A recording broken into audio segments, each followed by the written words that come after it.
My work is easy because I use ClickUp. Here's how I keep track of all my tasks. I start by brain dumping everything I need to get done in a list view. Next, I set a priority and a due date to keep things on track. I create custom statuses to organize my progress exactly how I want it. I like to add the action items field so AI can show me the next steps. I add my teammates as watchers so they're in the loop. ClickUp makes work easy, from personal projects to running a multi-billion-dollar company. Click the link below to create your workspace for free.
King, tone.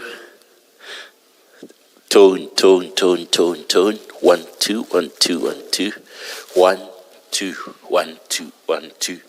3, 4, 5, 6, 7, 8, 9, 10. 1, 2, 3, 4, 5, 6, 7, 8, 9, 10. 5, 4, 3, 2, 1. Checking mic. 1, 2. 1, 2, 1, 2, 3, 4, 5, 6, 7, 8, 9, 10.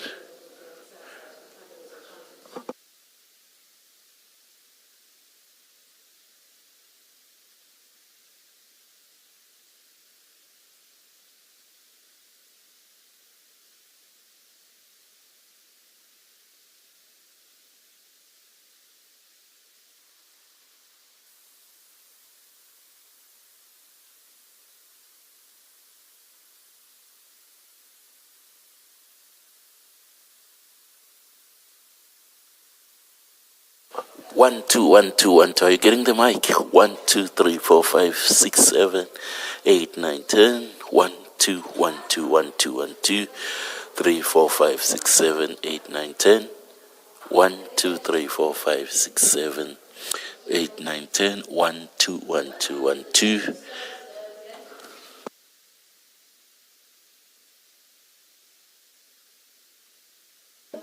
1, 2, 1, 2, 1, 2, 1, 2, 1, 2.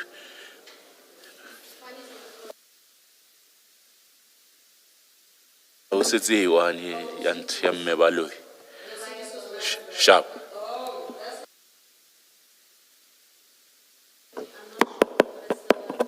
1, 2, 1, 2, 1, 2, 1, 2, 1, 2, 1, 2.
GoDaddy has the perfect hosting plan for any website.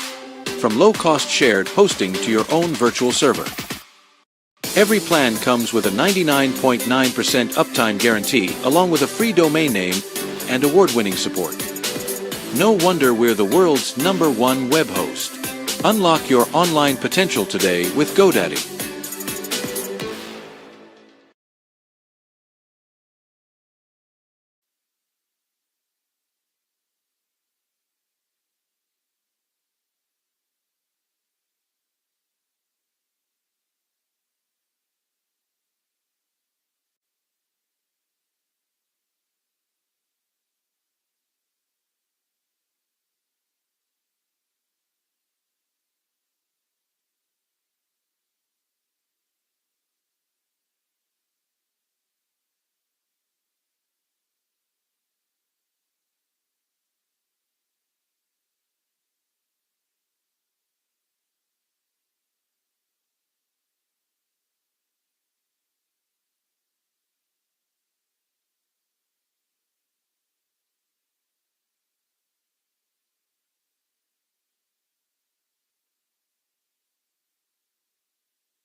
1, 2.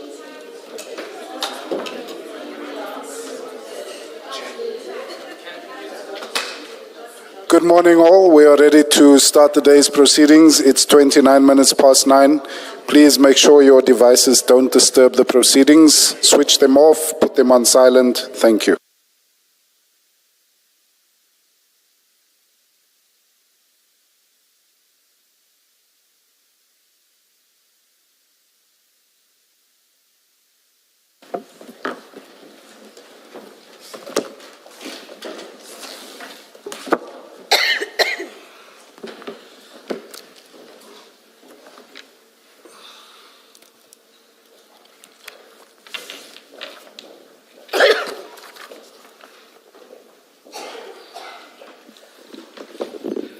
Good morning, Ms. Hello.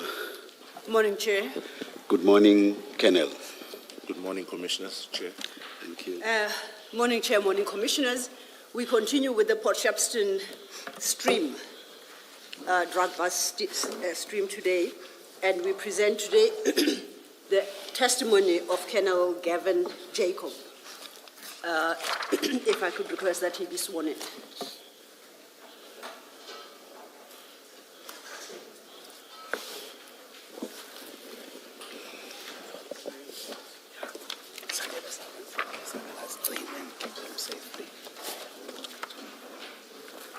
Chair.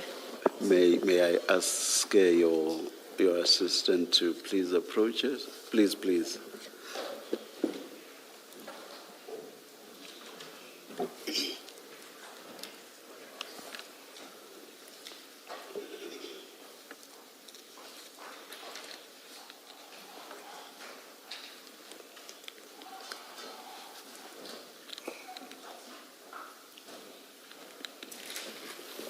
Yes, Ms. Solva. Thank you, Chair. I confirm for the record that we are leaving the testimony of Colonel Gavin Jacob this morning, and I requested that he may please be sworn in. Thank you. Please state your full names for the record. It's Gavin Houston Jacob, Chair. Thank you. Will you be swearing or affirming? He is swearing, Chair. Swearing. Thank you. Thank you. Do you swear that the evidence you are going to give is the truth, the whole truth, nothing but the truth? If so, please raise your right hand and say, "So help me God." So help me God. Thank you. Thank you, Chair. And good morning, Colonel. Good morning, Colonel, Commissioner. you should have around you a number of files. I'll try and guide you to each file as and when we need to get to that file. For the moment, we need to locate your statement, and that will be, Commissioners, in the consolidated statement bundle at tab 3.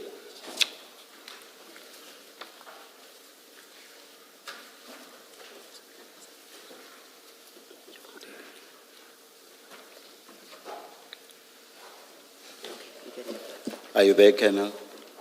Yes, I'm ready, Thank Commissioner. Thank you, Chair. Colonel, do you confirm that you have deposed to a statement for the purposes of the commission? I do confirm. I have referred you to a specific document in the statement bundle. Do you confirm that that is the statement that you deposed to? I confirm, Commissioner. Please turn to page 24, page 20, Not page 14 of that statement. There is an annexure there. There is a signature there next to your name. Do you confirm that's your signature? I do confirm, Commissioner. One thing I note about this statement, Colonel, is undated. Would you be happy that we give it today's date for record purposes? I'm okay with that, Commissioner. Thank Yes. you. Do you swear that the contents of this statement are true and correct? I do. And do you, as you sit there, do you stand by the contents of the statement? I do. As I discussed with you earlier about the process and approach we adopt, the commissioners would give you an opportunity to speak to your statement and highlight those aspects that you think are important, or particularly important. I take the whole of it is important, with as little interruption from my side, mainly, and from their side as well, while you work your way through the statement. There will, however, be times when some clarification is required, and that those issues will be posed to you. However, at this juncture, there will not be any interrogation of your statement as it stands. That will take place after you have had your opportunity to state your full case. Do you understand? I understand. So, on that basis, then, can I invite us to go to the statement, and we deal with it in the terms that I've explained. If you could turn to page 1 of your statement. Are you there? I'm here. Okay. Please do not read your personal number. Thank you. And any other personal details that may be in the in the statement. From paragraph 1 to paragraph 8, you give a brief background, your professional background.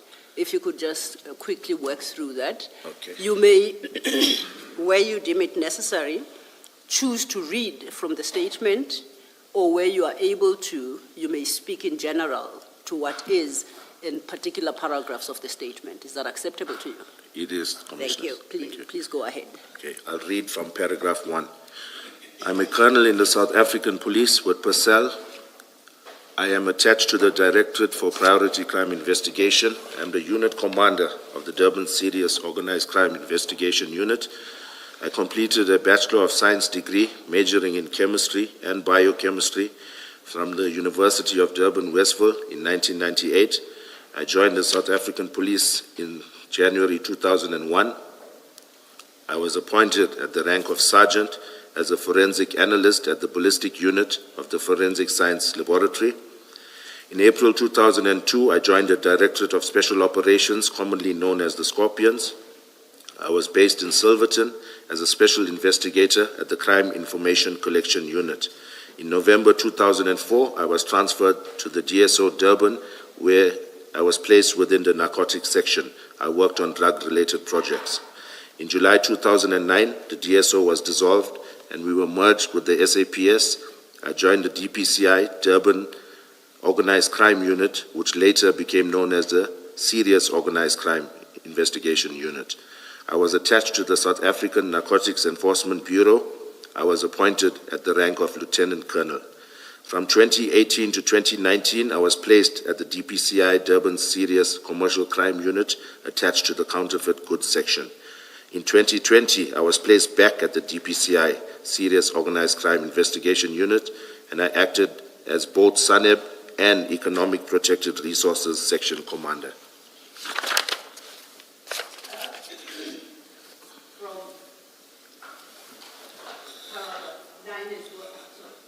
Please read paragraph 9 as well. In Still February deals with your background. 2022, I was promoted to the rank of Colonel and appointed as the unit commander of the Durban Serious Organized Crime Investigation Unit. The unit comprises a National Priority Violent Crime Section, I've got in brackets NPVC, SANEP, and EPR groups. Let me just say the date, or rather the period was February 2022. I'm saying that because you and Ms. Silo spoke at the same time, so that may have been missed. Thank you, Chair. Thank you, Colonel. Before then we move on, I just seek clarity, and it's because this seems to be the unit where you spend the most time, SANEB, the South African Narcotics Enforcement Bureau. Can you briefly inform us what the primary duties are and what your functions over the period have been within that unit? Thank you. Okay, I was initially a second in command to a full colonel, Colonel A.K. Hussein. And when he went out the police, I took over the narcotics group. But basically, our investigations revolved around drug projects, identifying drug syndicates, drafting a project on how to address them, dismantling of clandestine laboratories, harbor interdiction, seizures, undercover operations, all major or high-level drug-related investigations were conducted by the SANEP group. And you personally were involved in those functions? That is correct. Thank you. You may then take your statement from paragraph 10 at page 2. I have coordinated drug operations, managed drug projects, dismantled clandestine laboratories, and been involved in several drug seizures at the port and container depots. Prior to the drug seizure on 22nd June 2021, I had not conducted a larger seizure. Okay. May I continue? Okay. On 22nd June 2021, I received information from Captain Duma of Crime Intelligence regarding cocaine in a certain container. He called me just after 7 a.m. on the said morning regarding the information. Captain Duma also called Warrant Officer Mpangase regarding the same information. I called Mpangase after the call from Captain Duma. He indicated that he would brief the brigadier accordingly. I think I missed a sentence, Commissioner. I'm just going to say that here I informed Warrant Officer Mpangase that although I was on vacation leave, I was going to book on duty to conduct this operation or attend to this information, right? So I see I missed that out. So, sorry, can you say that? Which sentence do you say you missed? Okay, I called Pangase after the call from Captain Duma. Yes. He indicated that he would brief the brigadier accordingly. I think there's a bit of a miss in between. It doesn't really make sense. So I'm saying when I spoke to Pangase, I informed him that I would be attending to this operation, meaning we would operationalize it. Okay. Okay. Understood. Thank you. And what exactly was he to brief the brigadier on? Was it the fact that even though you were on leave, you were going to be part of the operation, or what exactly was the briefing? It was twofold, Chair. It was with regards to me booking on duty, as well as to brief the brigadier on the nature of the information. And the brigadier referred to here is who? My apologies, it's Brigadier C.M. Newswa. Thank you. Yes, yes. And is he your immediate superior? He's the provincial commander. He was not my immediate commander at that stage. He was one above the immediate commander. He was an acting unit commander. At that stage, when I look at my diary, it was a Colonel Dlomo that was the acting unit commander. Thank you. And on that score, you say it's Brigadier, what's his Dlomo, his rank? Colonel Dlomo. Was that your immediate supervisor? Yes, Okay, thank you. Yes. Commissioner Kumar? Just to get the wording correct, in Exhibit File 2 on page 589, the sentence you want us to be included to your statement. It's Exhibit File 2. It's Exhibit File 2. Yes. On page 589. Okay.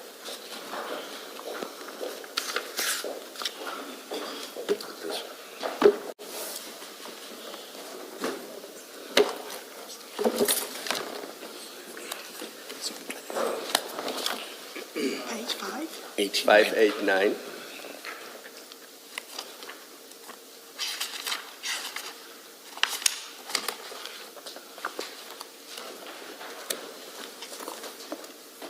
In paragraph 3, the highlighted portion, is that the part that you want us to include in your statement to the Commission?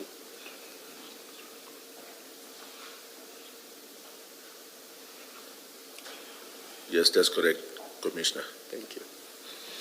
Thank you, Commissioner. and just to point out that the paragraph you just dealt with, paragraph 11, right through for the next 5 pages, you are now actually dealing with the actual, the incident of the 22nd of June 2021. That is correct. And your paragraph 11 reflects how you were informed and then you became involved. That is correct, Commissioners. And you will take that over to quite a number of paragraphs. Do you prefer to read into the record what you've set out therein, at least up to paragraph 32, or are you happy to just speak to that detail? I wouldn't want to miss something out, so I'm quite a proficient reader. I'm going to try and read this as quick as I can. Okay. If you Let's try that then. Thank you, Commissioner. Thanks. Maybe before you do that, Kelner, at the end of paragraph 10, you say, before 22 June 21 operation, I had not conducted a larger seizure. Yes. You say that. And then when you were discussing paragraph 8, explaining SANEB, you said it is responsible or involved in all major drug operations. That is correct. What is defined as major drug operations? Okay. To clarify, Commissioner, when I say I had not conducted a larger, let me see, that was... That's at paragraph 10? At the Paragraph end of 10, yes. Yeah. When I say I had not conducted a larger seizure, I'm talking about a container interdiction where drugs were seized from a container or from the port or from a depot. Yes. So it's not so much the quantity? And, not the quantity, it's the seizure, the type of seizure that we had done. I've done clan labs and the like, Okay. but this was the largest seizure of cocaine per se that I had done. Okay. And then back to my question about paragraph 8, where you were explaining SANEB Yes. as being responsible, I don't remember the exact word you used, but for major drug Yes. operations. And my question about it is, what is considered to be major drug operations? Okay. When it comes to our mandate, we try to focus on what we call a criminal value chain and levels 3, 4, and 5. That meaning we're looking at your wholesalers, your financiers, your distributors, your international drug traffickers. So we try to focus on those involved in the drug industry that are quite prominent and those that would make an impact if we had to address them successfully. Thank you, Commissioner Baloy.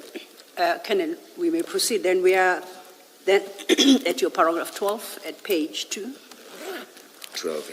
On the said morning, I was fetched from my residence by warrant officers Pangase and Sibia, also of the Durban Serious Organized Crime Investigation Unit. The information was that there was a container in Isipingo with suspected cocaine inside. We met with Captain Duma in the Isipingo area. He informed us that there were alleged to be 27 pieces or units of cocaine in a container number BEAU 5955535, which was stored at the CHC container depot in Isipingo. We proceeded to the depot and spoke to the warehouse manager. Captain Duma had pre-arranged with the warehouse that the said container was to be inspected.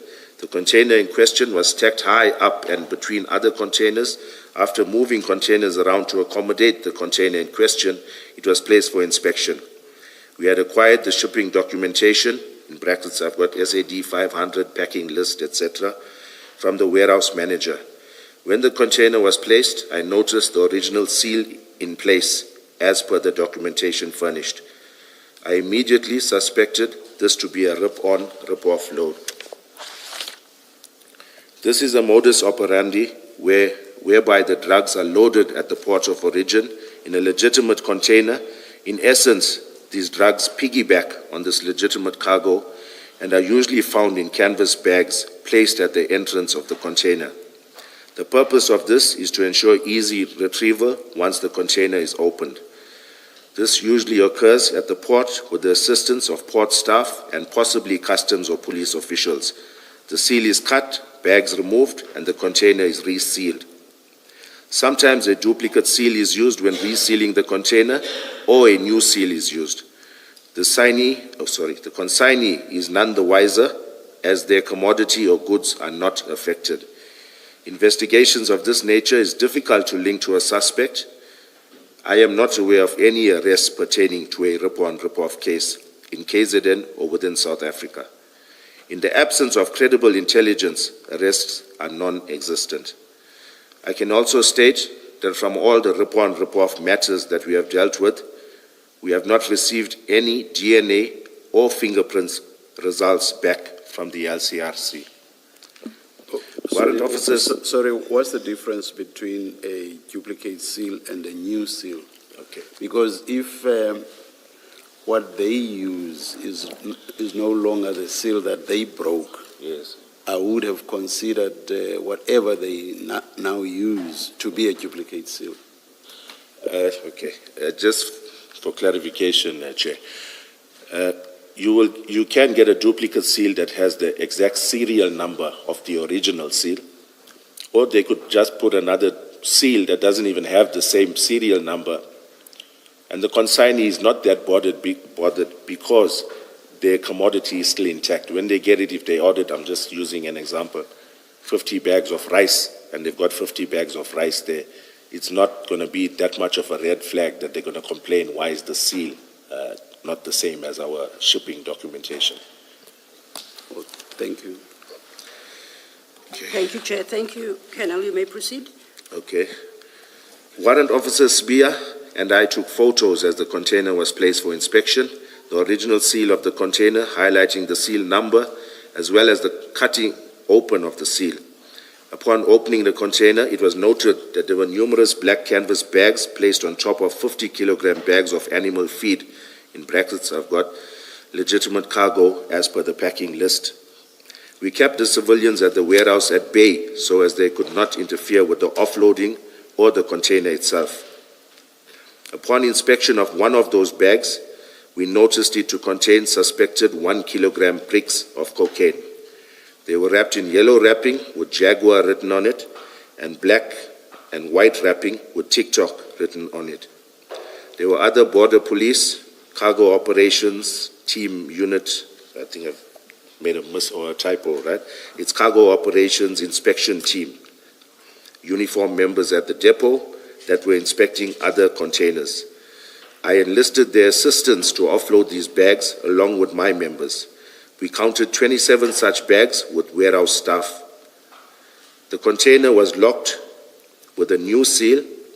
We did not have adequate exhibit bags for this quantity of drugs.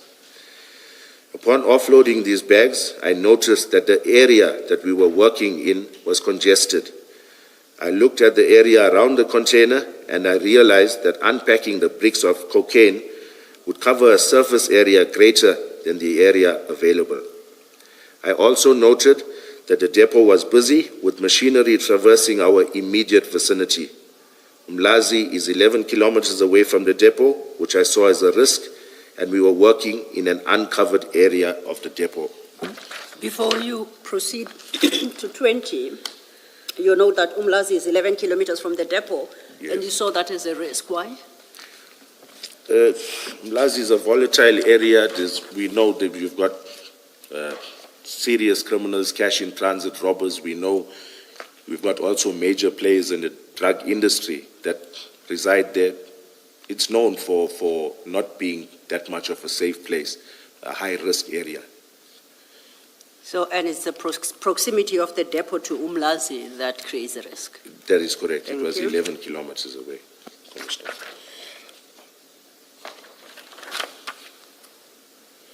Please continue. Thank you.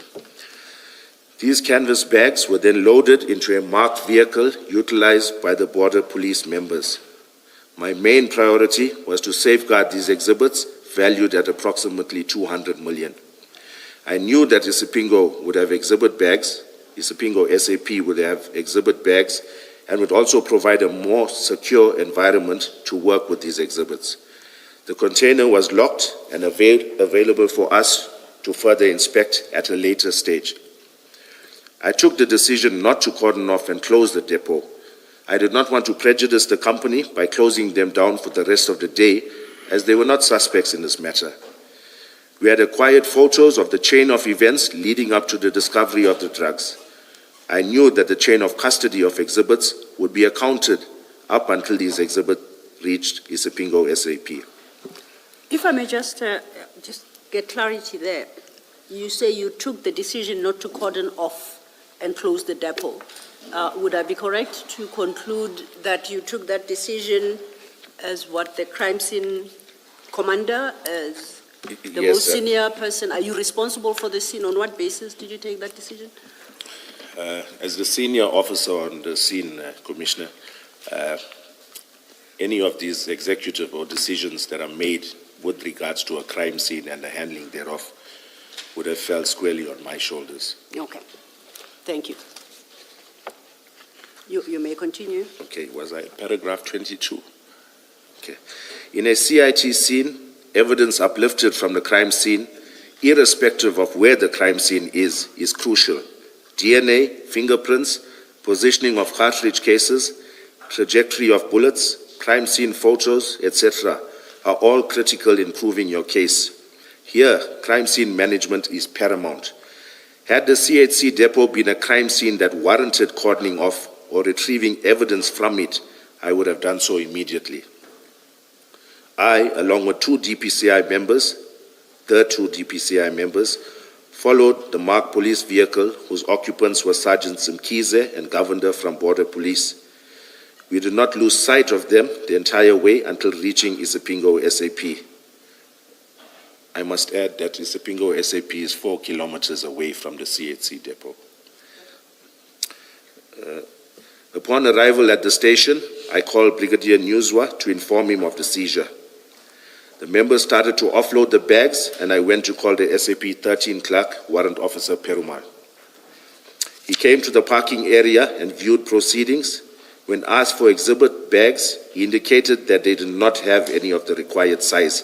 I then realized that it was futile to call out LCRC when we did not have the required exhibit bags. My members had a few of the bags of the required specifications, but not enough for this magnitude.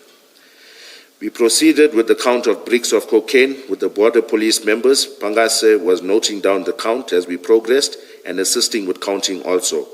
Sibia and I took photos of this process. The number of 1 kilogram bricks amounted to 541. The Border Police members then left to attend to other duties. Pangase entered the exhibits into SAP 13, into the Isipingo SAP 13, and I booked them out. Isipingo SAP 13 373/2021 refers. Warrant Officer Perumal signed to confirm the same. I did not view the SAP 13 entry at the time. I can admit that column 3.1 was poorly completed, more especially since there were no exhibit bags.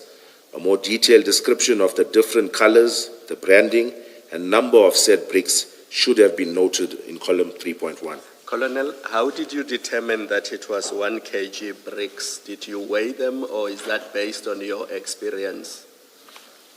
Commissioner, we did not weigh them based on my experience. So, for all we know, it could have been 800 grams. You are correct. It could have been 900 grams, but based on your experience and the look of it, you assume that it's 1 kg bricks. That is correct, Commissioner. Thank you. Okay. Colonel, before you go any further, just to perhaps point out to you that what is being made publicly available is a redacted version of your statement, so we don't call out case numbers and such details. So when you come across them in your original statement, please try and skip that number. Noted, Commissioners. Yes. May I proceed? Absolutely, you may. Okay. Thank you. What I can say with certainty, paragraph 27. I stated in a previous statement in this matter that I knew Isipingo did not store exhibits and that we had problems with them previously. My members on the scene have since reminded me that Warrant Officer Perumal explicitly refused to keep the exhibits on the day and that I should have been aware of the same. I hope to explain the reason for this discrepancy/confusion in due course. What I can say with certainty is that Isipingo SAP would not store these exhibits. I called the FSL whilst at the station, not only to attend the scene, but to ask if they had storage space for the drugs. This would have alleviated the burden on us to find a place to store them, as they could attend to the analysis and eventual destruction of the same. They indicated that they did not have space. I knew that the two police stations that normally assisted with storage, namely Durban Central SAP and Brighton Beach SAP, still had exhibits from our drug seizures conducted in February 2020 and September 2020, respectively. I was inundated with calls from these stations requesting us to dispose of these exhibits. The exhibits stored at Brighton Beach SAP were amongst those seized in a drug operation in the Mshlali policing precinct in September 2020. The FSL attended that scene and took samples of a precursor chemical called anthranilic acid. The rest of these 50-kilogram bags were stored at Brighton Beach SAP. Paragraph 30. I then called Brigadier Newswa and told him that I had exhausted all avenues and that he should secure a storage location for the drugs. After a while, he called me back saying that he had discussed with General Sinona and that the exhibits should be stored at Port Shepston's Serious Organized Crime Unit. I did not know that Port Shepston's Serious Organized Crime Investigation Unit had kept exhibits. He further arranged a team to conduct the armed escort to the exhibits to Port Shepston. I briefed Pangase on the instruction from the Brigadier. After a while, we were met by members of our National Priority Violent Crime Section as well as the tracking team comprising public order policing members. I handed the scene over to Warrant Officer Pangase, who was the investigating officer of the matter. I did not go to Port Shepston and I was dropped off at my residence to resume my vacation leave. I did not give any further instructions to Pangase as he was a seasoned detective in this environment. The following day, when I contacted Pangase and learned that exhibits were only being sealed in bags then, I reminded him that they should be entered into the SAP-13 immediately to ensure there were no queries raised. Another reason for sealing them in exhibit bags is due to the fact that the FSL requires exhibits for analysis to be sealed in bags. It would have been prudent to photograph the process of sealing the bricks in exhibit bags. Before you move to the next paragraph, am I correct in my understanding of your paragraph 32 that after they were dropped off at Port Shepston offices, they spent the night not being in exhibit bags? Is that a correct understanding? That is correct. Okay, thank you. Can I also just follow up on that in that period, that overnight period, there was therefore no record of what exactly, and I'm speaking specifically about quantities and the content thereof. There was no record of what's there, what has been left at Port Shepston. That is correct, Commissioner. Thank you. Please proceed, Colonel. Since the FSL had no space for us to forward all of the exhibits, the next logical step to take was to forward samples to confirm indeed if what we had was cocaine.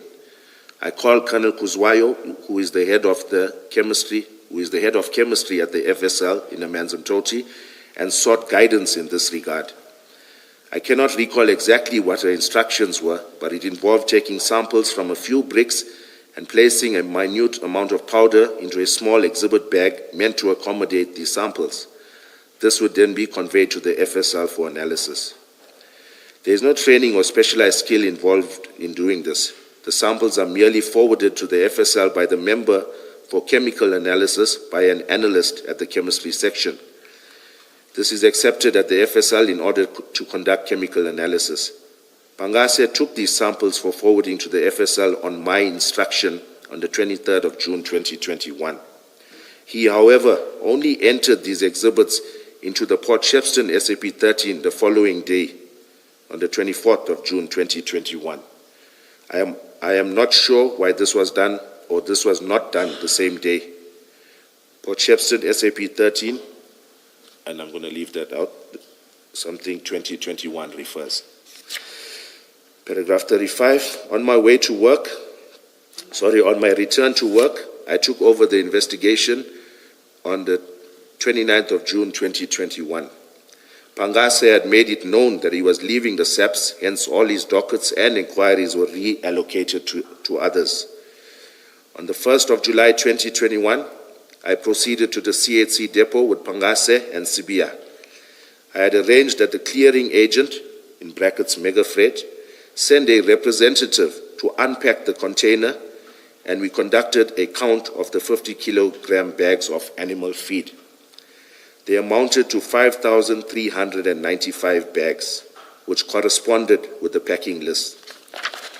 This further corroborated the rip-on, rip-off methodology. The container was then officially released to the clearing agent.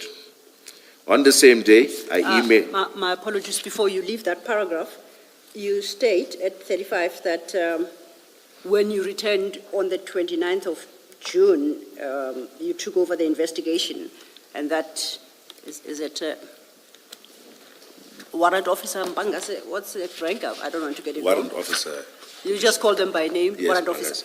Warrant Officer Mpangase had made it known that he was leaving SAPS. Yes. Are you able to recall when he had made that known and how?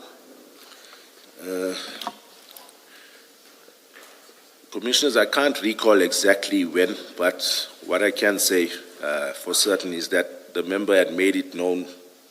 Everybody in the office was aware that he was looking to leave, go on early retirement or exit the police months before or months prior to this incident. So when you appointed him, or you determined that he was the investigating officer on the 22nd of June in this matter, you were aware that he was leaving the force? Yes, I was. And you appointed him? Yes, I did. Nonetheless? Yes. If I may ask why? Okay. When you leave the police, it's not an overnight thing, normally. There's an exit interview, it's a few months' notice, that type of thing. Unless in exigent circumstances you do early resignation, you put in your documents, and the turnaround time's much faster. So I didn't see it as an issue because I would have thought he would have had a few months at least left before he exited the police, and I didn't see it being an issue with him carrying this investigation or investigating this matter. I was of the opinion that he would have finalized, or this investigation would have been concluded by the time he had left the police. And then just to read you paragraph 35, you took over the investigation on the 29th of June, 2021. Yes.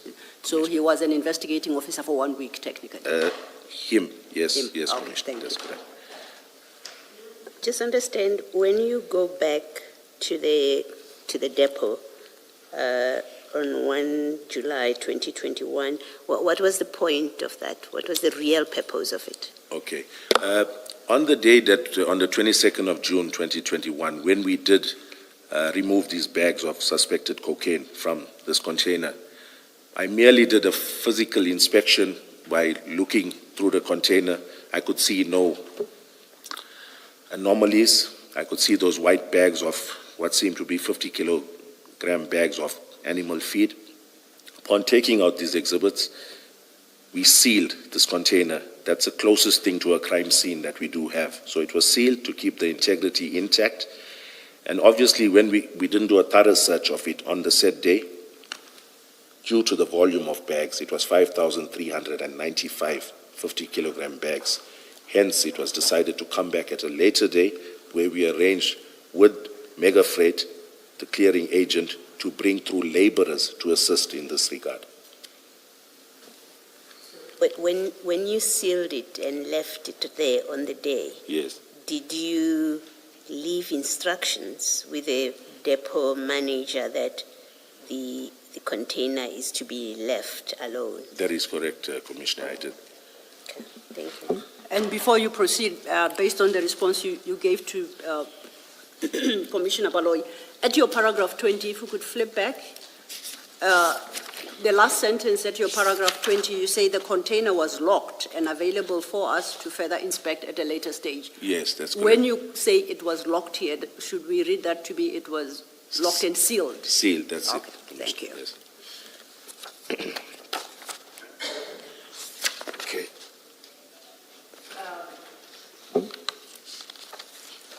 You are now, I think, at your paragraph 33 Or is it not 36? or 36, my apologies. Okay. On the same day I emailed, quite Okay, correct. thank you. On the same day, I emailed all the relevant shipping documentation to the DPCI, South African Narcotics Bureau. It's supposed to be South African Narcotics Enforcement Bureau head, Brigadier Devon Naika. I am unsure of when, but CBI had handed me the sample that Pangase had obtained. Pangase was not at the office. I am unsure why Pangase had not taken these samples to the FSL sooner. Colonel, I need you to clarify this so that we don't need to come back to it later. Yes. You've deposed to about 5 affidavits in relation to this matter, and you use the term sample and exhibits interchangeably. Yes. And we had a debate yesterday with the lawyers and warrant officers, etc. Let me see if I understand this, and if I'm getting it wrong, please clarify it for me. You take a sample, and FSL wants the samples to be put in an exhibit bag. Am I correct so far? Yes, Commissioner. When they go to FSL for analysis, they must be in an exhibit bag, correct? Correct, Commissioner. And because they are in an exhibit bag, whether or not they are samples, you still regard them as exhibits. A smaller reflection, a smaller quantity, but a true reflection of what the exhibits in totality represent. But it is still labeled an exhibit. Yes, I did label it an exhibit, yes. And that explains why some affidavits say sample, others say exhibit, but That is- essentially That's what it I'm means. speaking of, the samples. And do you know what the quantity was of that sample that was taken to FSL? I can't state because it was sealed in a bag, but maybe if I can elaborate, Thank you. Commissioner. Should I get into the why did I instruct, or should I just merely, how does it look? We're not Okay. there yet. I Okay, just no, it's needed fine. to know, was it a kilogram? Was No, it it was 500 minute grams? quantities. Basically, it was minute quantities of powder that were taken from 5 different bricks of cocaine, suspected cocaine. They were placed in 5 little sample bags, and those 5 smaller sample bags were then sealed in a larger exhibit bag that encompassed these 5, or enclosed these 5 smaller exhibit bags that contained samples from 5 different bricks. So in total, it was 5 exhibit bags. 5 exhibit bags Small contained ones. within one And larger then there exhibit. was a large That's bag. my understanding, sir. Yes. Thank you, Commissioner. Perhaps also for my own edification. So when you speak of samples here, you're talking about the minute quantity that you say is scraped off from few bricks in the bag. Yes. In So fact, it's not the brick itself. So to it's not a brick itself. Okay, Yes. thank you. Please continue. Okay. Paragraph 37. On 5th July 2021, I took these samples to the FSL Amanzimtoti for analysis. It is only when an analysis report is received from the FSL can exhibits be destroyed, more especially for matters under investigation. In matters where investigations are finalized, exhibits may be destroyed or disposed of by the FSL without being analyzed. On the same day, I sent a request to our Priority Crime Management Center, in brackets PCMC, for profiling of the consignee, the transporter, and the clearing and forwarding agent. On 19 July 2021, I sent an email to Advocate Governor of the DPP's office with regards to assistance in this matter. Advocate Ram Kalawan was assigned to the matter. I discussed the matter with her, and she indicated that statements should not be obtained at this stage from any of the entities mentioned above. I was in contact with SARS Customs, and they indicated that the container in question was one of 10 that they had a detention notice on the 23rd of June 2021. They did not share any specific information on why they had flagged this container. And before you move to the next paragraph, you say at paragraph 39 that Advocate Ram Kalawan advised that statements should not be obtained from any of the entities mentioned above. Which entities are this for precision? Okay, you're seeking clarity there, Commissioner. Yes, you say from Okay. the entities Okay. mentioned above. Yes, So I just want to know at that what stage, according to her or the DPP's office, we should view them as suspects until we can, with certainty, say that they are not. So at that stage, she thought it was premature to obtain statements from these entities. And there's, when you say from any of the entities mentioned above, are you talking about the transporter and clearing company and the forwarding agent? Are those the entities, or are there any That other? is correct, Commissioner. Okay. Yes. Thanks, you may proceed. Okay, paragraph 40. Before you go to 40, at 39, you say I was in contact with customs, and they indicated the container in question was one of 10 that they had a detention notice on for 23 June 2021. You don't say when did you make this contact. You just say I was in contact with SARS. When did you make this contact? May I look at one of my files? Thank you, Yes. Commissioner.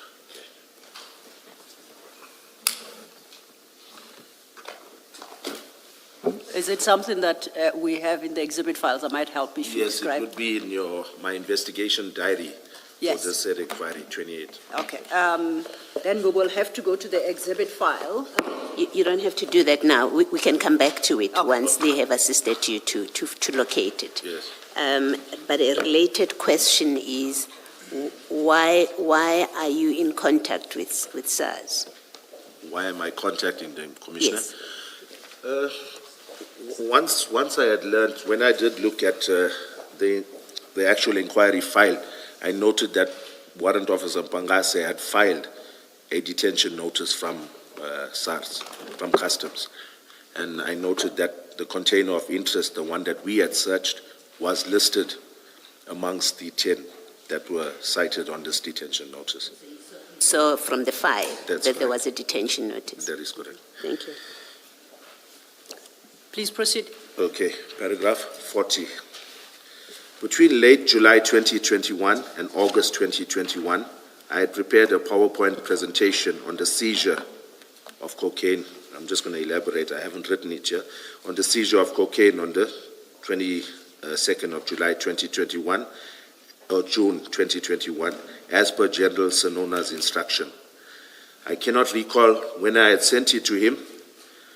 During the course of this investigation, I had obtained and filed 7 statements, together with all relevant shipping documents, email correspondence with the DPP's office, photos of the container and exhibits, as well as numerous other customs and Transnet documents. Before you leave that paragraph, you say you did this PowerPoint presentation at the instruction of General Sinona. Are you able to recall what specifically the instruction was and what the presentation had to cover?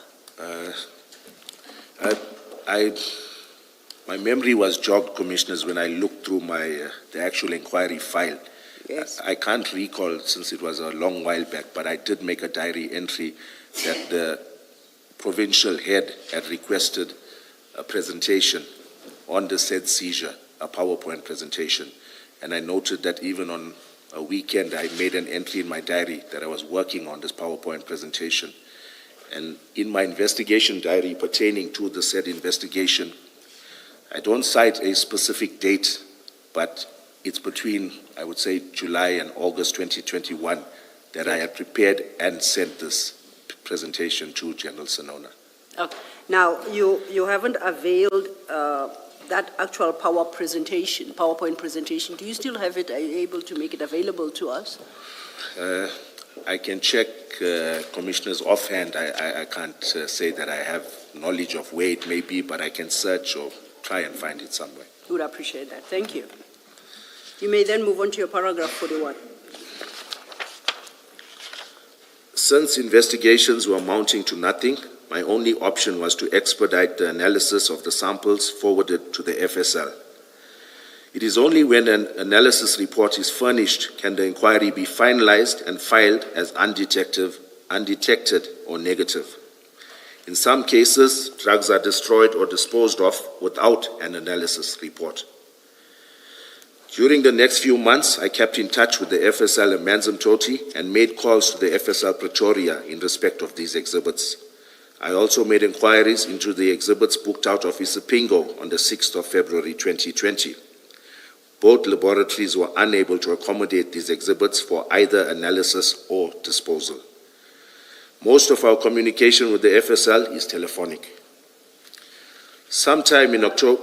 Apologies, Colonel. In the body of your statement, you do indicate who at FSL Amazimdoti you engaged with, Yes, and the commissioners had testimony of 3 of these persons yesterday. yes. At your 42, you said you also made calls to FSL Pretoria in respect of these exhibits, but nowhere in your statement do you indicate who you spoke to. Yes. Are you able to Yes, inform us who those were? yes, Commissioner. It would have been a Colonel Shole from FSL Pretoria. And what position does he hold and why? I'm not talk sure to of him? his exact title, but in essence, whenever we have liaisons with the Pretoria FSL, he's our go-to man. He's always assisting and the one trying to accommodate us. So it's Okay. Colonel Shole. I'm not sure of his exact designation there. Is that just the one, just Colonel Yes, Shole? it's only Colonel Shole. Yes. And just in very brief summary, what was the content of your conversation about these exhibits? Why were you calling him? Yes. You know, I can't recall every, commissioners, I can't recall every conversation verbatim. But what I can say is that when I did engage with him, I inquired about these exhibits kept in Port Shepstone, as well as the exhibits that were initially kept at Isipingo and now stored at Durban Central, because both of them were, more especially the ones at Durban Central, were causing me a lot of botheration. I've been getting calls, inundated with calls about them, hence my calls to FSL Pretoria. Okay, now we know that you indicate that as at the 22nd of June, the day of the seizure, FSL Amazimdoti did not have capacity to accommodate them, right? That is correct. So you say during the next few months, you kept in touch with FSL Pretoria. Do you recall when it is you started your engagement with FSL Pretoria? Working from the date of the 22nd of June, when you knew that Amanzimdoti cannot accommodate? Yes, I can't recall, commissioners, but what I can say, it would have been at least maybe a month or 3 weeks to a month from the date of seizure. And if I may ask, why did you wait that long? Because I was already aware of, we were trying for those exhibits that were laying at Durban Central for already a long time, those that were seized in Isipingo on the 5th of February 2020. So I was aware that even Warrant Officer Sanders was making inquiries in that regard with Colonel Shole at Pretoria. So hence it took me a longer while, because in my mind I knew obviously they would try to accommodate those exhibits laying at Durban Central first before they could accommodate these that were now seized in June 2021. Okay, thank you. Please proceed then from your paragraph 43. Sometime in October 2021, I was contacted by Brigadier Newswa informing me that there was an attempted break-in at the Port Shepstone office and that I should look into expediting investigations and the analysis of exhibits so that exhibits could be disposed of. I had already been trying to get these and other exhibits accommodated at both labs unsuccessfully. I was only able to escalate my challenges to individuals within the FSL that were up to the rank of colonel. On 27th October 2021, I was at the FSL and spoke to Warrant Officer Sachedi. He is an analyst that normally attends our scenes and has the FSL standby cellular phone. I asked him about expediting the samples we had sent for analysis so that we could receive our analysis report.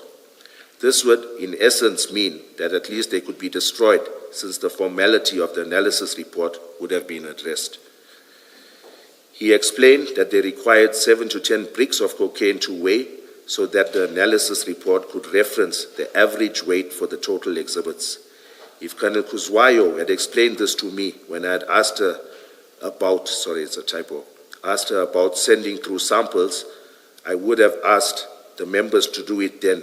And in brackets, I've got either the 22nd or the 23rd of June.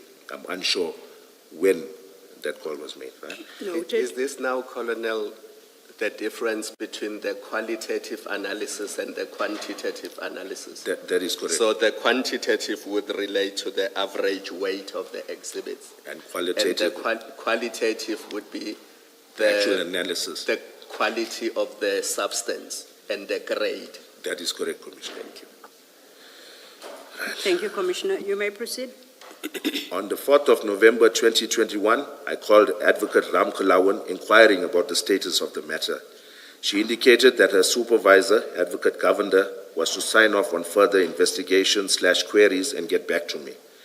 I undertook this exercise to expedite investigations and dispose of exhibits as soon as possible.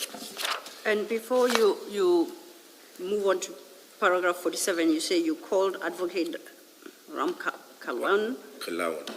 to inquire about the status of this matter. Yes. What matter is it at this stage? The investigation, the inquiry that we were looking at, the actual seizure of this cocaine.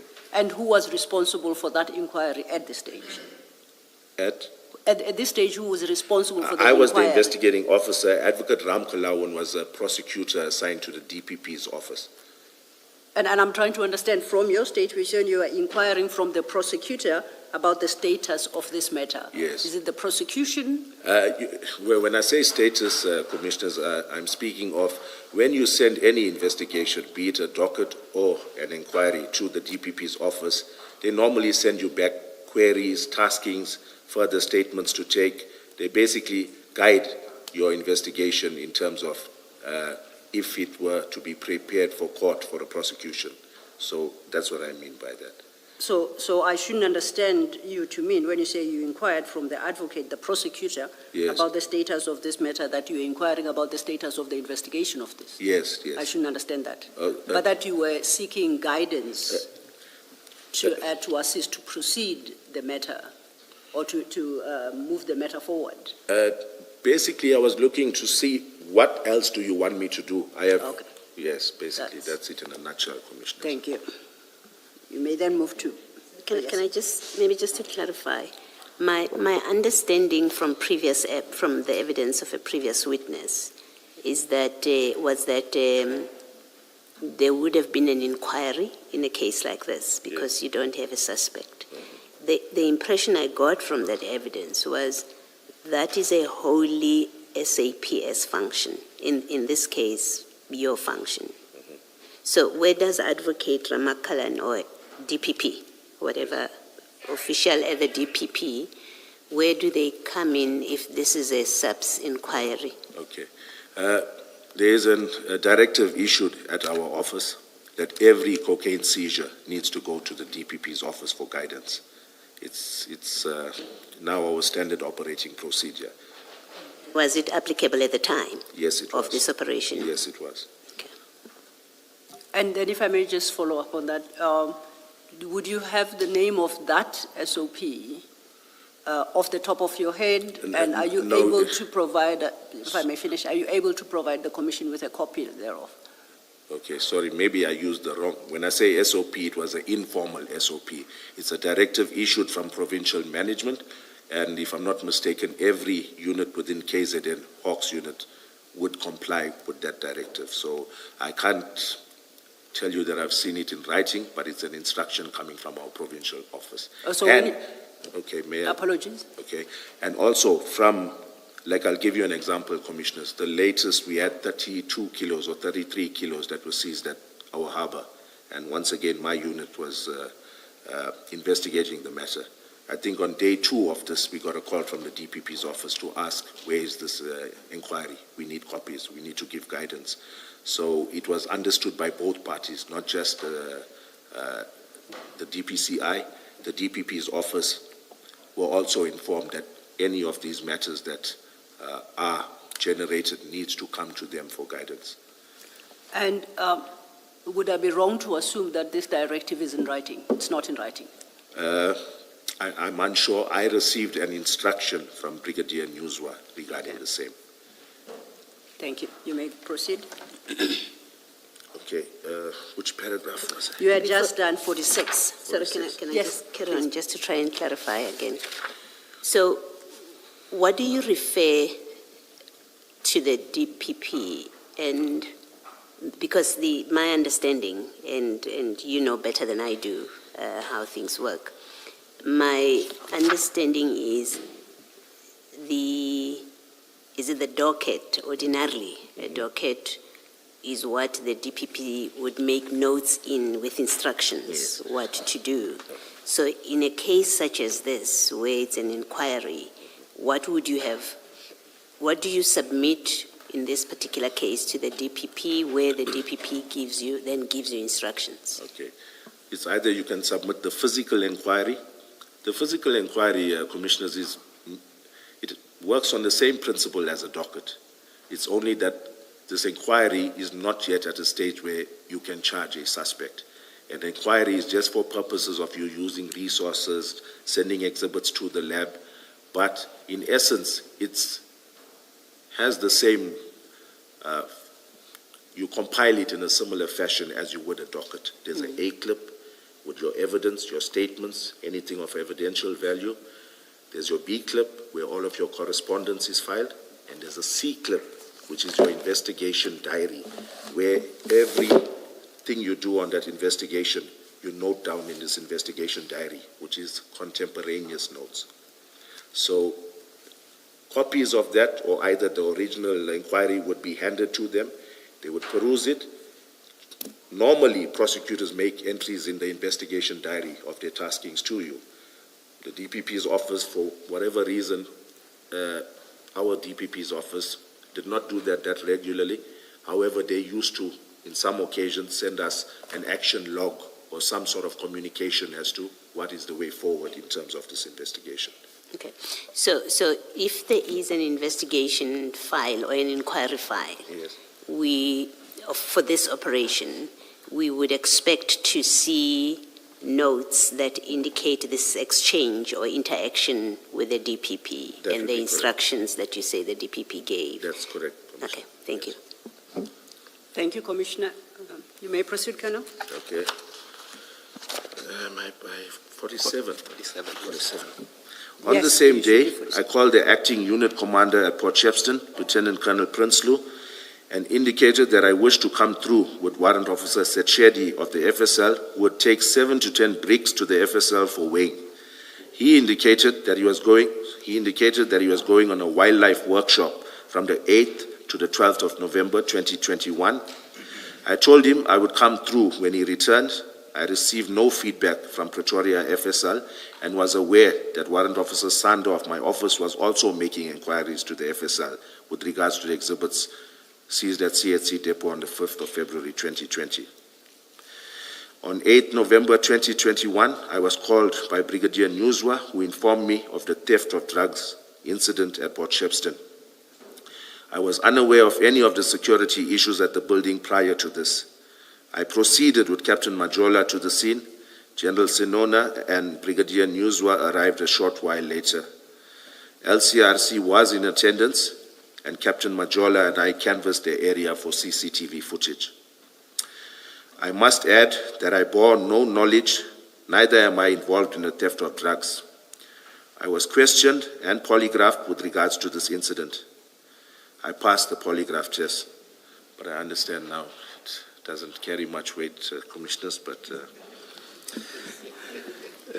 in response to the allegation I'm sorry, it may be of interest to you to know that there were all sorts of problems with the polygraph test. I've been following. Some people who supposedly failed the test, in fact, didn't, basically because a lot of things went wrong.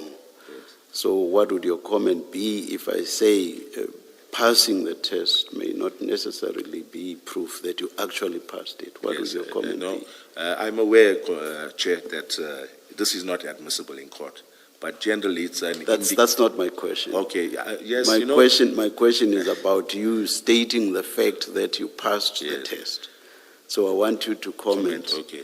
Regard being had to the fact that yesterday we got to know that a lot went wrong with the polygraph test. Okay. Be that as it may, when I did pass, I felt vindicated. I felt a good sense of relief, Yes, So yes. I took No, that. how we can't take that away from you. That is how you felt when you got the Yes. result. We can't take that. But what we make of that is something else altogether. Yes, Chair. Yes.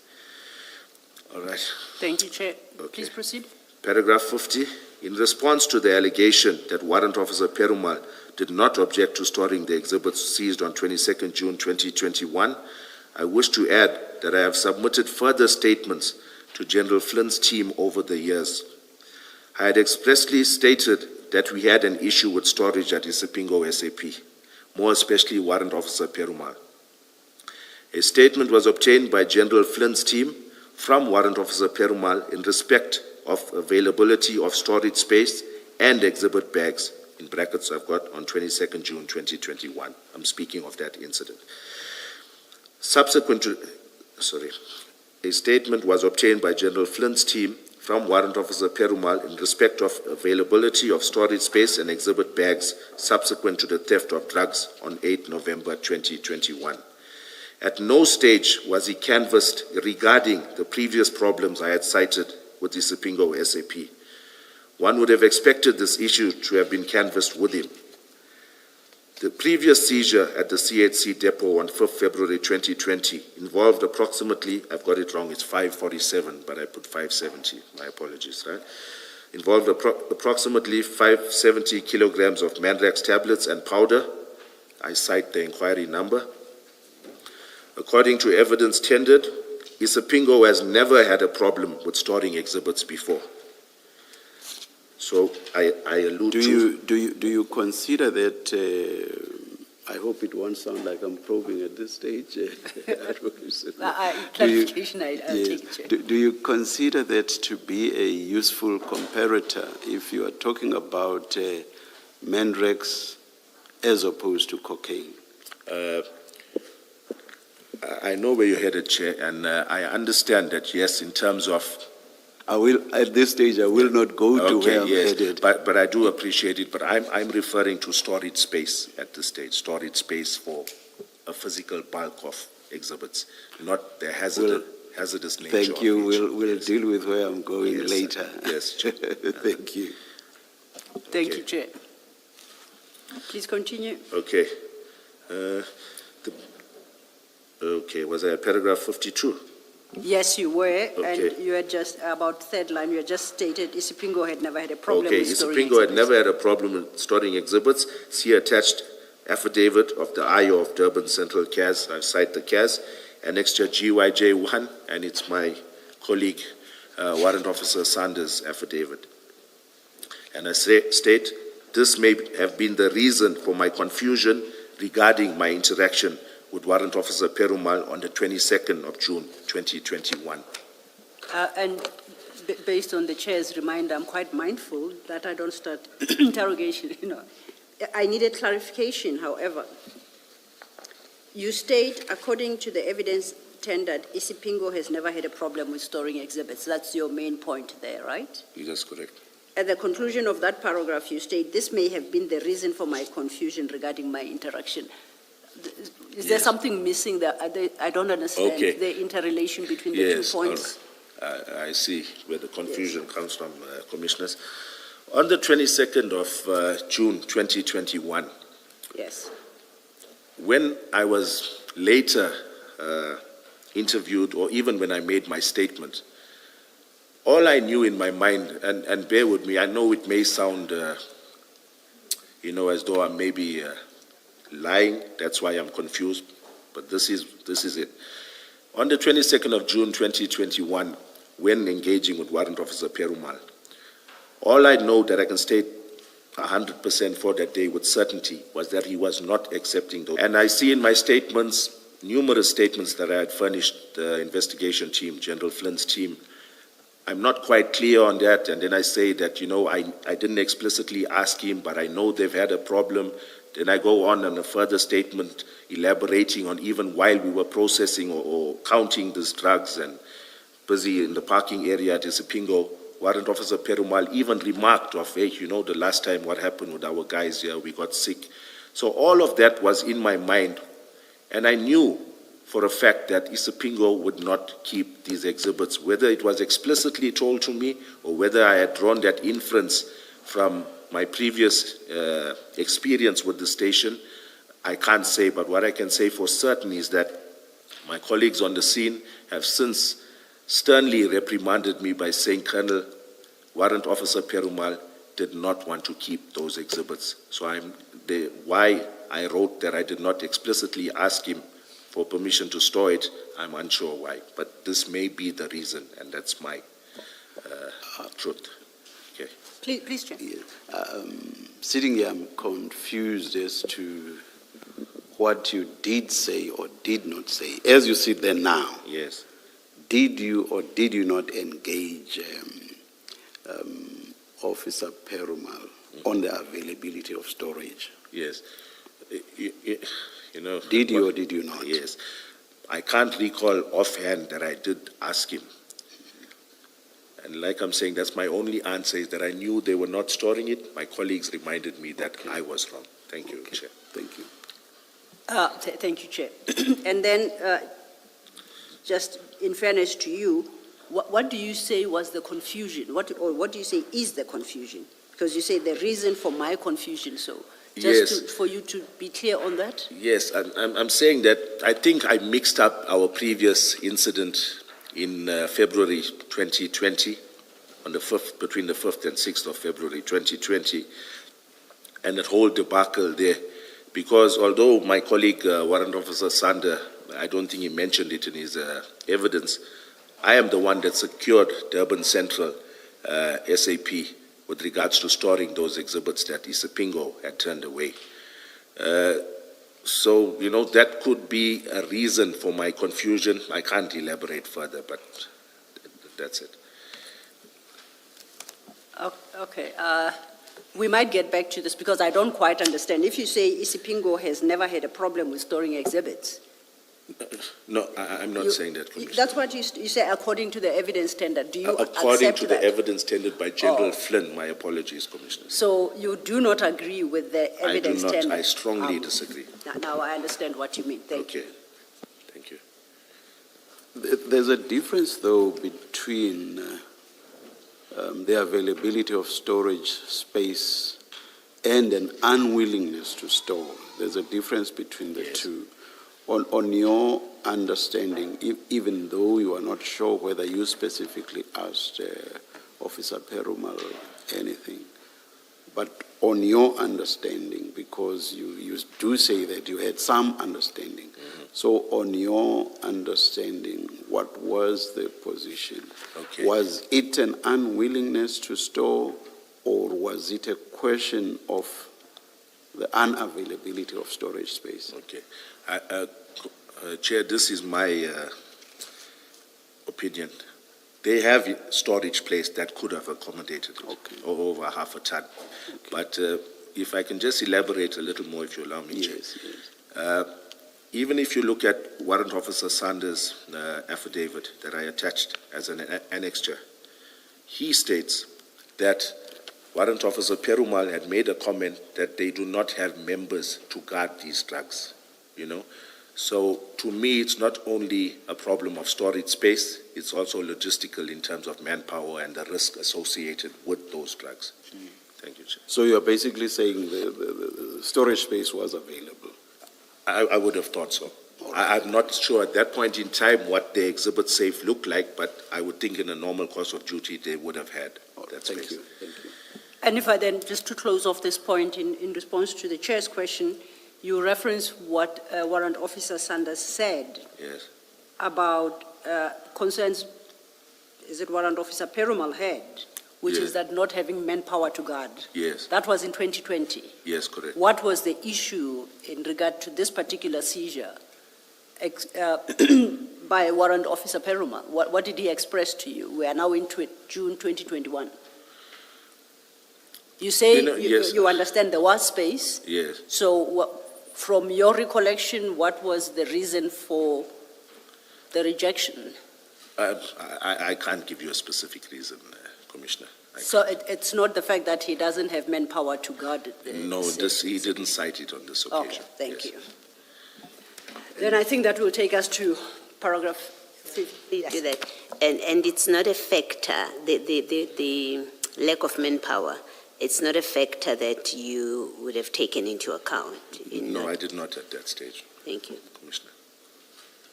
Thank you, Commissioner Balu. You may proceed. Okay, paragraph 54. Okay, 53. Am I at 53? Yes, we are now at 53. Okay, thank you, Chair. These exhibits had to be stored, and I'm speaking about the Isipingo 2020 February Mandrax exhibits. These exhibits had to be stored at Durban Central, SAP, from the 6th of February 2020 until the 12th of November 2021, when they were taken to the FSL Pretoria for destruction. If there was indeed no problems with storing exhibits at Isipingo SAP, then the IO would have taken them back to Isipingo upon being turned away from the FSL in Manzimtoti on the 6th of February 2020. See copy of Isipingo SAP 13 as per Annexure GYJ2. So that's there. To further substantiate my claims, I attach a copy of Isipingo SAP Occurrence Book 386 to 387, and I won't read the rest out. As per Annexure GYJ3, see headings, consultation and injury on duty, respectively. Entry 387 is made by the very same Warrant Officer Perumal, and it pertains to a member getting sick due to the drugs stored there. Surely this speaks to the credibility of Warrant Officer Perumal. And before you move off this, am I reading your statement correctly that the drugs you reference at 53 are the Mandrax tablets, the 547 kilogram of Mandrax tablets? That is correct, Commissioner. Okay, thank you. The evidence led states that I should have inquired with Durban Central SAP, and when I say the evidence led, I mean by General Flynn. The evidence led states that I should have inquired with Durban Central SAP and Brighton Beach SAP, Maiden Wharf, and some other station to store the 22nd June 2021 exhibits. At that stage, Durban Central still had the exhibits booked out of Isipingo SAP on the 6th February 2020. See copy of itinerary to travel from Durban to Pretoria for disposal of said exhibits as per GYJ4. Before you move to the next paragraph, just to understand your 54, you say Durban Central still had the exhibits booked out of Isipingo in February 2020. That's correct, Commissioner. What does that mean? Does it mean, therefore, Durban Central did not have capacity? Is that your conclusion? That is my conclusion. And you know that for a fact? I'm Or based, you knew it for a fact at the time? I knew that the drugs were stored there. I knew that they were... No, I'm talking about capacity. I just want to be no, clear what I you're wasn't talking. sure of their total capacity. Okay, I thank can't- you. Yes. You may proceed. Brighton Beach SAP still has exhibits from a September 2020 drug seizure in the Umhlali area. They allowed us to store exhibits via Durban Central Organized Crime. I won't mention the entire numbers. Being a smaller station, Umhlali SAP stored some of the exhibits in this matter. We tried all other stations to assist and were ultimately assisted by a rural station, Glendale SAP, where we stored less valuable exhibits. Brighton Beach SAP was the only other station to assist storing some of these exhibits after we had exhausted police stations closer to the Umhlali area. Brighton Beach SAP is 70 kilometers away from Umhlali SAP. To date, these exhibits are stored at Brighton Beach SAP in an unused cell. There is a prospect of an arrest, hence these exhibits have not been destroyed. See attached annexure GYJ5, photos of exhibits at Brighton Beach SAP.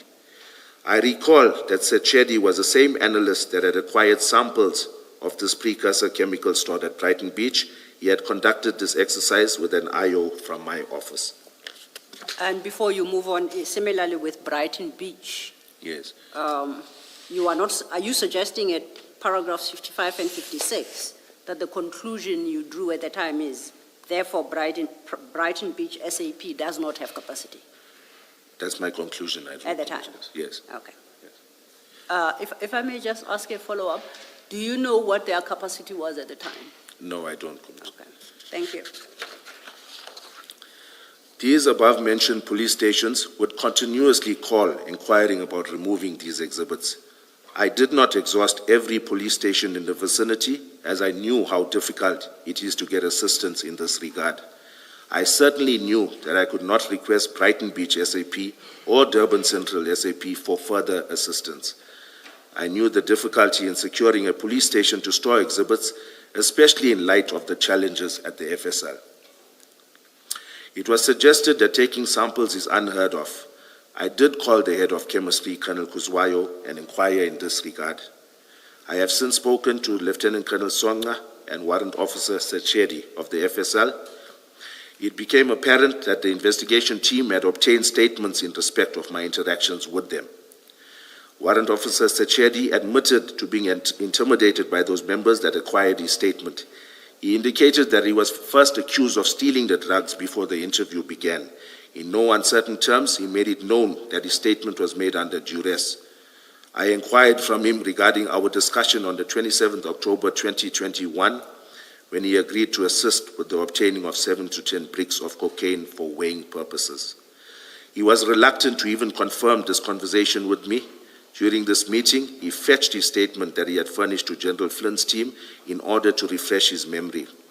When reading it out, I noticed that he had stated that on 27th October 2021, that I had told him that people were planning to break into Port Shepstone office to steal the drugs, when in fact I had told him that Brigadier Newswa had informed me that there was an attempted break-in at the Port Shepstone office. The intimidation of witnesses shows clear biasness from the investigation team investigating the theft of drugs. I believe that in the absence of any evidence pertaining to the actual theft of drugs, a false narrative of what transpired was created.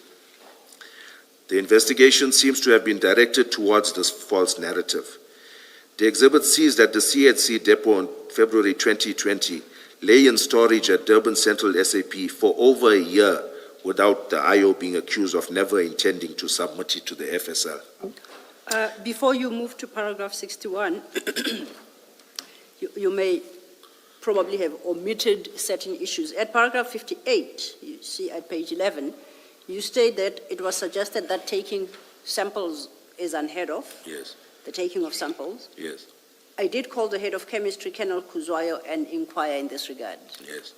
Thereafter, you then, at paragraphs 59 and 60, you speak about the events of the 27th of October 2021 regarding the 7 to 10 bricks that were required. Yes. But you no longer address yourself to the issue of samples. Did Yes. you discuss the matter of samples with Colonel Kuzwayo? You said you inquired from her in this regard. Yes. And if so, maybe this is an opportunity to state what advice you were given at the time by Colonel Kuzwayo. Yes. Thank you, Commissioners. It would have been, from my recollection, on the morning, most probably, of the 23rd of June, whilst I was still on leave, right? I know I called Colonel Kuzwayo to ask advice, seeing as how I knew that the lab was not accepting this. I just tried to get the ball rolling with regards to an analysis report. I did call her. She advised me how to take samples. And from my recollection, it was a long time ago, but the way I recall it, I called Warrant Officer Mpangase directly afterward and advised him on exactly what Colonel Kuzwayo had said. And on my instruction, that's how he went about to obtain those samples in the manner in which Colonel Kuzwayo had guided me to do so. So Yes. maybe if I elaborate, or will there be time later? I just want to add a little bit regarding that. With the chair's leave, I guess you may, lest you. we forget Okay. to come back to the point, yes. Okay, thank you, Chair. I did try to obtain my cell phone records from 2021 for the period of interest for the Commission. I have it on official record. Vodacom does not have these records since they're older than 3 years. But I would like to say that the onus should not be on me. I am stating it from the very beginning. I have stated that I had called Colonel Kuzwayo. And even if you look at the duration of the call, it would give you an indication as to the nature of our conversation. So I was hoping that General Flynn's team would have provided my itemized billing. It would have been either on the 22nd of June or on the morning of the 23rd of June that I would have called Colonel Kuzwayo and shortly thereafter called Warrant Officer Pangase, guiding him as per the guidance of Colonel Kuzwayo. Thank you, Chair. Thank you. Ms. Sillo, I assume we should be able to lay our hands on this or not? We will have to make a request Yes. and call for for the records. Thank you. Shall, thank you. So then to conclude my clarification on this, when you say at 58, I did call the head of chemistry to inquire about in this regard, you're talking about the events of the 23rd of June? Or thereabouts, just immediately yes, after yes, the seizure? Okay. yes. And that doesn't have anything in particular to do with the subsequent events of the 27th, which you deal with at paragraph 59 and 60? I shouldn't confuse the two. Okay. I'm happy, thank you. No, okay. On the 27th, it was just a follow-up. It was a follow-up because in my mind, Colonel Kuzwayo had guided me on how to take samples, which I guided Warrant Officer Pangase to do. I submitted those samples because when I came back from work, I had seen that Pangase had not submitted them. Hence, I submitted them on the 5th of July. And my conversation on the 27th of October with Warrant Officer Sechedi was with regards to either finalizing analysis report, either disposing, but getting rid of those drugs in Port Shepstone. It's then that he made me aware. I would not know this scientific procedure. I worked at ballistics, not at chemistry. I would not know this procedure, but Warrant Officer Sechedi is the one who guided me on how this would be done. And maybe at a later stage, we look at my contemporaneous notes in my investigation diary that were written at that point in time. So I maintain that my conversation on the 27th with Warrant Officer Sechedi, he did advise me on what we needed further in order to get a quantitative analysis, because we had only submitted samples that would look at the qualitative aspect of it. Thank you. Do I understand you to say that, as a matter of fact, you did make diary entries on the docket? In the inquiry file? About your conversation with Warrant Officer Sitsedi? Yes. Are you saying so? Contemporaneous. Contemporaneous, yeah, That's which correct. is contemporaneous. Yes. And Chair, may I just add something? The evidence leader was not aware of this. When engaging with the evidence leader prior to coming here, when I mentioned all that I had done on this investigation, I see the evidence leader was taken by surprise. And to me, I don't think it's fair that General Flynn's team had supplied half an inquiry to the evidence leader. Obviously, one would be interested in my investigation diary as to exactly what steps did I take, what did I do. Those are contemporaneous. So I just thought was there a similar entry with regard to your communication with Colonel Kuzwayo? No, there was not, Chair, and may I clarify maybe why? Yes, okay. Please. Because at that stage, remember, I left Isipingo SAP and went home to resume my leave. At that stage, Warrant Officer Pangase was physically in possession of that inquiry. I neglected to do so even when I came back. But did you not make the note about your communication with Warrant Officer Sitsedi after you had come back? With Sechedi on the 27th, yes, I had done it. So that's after you had come back? Yes, that was from leave. Yes, from leave, that is. Correct. Yes. Yes. So I'm not sure that your explanation fully gives us the picture. Why would you not have done something similar about or concerning Colonel Kuzwayo? You are back at work and you are making all these inquiries at a time when you are back at work, so why not a similar entry? I hope I'm not sounding like I'm probing at this stage. At this stage, I just want clarity. This investigation diary works chronologically. Yes. Meaning it goes day by day, you write the time, the date. So I had done it, I would think, on the 23rd of June. When I got back on the 29th of June, Warrant Officer Pangase had already diarized and written what he had done. So, yes, it's partially neglect on my part, but do I misunderstand the facts? I thought you communicated with Warrant Officer Sitsedi after you had spoken to Colonel Kuzwayo to inquire about what needed to be done, or not? No, I just inquired from Colonel Kuzwayo during that period, Chair. Which happened first? The Colonel Kuzwayo, the samples, the guidance on how to obtain samples came from Colonel Kuzwayo. And then you spoke to warrant officers to say afterwards. Afterward, yes, that's correct. Much still- afterward, on the 27th of October. I still don't understand then why you would not have made an entry that related to Colonel Kuzwayo. Okay, like I said, Chair, if I was in possession of that inquiry and still at the office, like I went on leave, if I was still at the office and I called Colonel Kuzwayo, I would have had that inquiry in front of me. I would have diarized date, time, the nature of my conversation with her as well. One last question. Were you not back from leave when you contacted Colonel Kuzwayo? No, I contacted her during the 23rd, on the 23rd of June, if my memory serves me correct. I was back at work on the 29th of June. All right. Thank you, Chair. And Before we break for tea, I just wanted to clarify 58, because that's where you were the first sentence, because this has caused a lot of confusion, even with warrant officers, as I said yesterday. Yeah, okay. I think we will, Chair will indicate. Let's adjourn and resume at 25 past 11. Thank you.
4 minutes past 11. We're about to resume. Please make sure your devices are quiet. Thank you.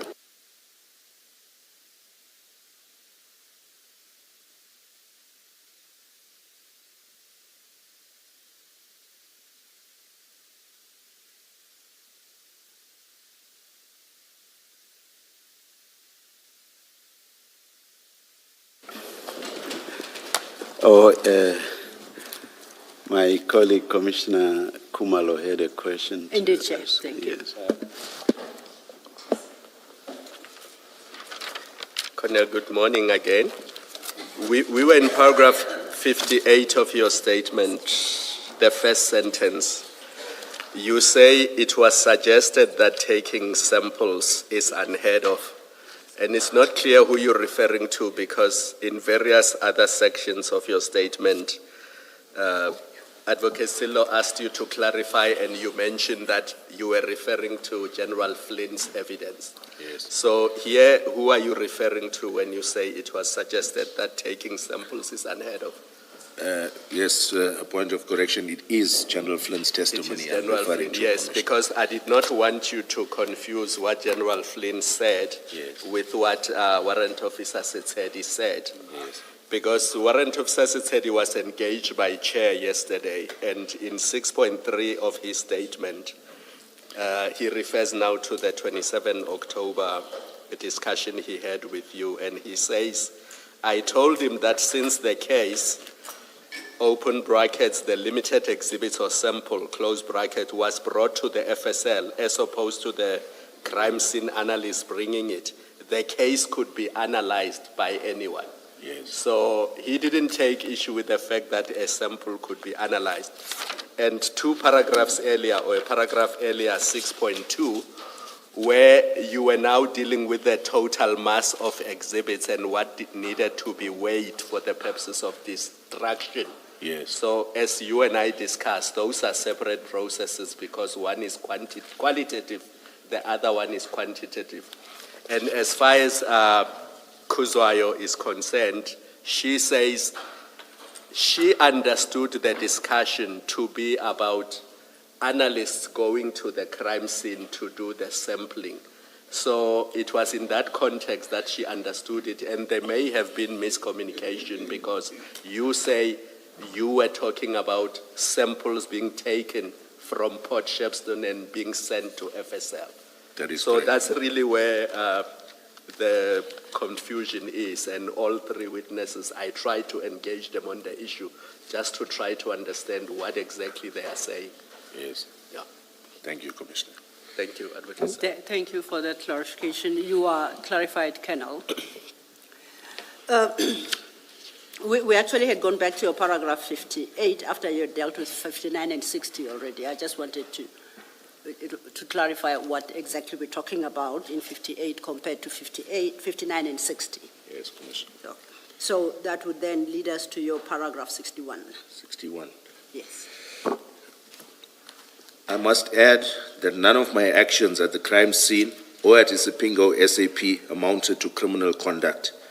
The non-availability of exhibit bags was the reason these exhibits were not sealed in bags as per National Instruction 8 of 2017.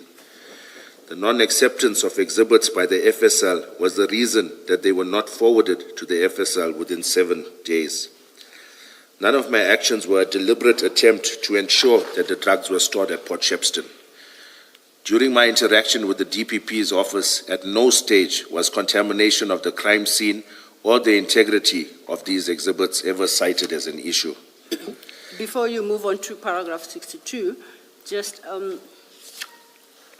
clarify what is the purpose of referencing your interactions with the DPP insofar as the question of contamination of the crime scene is concerned? Because Okay. you don't speak about that beyond this point. Yes. Okay. Thank you, Commissioners. I think the reason I added this bit in there was just to highlight that at the time that this seizure was done, yes, in hindsight, I realize now there were a lot of things that could have been done better. But at that stage, faced with my challenges, I'm going to try and get into that a little later. I did what I did. However, when this docket reached the DPP's office or this inquiry reached their office, generally they are the first ones when they peruse statements, look at the content of your docket or inquiry. If they're not satisfied with the level or the standard of work in terms of handling exhibits or chain of custody, integrity of the exhibits, all of the above, they would cite the same and basically indicate to management that this case is, we're not taking it on, we are not satisfied with A, B, and C. So I put in this paragraph to show that at that stage, in terms of prosecuting this matter, if it had to go to court, the DPP's office had no issue with regards to the investigation thus far. Thank you, Commissioner. Then, just as a last one, the point you make is that the DPP did not raise any concerns about the integrity and the contamination of the crime scene. That's the point. That's it, Commissioner. You don't go so far as to say that the DPP confirmed the integrity of the crime scene. You're not taking it that far. No, I'm not. Okay, thank you. Then you may. Sorry, before you move on, you, in that paragraph where you refer, in the second sentence, Yes. the non-availability of exhibit bags was the reason these exhibits were not sealed in bags as per national instruction. What does the national instruction that you're referring to say? Okay, with regards to exhibit management, Commissioner, Yes. it says that drugs need to be sealed in an exhibit bag upon entering into the SAP 13. It needs to be sealed at the scene Yes. in exhibit bags. And you say they were not sealed at the scene being at the depot That is correct. because there were no exhibit bags. Yes. But the same at Isipingo is your Yes, same. correct. You give the same explanation. That is correct, Commissioner. What do you normally do when you are running short of exhibit bags? Where do you normally source them from? Because surely you have to source them from somewhere. Yes. There's no go-to place, I would say, Chair, with regards to getting exhibit bags. You try whichever station is closer to you. You try a few stations. Some have, some don't have. And just to elaborate on that, Chair, when I go through the inquiry, I see that even on the day, I didn't know this until I perused it, even on the day of the seizure when they proceeded to Port Shepstone, there were no exhibit bags because I see they made an entry the next day that they had to go to Port Shepstone Police Station to acquire those exhibit bags. So I'm just letting the Commission know that although my colleague may have alluded that we've got tons of exhibit bags, it's not always the case. Thank you. I was, when I asked the question as to where you source the bags from, Yes. when you are short, I was exactly thinking of what you said, which is you call around at other police stations to source them. I was thinking of that as well. Yes. We have seen from the evidence that I think one of the police stations that have been mentioned is only about 20 kilometers away. Yes. And I think another one is about 24 kilometers away, Yes, Chair. give or take. I'm not sure about the third one, which is made on WAF. Yes. Or rather, let me just say, one is 20, another is 24, and then there's another one. Do you know how many kilometers the third one is? I would think it's a shorter distance from. Even shorter than I would 20 think and so. 24. Yes. No inquiries were made from those police stations. No. Was those, but you agree that that's a very short distance? It is a short distance. Were inquiries made? If not, why not? Firstly, Chair, the time delay to send members, sometimes they come back with 5 or 10 bags. What's worse? Yes. What's worse? Saving time and not complying with prescripts which require that exhibits should be placed in exhibit bags. What's more important, saving time? Yes. No, I agree, Chair. All right, I agree. Thank you, Chair. Yes, Yes, am Commissioner. I understanding your evidence correctly to be that you and your team did not have evidence bags with you, or enough evidence bags with you, but as you were at the scene, you did not make any inquiries with any police stations. You are correct, Commissioner. Thank you. Yes. Thanks, Commissioner Baloyi. In response to a question from the chair, you indicated, did I understand you correctly, that you learned later that they were transported to Port Shepstone, not contained in evidence bags. Is that your statement? Can you repeat that I had question? understood your answer to a question posed by the chair, that you subsequently learned that they were transported from Isipingo to Port Shepstone, not in evidence bags. I knew that from the onset, Commissioners, yes. Okay, that's what I needed to clarify. So by the time you left the scene at Isipingo, you knew that they were being transported to Port Shepstone, not in evidence bags. I did know that, Commissioners. Thank you. So basically, you knew even before you handed over to, is it Warrant Officer Mpangase? Yes, So even before the handover, you already knew. I did know that. Thank you, thanks. Thank you, Chair. Lastly, in that paragraph 61, the very last statement where you say your interaction with DPP office at no stage was contamination of the crime scene or integrity of the exhibits ever cited as an issue. What are you conveying in terms of, maybe my question is, well, what did the DPP office know about what happened at the scene, about how the exhibits were handled? Were they ever in a position to express a view? Yes. Okay. They would have had sight of the entire inquiry, Commissioner. That would have outlined every statement that was there. There's in the investigation diary, Warrant Officer Pangase puts a date and time as to when he sealed them in exhibit bags, where it was done, who was present. Then there's another addendum where he's described the exhibit bag and the color of bricks in it. So all of that would have been privy to the DPP's office. I guess what I'm trying to understand is, with this statement, you are not conveying that there was nothing wrong with the way the crime scene was handled, with the way the exhibits were handled. The absence of a comment from the DPP office, you're not conveying the absence of a comment or adverse comment from the DPP office means all was done. All was done properly. You're not saying that. No, Commissioner, I will concede they did not express any concern. When I look at it, there were a lot of concerns to be raised. However, are still in place, albeit national instructions were not fully complied with, which is, there's no excuse for that. So, but yes. Okay. Now, I wasn't engaging yet Yes. in the quality of what was done. I just wanted to understand what it is you're seeking for us to understand from that statement. Okay. Thank you. Thanks, Mr. Thank you, Commissioner Baloyi. Thanks, Kenneth. That will then bring us to your paragraph 62. Okay. But I see beyond this point, you deal in large part with the testimony of General Flynn. You see that? Yes.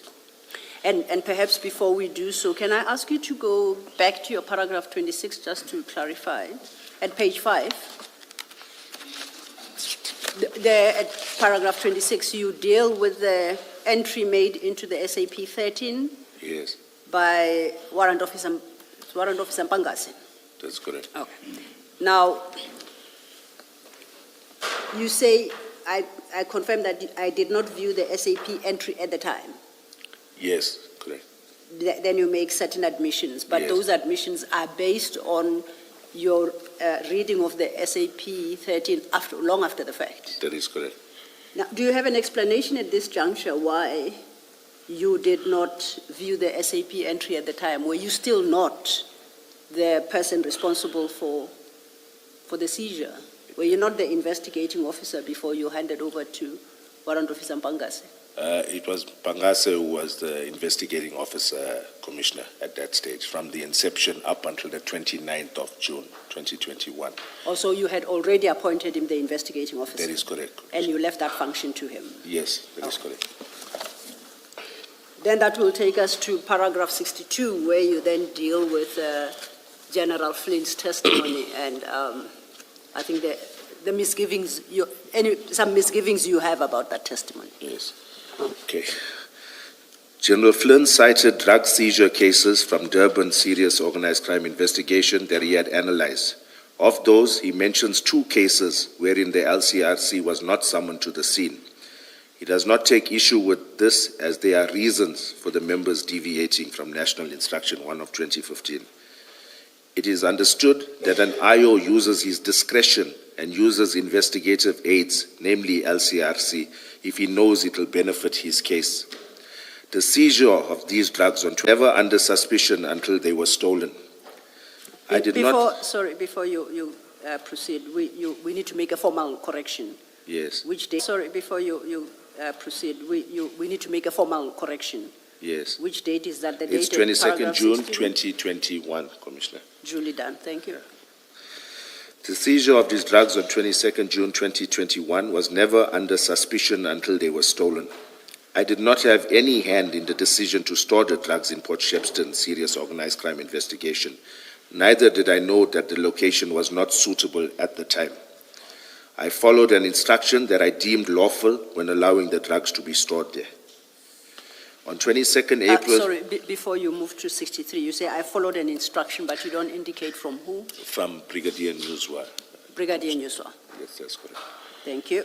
You may proceed. On 22nd April 2026, General Flynn was at my office conducting inspections on all our cases on hand. I also asked him if there were any questions he had regarding any of the 10 cases he had drawn from us previously. I explained my challenges on the 22nd June 2021 seizure, as well as other cases of interest. He did not bother to ask any pertinent questions or seek clarity on any issue regarding this matter. Even during this meeting, I did not ever imagine that I was a suspect in the theft of drugs. I will now point out what I believe will show the Commission that the team investigating the theft of drugs was not acting in good faith.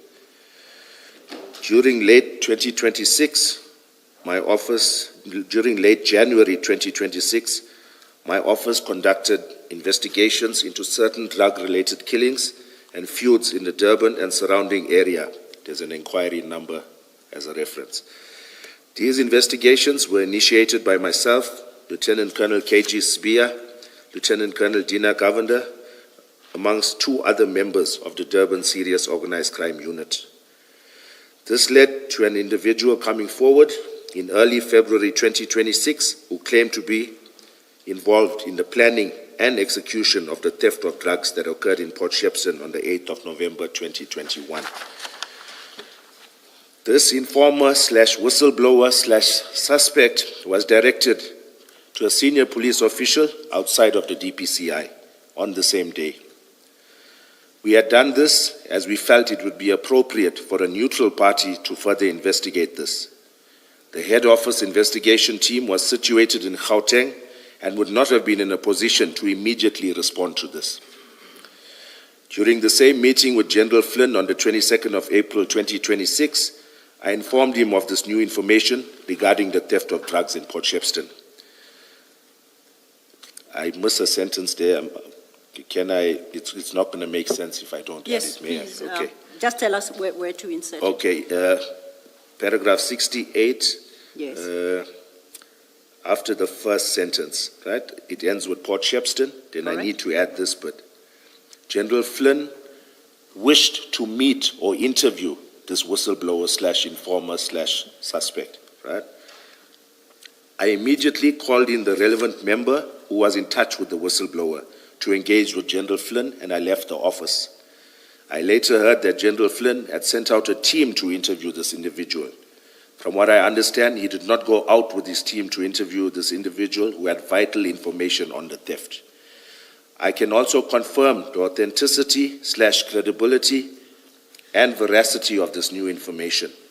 I was left in total shock upon viewing General Flynn's evidence before this commission.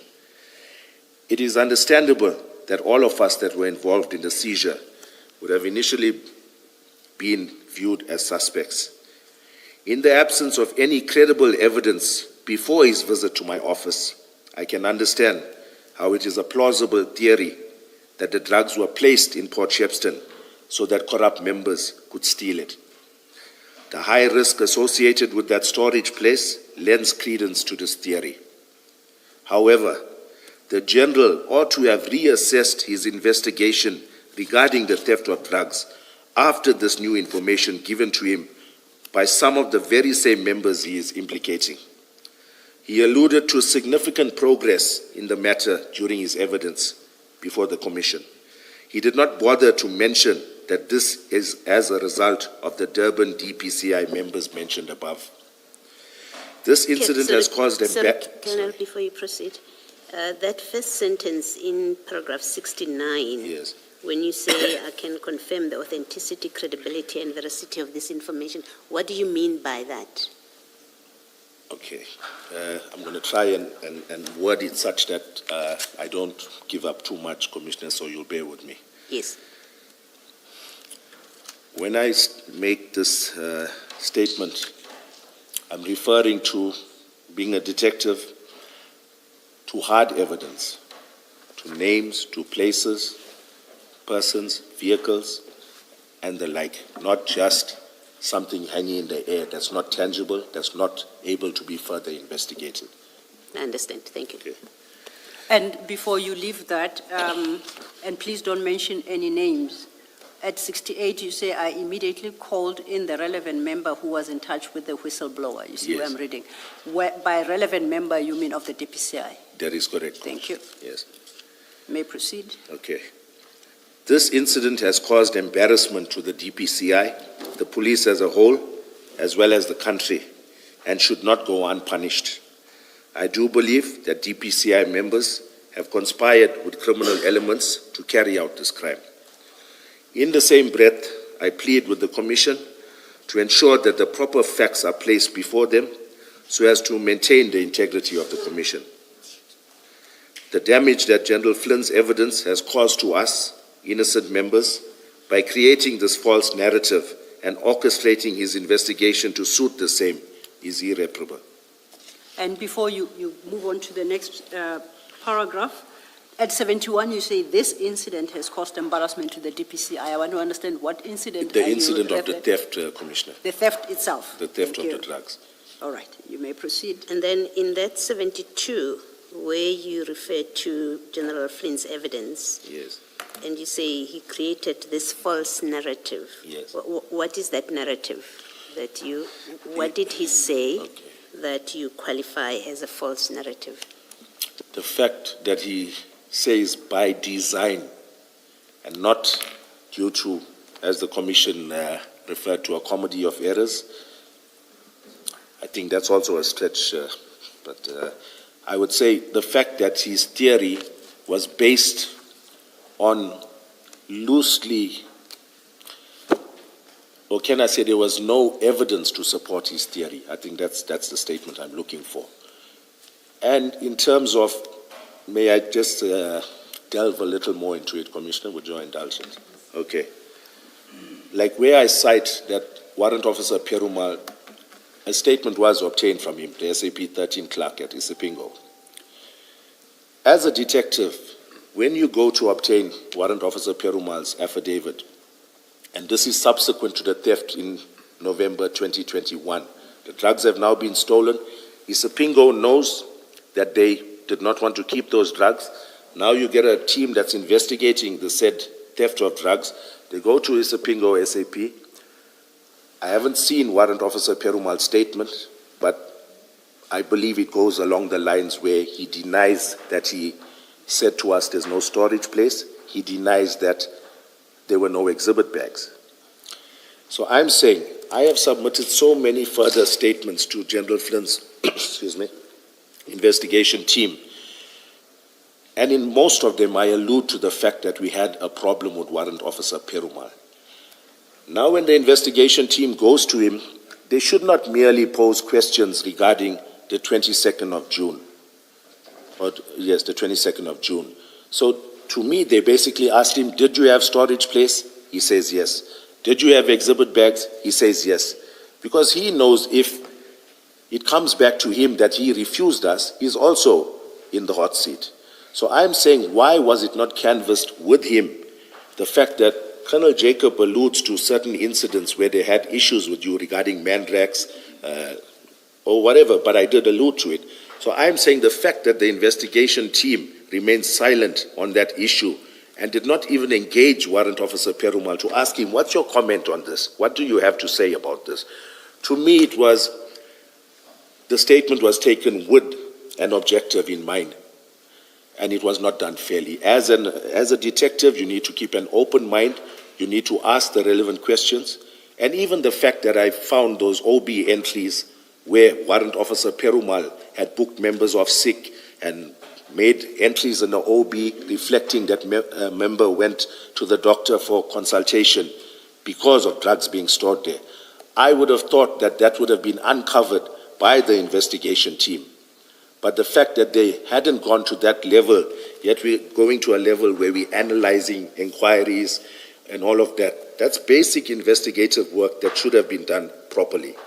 So, yes, Colonel, I thought what you were alluding to in 72, when you talk about a false narrative, is the theory in 69 that the drugs were placed in Pet Shepstone so that corrupt members could steal it. yes. And then you just got lost because you Okay. started talking about OB books and Okay. other things. Sorry, I jumped the gun there, Yes. Commissioner. Can you just answer that question so that we... All right. My question. Okay, and the reason, okay, if you want to proceed, it's fine, but may I just have a little chance?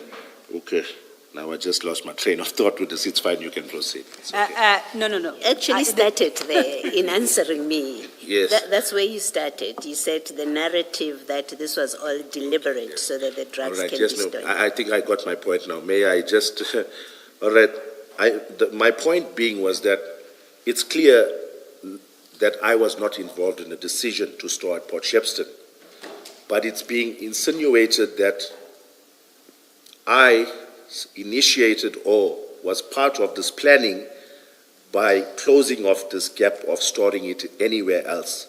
The fact that I said to the Brigadier, I've exhausted all avenues, I've got no storage place. So I'm saying that General Flynn ought to have investigated properly, because the fact that he cites, I should have used Brighton Beach, I should have used Durban Central.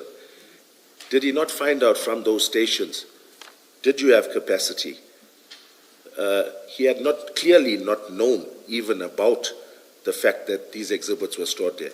In his evidence to the Commission, at no stage did General Flynn allude to the fact that Isipingo had turned these exhibits away and that they were lying at Durban Central for 1 year, 9 months, untouched. And I will go on further to say, there's no official record of those exhibits being stored at Durban Central. I followed up, I couldn't find an OB entry or a SAP 13 entry for when Durban Central accepted these exhibits on the 6th of February 2020. And I'm not doing this, Commissioners, to point fingers at others, to show that others are doing wrong, so I should be left alone because I'm doing wrong as well. I'm doing this, I'm highlighting it to point out, that firstly, the challenges that we face, and secondly, the fact that General Flynn, I would think, misled this Commission by not highlighting a pertinent point by saying to the Commission that I find it strange, Isipingo has never had a problem with exhibits. That was his statement to the Commission. How can you say that in light of all of this? So hence, I'm saying what I say. And before I forget, Commissioners, there's one other thing. I've perused an affidavit of General Flynn's where he cites this Mandrax case, and like I highlighted, he did not point out the fact that it was stored at Durban Central for 1 year, 9 months. He goes on further to state that when the exhibits were confirmed to be Mandrax. In his statement, he says the exhibits were confirmed to be Mandrax. Now, I find this strange, seeing as how The date of destruction by the FSL was the 12th of November 2022, or 2021, that this was destroyed. Those exhibits from Isipingo that moved to Durban Central, it was now taken out the vault. On the very same day, the members took it up to Pretoria, and the exhibits were disposed of. They were taken to an incinerator at some undisclosed location. So I fail to see where there is confirmation that this indeed was Mandrax, because no analysis was done. It was merely destruction or disposal.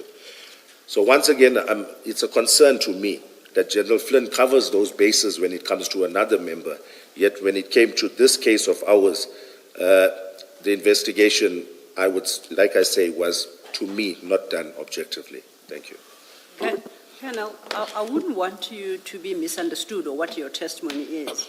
If I can try again to take you back to Commissioner Baloi's question, and I'll do that with reference to your own statement, okay? If you look at your paragraph 72, the question by Commissioner Baloi is, what is the false narrative that you say General Flynn created? You understand that? And I want you to consider a response to that question in the context of what you state at paragraph 69 and at paragraph 71. At 69, you say, and I read midway, in the absence of any credible evidence before his visit to my office, his being General Flynn, I can understand how it is a plausible theory that the drugs were placed in Port Shepstone so that corrupt members could steal it. The high risk associated with that storage place lends credence to that theory. Do you see that, Pet? Yes. Now, if you go to 71, Yes. where you talk about the theft, the incident, Yes. you conclude 71 with the following words: I do believe that that DPCI members have conspired with criminal elements to carry out this crime. Yes. So this is what you testify to. Yes. Now, in the context of what you say, what is the false narrative that you say General Flynn Yes. presented to the Commission? Okay. Thank you, Commissioner. I would say the fact that on the 22nd of April 2026, this information that I can put my neck on the block to say is credible was furnished to General Flynn. He had ample time, or I wouldn't say ample, to finalize the entire case. But obviously one would have expected him to now compare this newer information, compare it with his initial theory, and look at the two, whether they gel. Investigation is all about a process of elimination. Initially, we all are suspects. As you further investigate, you start narrowing down your suspects to a few individuals, I would think. But none of that happened, despite us furnishing such credible information. And I must add, we had no clue that General Flynn was to come before the Commission to give evidence.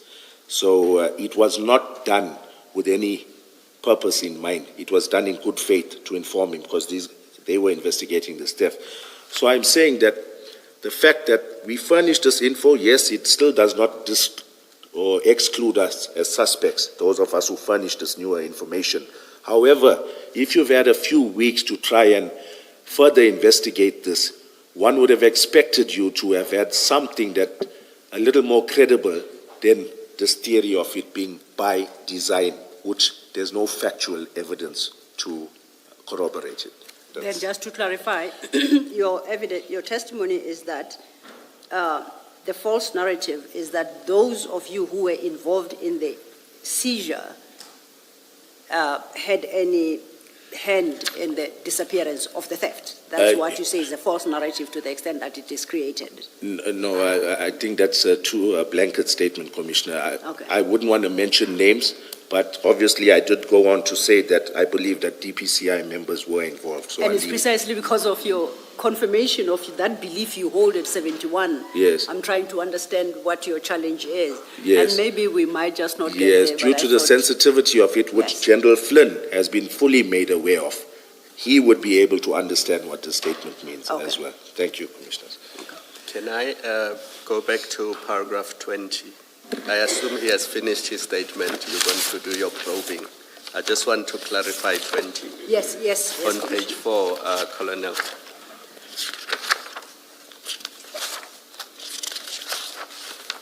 Colonel, sitting here, we have taken it as a given that what was stolen in November 8, 2021 is cocaine, and the value of that cocaine is approximately 200 million rands. We've taken it as a given. But because we are a fact-finding inquiry, facts are important. Now, in the absence of a qualitative analysis and a quantitative analysis, are we sure sitting here today that A, it was cocaine, B, the value of that cocaine was 200 million? I'll tell you why I'm asking these questions. I've had to do some reading, the UN report on drugs and cocaine and other things. Depending on the grade, even if the kilograms are 1 kilogram bricks, depending on the grade, the value could range, and it could even be 400 million.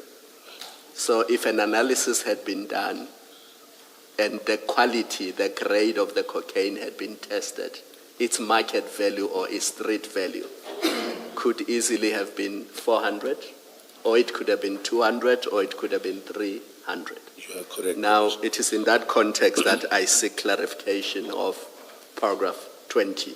Yes.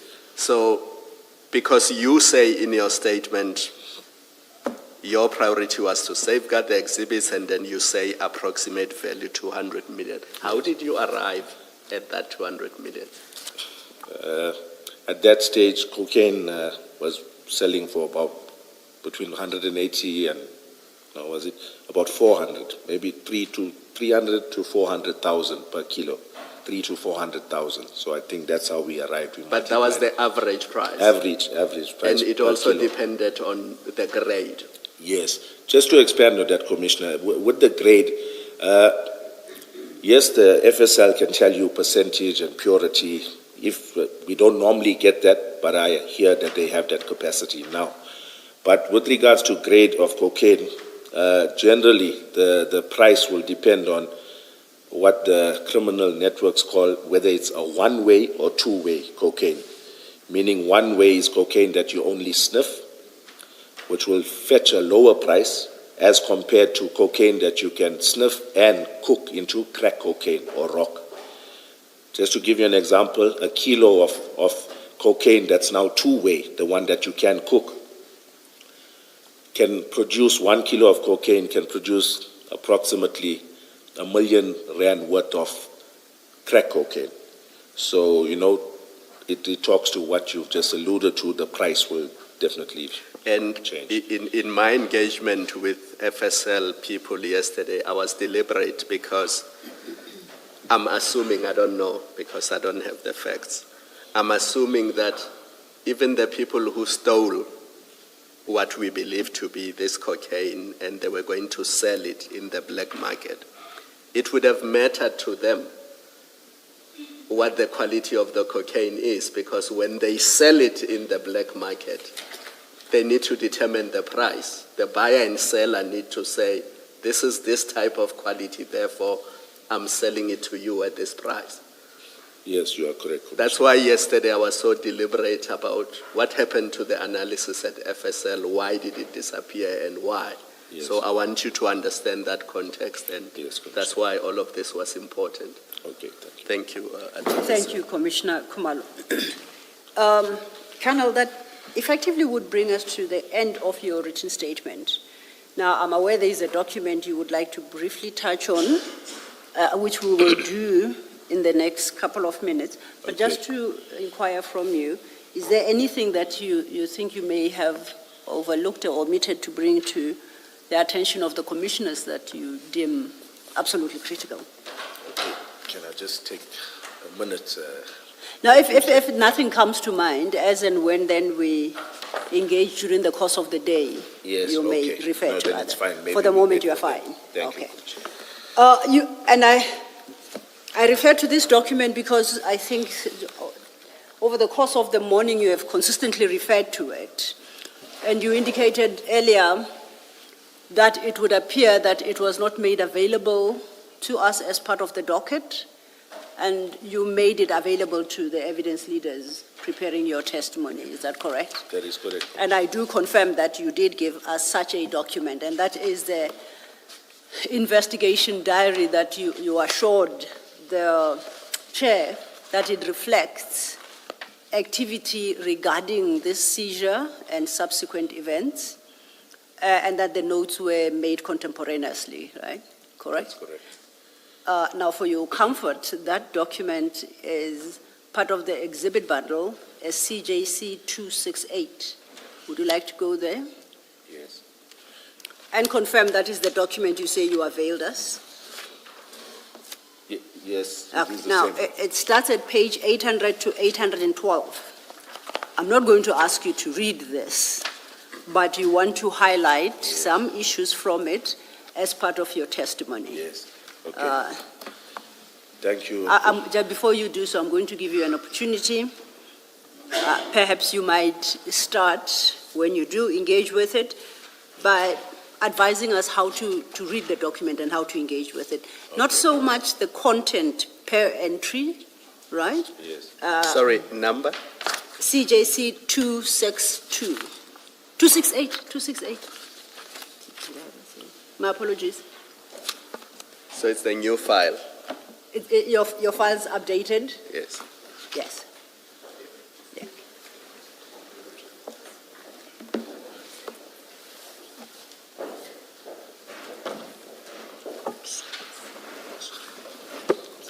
CJC 268, I think it would be the penultimate document that's fine, the exhibit file. Okay. Thank you. Okay. Thank you, Commissioner. Just 1 second, Colonel. Okay, as I had suggested, perhaps there are different entries made, right, in the investigation diary. At the conclusion of every entry, there's a signature.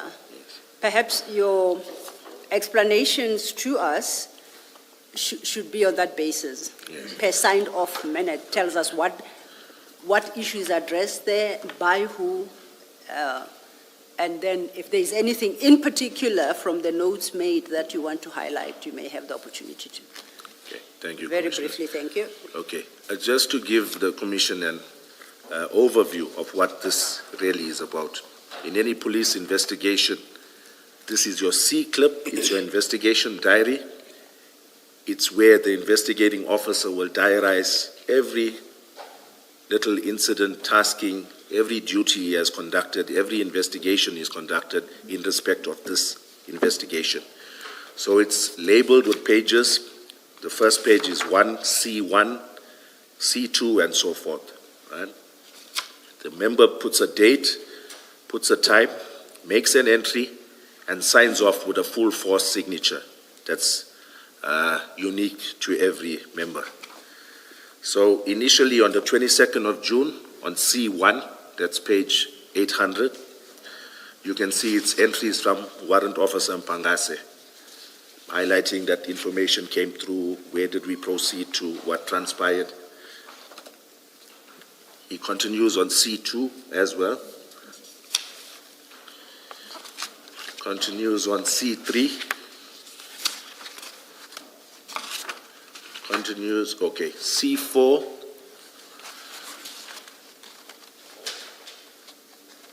Is an entry from myself, and I think I'll read that out just to show the preliminary or initially what taskings was given to Warrant Officer Pangase in respect of this investigation by myself. The entry on C4, page 803, it's dated 23rd of June 2021.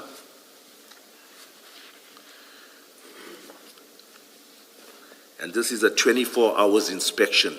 It's something that the police puts in place in order for within 24 hours to guide their investigating officer on what needs to be done. So I'm going to read out. I say, obtain witness statement from all relevant role players. Request PCMC, that's our Priority Crime Management Center, to profile all suspects and business entities. I say, liaise with the DPP's office. Inquire that SARS Customs is brought on board, or ensure that SARS/Customs is brought on board the investigation. And I made an entry here, forward samples taken to the FSR. Okay, that's something of note. Then I think at the bottom of the same page. Before you do that, can I just understand or clarify? So these are your entries Yes. on the 23rd? Yes, but, okay.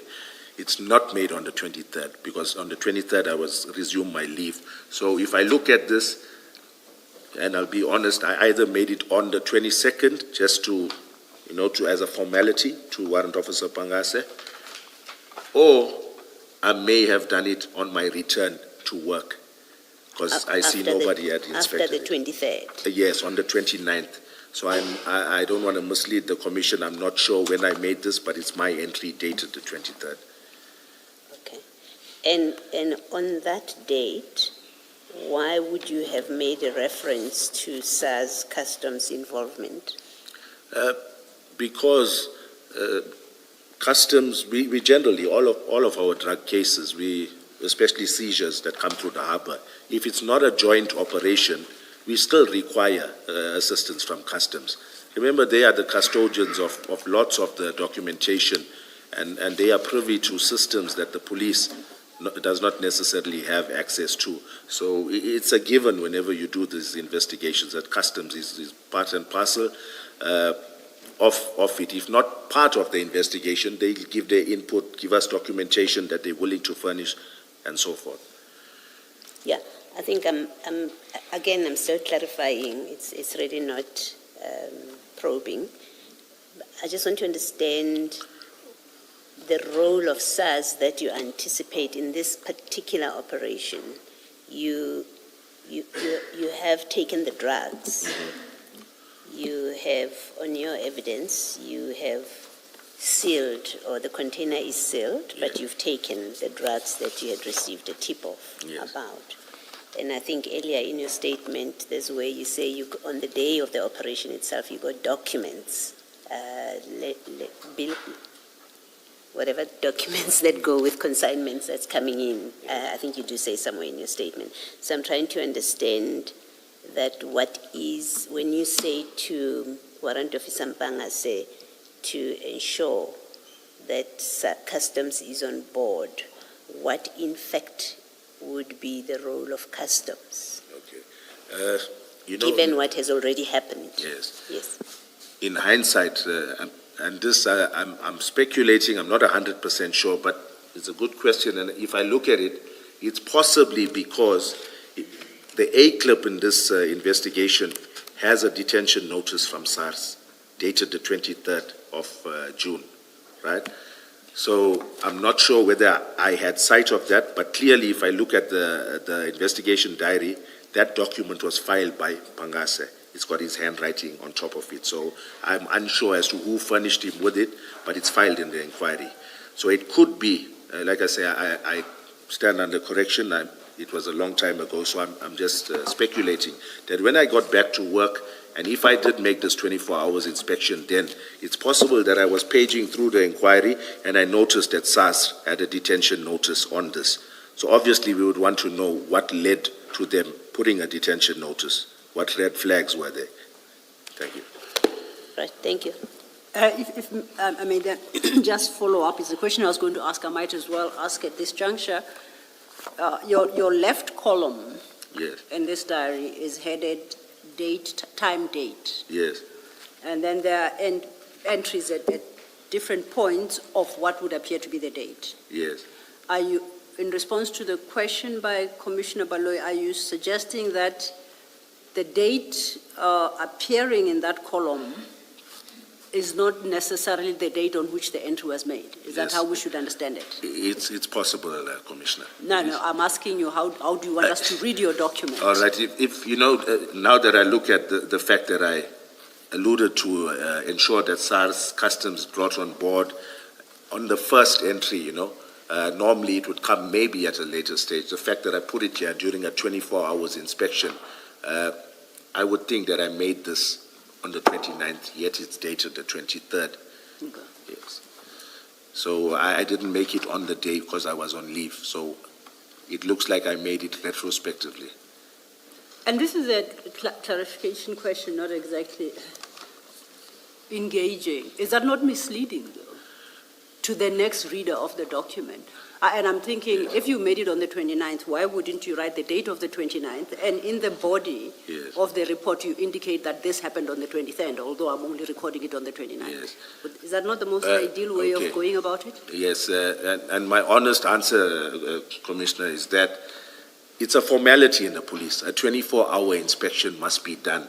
So the fact that Pangase didn't take it to any other officer for a 24-hour inspection by the time I got back to the office, that for me is administrative. It's something that's frowned upon. It's one of the boxes that you need to tick, a 24 hours inspection, guiding the member on what to do.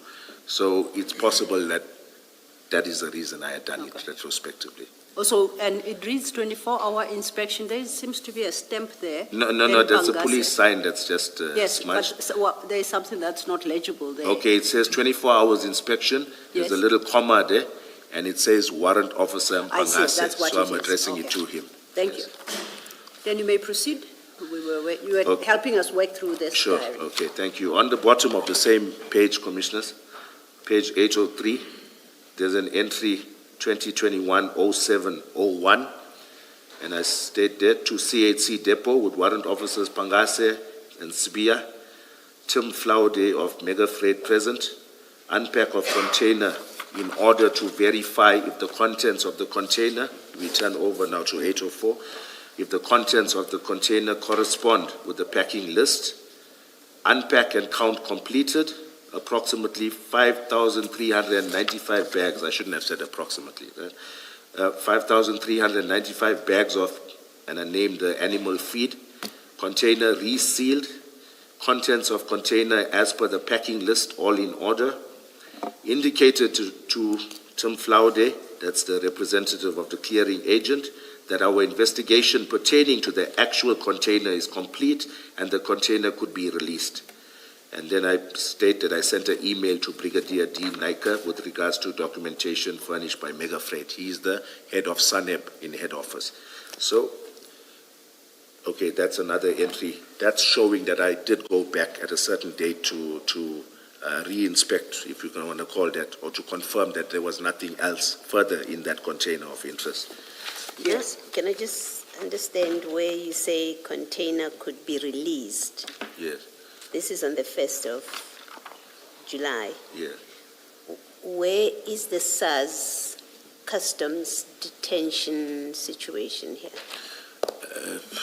Their detention notice, Commissioners, was dated the 23rd of June. Yes. So I'm not sure whether they did inspect those other 9 containers. So if they had engaged with us to come through and further inspect this container that we had already inspected, I don't think that would have been a problem. But we did it without them. Yeah, At this I guess stage. my question is, Yes. if you are aware, and I really am just trying to understand the facts at this stage, if you are aware, as you are at this point, that the container is under a detention notice by customs, as you have told us previously, when you, without the involvement of customs, at least according to your entry, there doesn't seem to be a recognition of customs involvement. When you, without the involvement or reference to customs, you instruct the clearing agent or you inform the clearing agent that the container can be released. Yes. I'm trying to understand how that works in practice. Customs Commissioner was aware of our find at that container. I can't say with certainty, but I would think that their interest in it had waned since we had already discovered the narcotics in it. So I'm not 100% sure of the sequence But of as we events. understand, their interest is the bone meal. So it has No. Yeah? In fact, sorry, Commissioner, to just hope that wasn't rude. No, I'm saying they put a detention on this containers. I can't say with certainty, but I would think for the drugs itself, not for this bone meal, because there was nothing wrong or there was nothing amiss with this commodity. You know, there was nothing that was a red flag about the commodity itself. I think what was of interest was the port of origin, which was the port of Santos, which comes up frequently as one of the ports of origin of drugs, large consignments of cocaine. So it's possible it's based on that, but my suspicion is that they put a detention notice on it for the very same reason that we searched it. Thank you. Thank you, Commissioner. We had just gone past page 803. If we could perhaps pick up the pace. Okay. You don't have to read every entry. Just guide us on how to read this document. Yes. Okay. Maybe. All right. No, it's fine. I don't know if it's of interest, but I've diarized here on the 5th of July, 2021, on page 805 at the bottom. You'll see to FSL and Manzantoti to drop off samples for analysis. So I call it samples, yeah, Commissioner.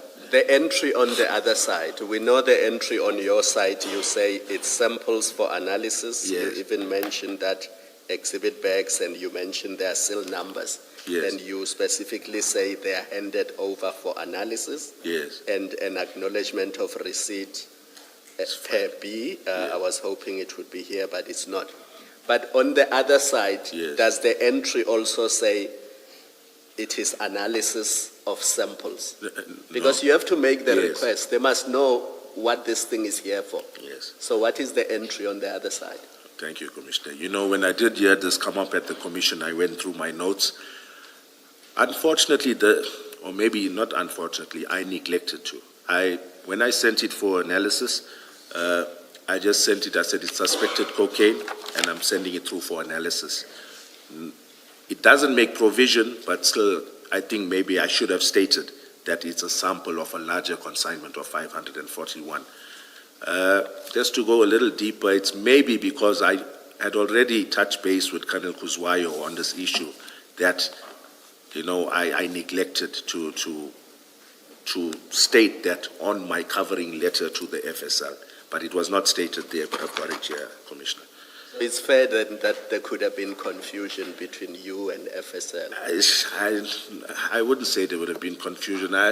Commissioner, during every stage of my interaction with them, it was known that we're sitting with 541 kilos. The FSL can't house it. I'm trying to get rid of this, whether it be via an expedited analysis report, or if you tell me I can take it straight for destruction, whichever way. So they were fully aware. They were fully aware, Commissioner. Thank you, Commissioner Khumalo. We've made note of the entry at 805. Then if we continue. Okay, all right. Just look. We're now at 806. Yes. Yes. Okay. I see on the 2021-07-19, I said, email request to DPP, Advocate KD Governor for assistance, and I find my correspondence in my B clip as per B3. So that was a covering letter giving them a synopsis of what had transpired and basically preparing the DPP's office to now guide us on this matter. Okay, then we see there are other entries there. And I think if my reading of the document was correct, beyond this point, 806, yes, all the entries are by you. There is... well, except there is somebody called yes, the one... Nunda. Yes. But there are no, in this context, yes, there are no further entries by Warrant Officer Mpangase. No, they aren't, Commissioner. Yes. So you are now the investigating officer fully in charge. Yes. Okay. Yes. However, Commissioner, I must point out that wherever you see red writing in this investigation diary would be an inspecting officer that would have been looking at this inquiry and giving advice or comments or guidance in that regard. And duly noted, that's the same as your entry at page 803. It's in red. Yes, at that stage it was Pangase who was the IO, so me being a commander at the unit, the entry needs to be in red so that he acknowledges And that's the complies. point I'm making. Yes, yes, That Commissioner. the inspection in respect of your entries is in red by, please give me the correct rank of the officer here, Nundla. Yeah, Nandlal, yes. Nandlal. Nandlal, it's a Lieutenant Colonel Nandlal. And that was the inspecting Yes. officer, yes. where you are the investigating officer. And the entry in red by you at 803 is where you are the inspecting officer, and Warrant Officer Mpangase is the investigating officer. You are correct, Okay. Commissioner. Yeah. All Okay. right, I think, does that... One more aspect, please, Commissioner, Yes, before yes. we tie up this. I'd like to draw the Commission's attention to my entry 2021-1104, or even before that, the one on page 809, which is C10. 809. Okay, if you look at the entry 2021-1027, I've made an entry at FSL Manzam Choti, spoke to Warrant Officer Sechedi, in brackets I've got analyst, regarding their Section 212 analysis report status. He indicated that he needed 7 to 10 kilogram exhibits for weighing in order to complete the Section 212 affidavit. Informed him that I would make arrangements with the Port Shepstone office to retrieve said samples with him present. So that's contemporaneous, that's made on the day. And then the entry after that, it follows on the page 809, the entry at the bottom, dated 2021-1104, called Lieutenant Colonel Prinsloo, Unit Commander, Port Shepstone Serious Organized Crime Investigations, to make arrangements that I come through with the FSL member to obtain exhibits for weighing. He indicated that he was on a wildlife workshop from the 8th to 12th November 2021, spoke to H. Nika of Customs SARS, arranged to meet the following week. So that's a commander at Customs that I was engaging with as well. So I think that's what I wanted to point out. Can I just get the following clarifications? If you go to 803, that is now your entry in red. Yes. You call that a 24-hour... 803 saying page 803? Yes. CJC 268. That Yes. is your entry, and you headed it 24 hours inspection of Yes. Warrant Officer Mpangase. Yes. Then when we go further in the document, Yes. and we deal with, is it Lieutenant Colonel or Nundlal at page 807, once Yeah. again in red. Yes. What is that? You called yours a 24-hour inspection. Yes. What inspection is this? This, let me see. This is a normal monthly inspection, or sometimes it can be a quarterly inspection. This, I'm trying to see, it could have been a month-end inspection. I see it's dated on the towards the end of July 2021. So this is a month-end inspection? Yes. And how often must this be done? Logic would tell me every month. Yes. Would I be correct? Yes, a monthly inspection of, by virtue of its name. Yes, it's Yes. monthly, but you get a quarterly. It depends sometimes on the type of investigation, or if it's not gaining momentum at a certain point in time, and then it starts to. But generally, in the police, there needs to be a monthly inspection. Okay, Yes. so preferably a monthly, otherwise quarterly. Yes. Okay, this one we see is dated 31st August. Overleaf at 808, there is another one. Yes. It's dated October. That's, I'll write Yes, that there's one one. in September as well, I see. Where do you see September? The one in September is page 808, it's C9. There's a writing in red. That's 2021-10-20. The date stamp on it says 16th of the 9th, 2021. Or you go by the, Yes. so what, were there two? Yeah, this was another one. This was done by a provincial inspection team, meaning this was a team comprising of officers from throughout KZN who would now come to my office and inspect all of our dockets, enquiries, registers, and so forth. All right. Then working through that document, now that I understand the theory behind the colorful entries, it goes up to C11, right, at 812?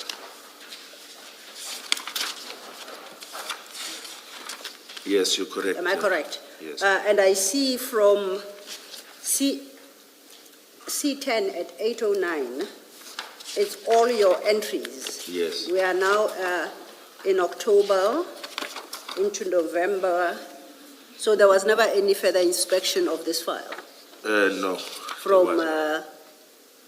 from September. If you look at 808, from September till November, there were no inspections. That is correct. Even the monthly inspection Yes, there was none done. and no quarterly inspection. The quarterly inspection would have now been conducted during the 12th month. Okay, there would have been an inspection in the 12th month, but however, this inquiry was now taken away by head office on the 28th of November 2021, subsequent to the theft of the drugs. So, and there was quite a bit of activity between that. Why then was it not necessary from September to have monthly inspections? And my question really is premised on the engagement we had earlier about your entry, your inspection of 23rd June 2021, Yes. when you said actually the entry was not made on the day, and you accepted that that might be misleading.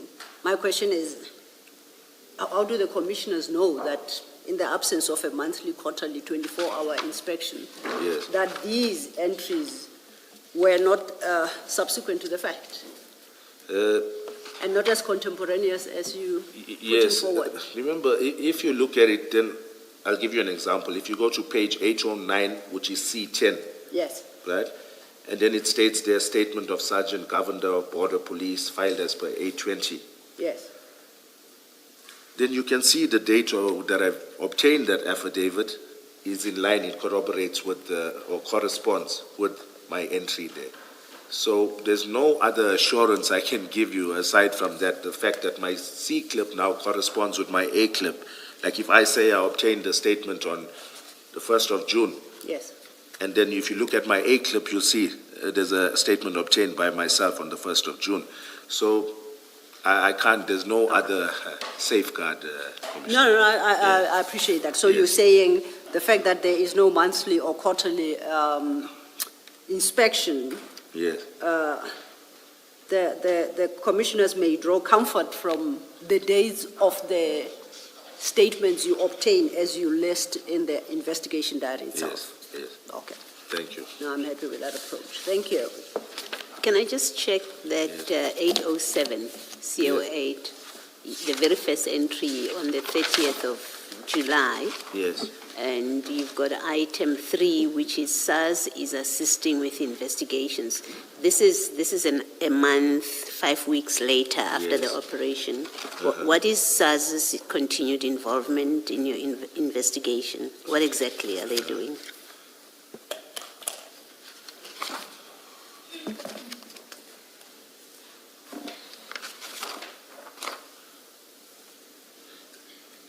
you know, Commissioner, I can't see, I didn't make notes here, but I would have called the same commander that I alluded to at a later stage, because at some point, let me try and find it, I allude to a meeting that he failed to honor.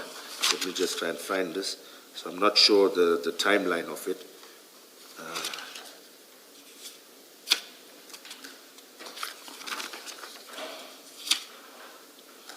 Okay. Yes, I think he may have been otherwise engaged, Commissioner. If I look at 809, page 809, the entry right at the bottom, that's 2021-1104. I say spoke to H. Nika of Customs SARS, arranged to meet the following week. So I'm not sure whether he was not available but we did engage, we did touch base. I would assume there was nothing forthcoming from them for me to really diarize and make and file something that SARS had furnished us. So I can't say what their involvement was, but I was touching base with them with regards to this. My question is trying to understand the role of SARS in Yes. what is now a police inquiry. Yes. The container is not with them anymore because you did say that it can be released. Yes.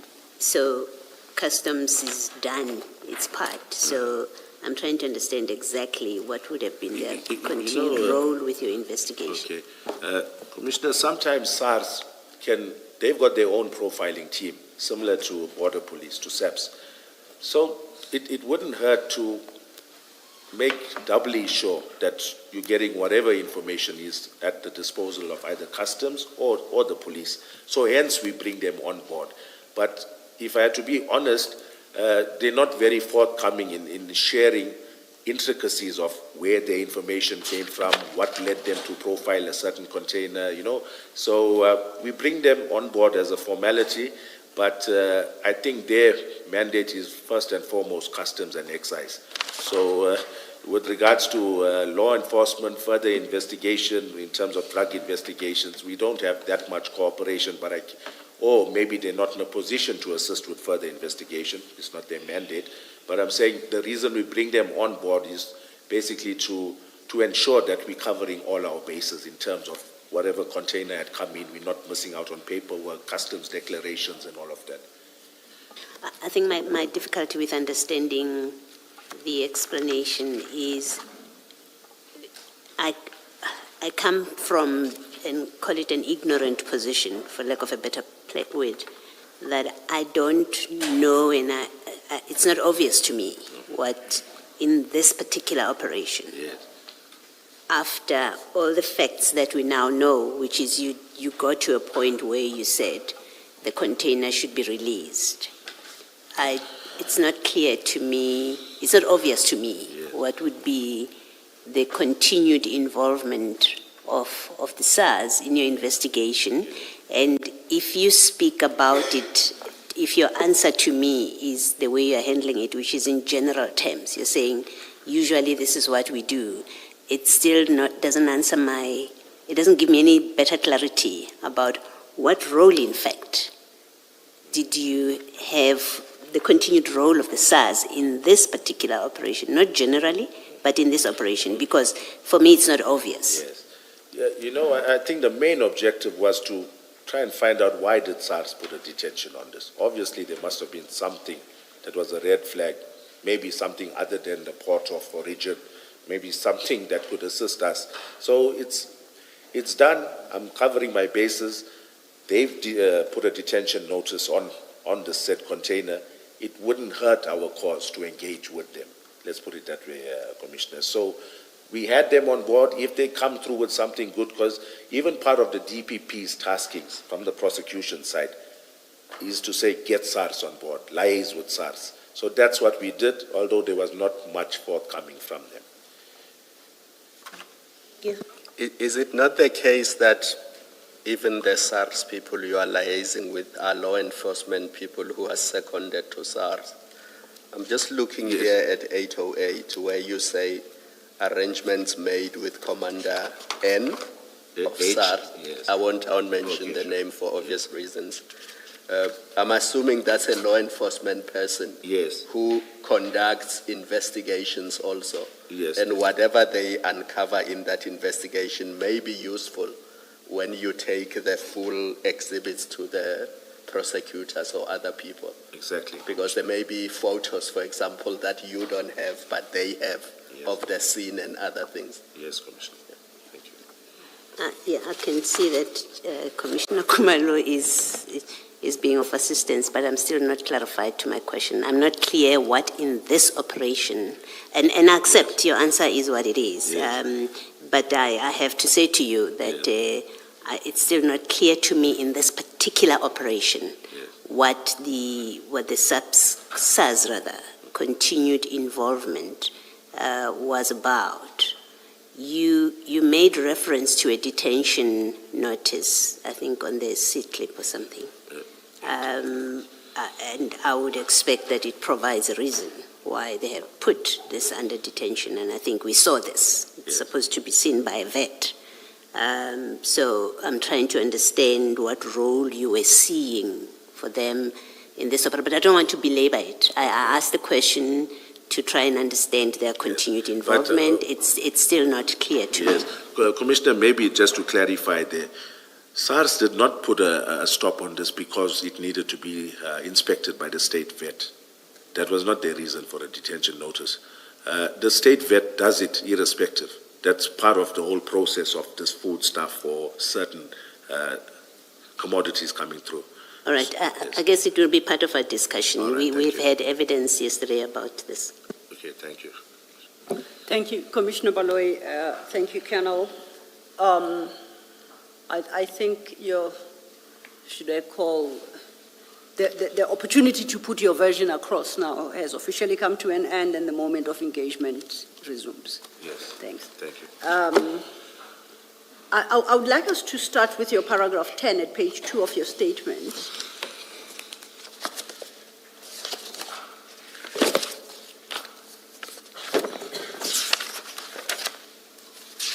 And as I understand, if you have regard to from paragraph 8, from paragraph 6, you have been involved with SANEB, which is the South African Narcotics Enforcement Bureau, from technically 2009 to 2018. You had a break for about a year, and from 2020, at paragraph 8, you went back to SANEB, and this time in a senior position, and by February 2022, you were then promoted to the rank of colonel and appointed as the unit commander. And under your unit included SANEB, correct? That's correct. So that's quite a long career in, I nearly said in narcotics, but that would be wrong, in the area of investigation of narcotics. Yeah. Is that fair? Yes, yes. Okay. Now, at paragraph 10, you say, I have coordinated drug operations, managed drug projects, dismantled clandestine laboratories, and been involved in several drug seizures at the port and container ports. Yeah. Okay. Then you deal with a specific seizure of the 22nd of June. My interest here is, would I be correct to understand you to mean that you've done a number of seizures, drug seizures at ports and container ports, including the Durban container port? Okay, would I be correct? Yes. Or am I wrong? That's why I've put there, I've been involved. Personally, this was my first, the one on 22nd June, seizure that I've investigated personally. It was the first seizure at a depot. Usually my investigating officers would do that. This was the first one that I took on personally. Now, let me understand. I understood the last sentence of paragraph 10 that reads, prior to the drug seizure on 22nd June 2021, I had not conducted a larger seizure. Yes. I thought the point you sought to make there was the size of the seizure, yes, not involvement in seizures. Just to clarify, Commissioner, when I say I've been involved in several drug seizures at the port, meaning I was involved, I played a role either as a commanding officer, just overseeing operations, or physically there assisting with whatever needed to be done. But this was the first one that I took hands-on to investigate, where I was the investigating officer. So it's not a question of size of seizure, as that after more than 15 years of being involved in SANEB, this is the first time you set foot at the Durban Harbour to conduct a seizure, a drug seizure? No, it was the Where first... Where am I missing you? Okay. Please try again. Yes, okay. I've been present at seizures. I was not the investigating officer. I've been there since the inception. We went and opened up containers or reefer containers and discovered drugs in hidden compartments. I was there from the inception, from A to Z, but I hadn't been the investigating officer thereof. Yes, no, I appreciate that. Why do you seek to draw that distinction? Being an investigator or being involved? Just for the sake of being clear to the Commission, because I think the evidence leader was asking about that. Does that distinction matter for purposes of what you would know or what you would consider necessary in terms of process. I hear you, Chair. Because yes, surely yes. you were not there purely out of interest. You were there as a police officer. That's correct. And surely you would have had an interest in what was going on. So it's not just a visit, Yes. a curiosity visit. So the distinction should not really make a difference. Yes. Chair, just for clarity, when drafting the statement, I was part of the email that was sent to me by the investigators and the Can you evidence leader. just answer the question? Well, it was to directly? include this, sorry, Chair. Can you It was- answer the question? Yes, it directly? was to include this. I was asked to include this, but whether I had done a larger seizure of drugs at a point. No. I'm interested in the value of drawing the distinction between involvement, not being an investigator, and being an investigator. I'm interested to know, yes, that's all I'm asking you. You know, Chair, I think maybe I mentioned Because, it. and bear in mind, I have made the point that surely, as a police officer, you were not there as a curious visitor. So now tell me why you draw the distinction, or what's the practical value for drawing the distinction? Maybe I'm trying to show the Commission that this was the first one I had handled hands-on from A to Z. But in terms of what needs to be done, the distinction does not take us anywhere. No, I won't shy away from that, Chair. That, Thank you. yes. Thank you. That's all I want to establish. Yes. Thank you. Thank you, Chair. Before I pose a question to Colonel Jacob, Commissioners, I would like to refer us to CJC 250 in the exhibit file.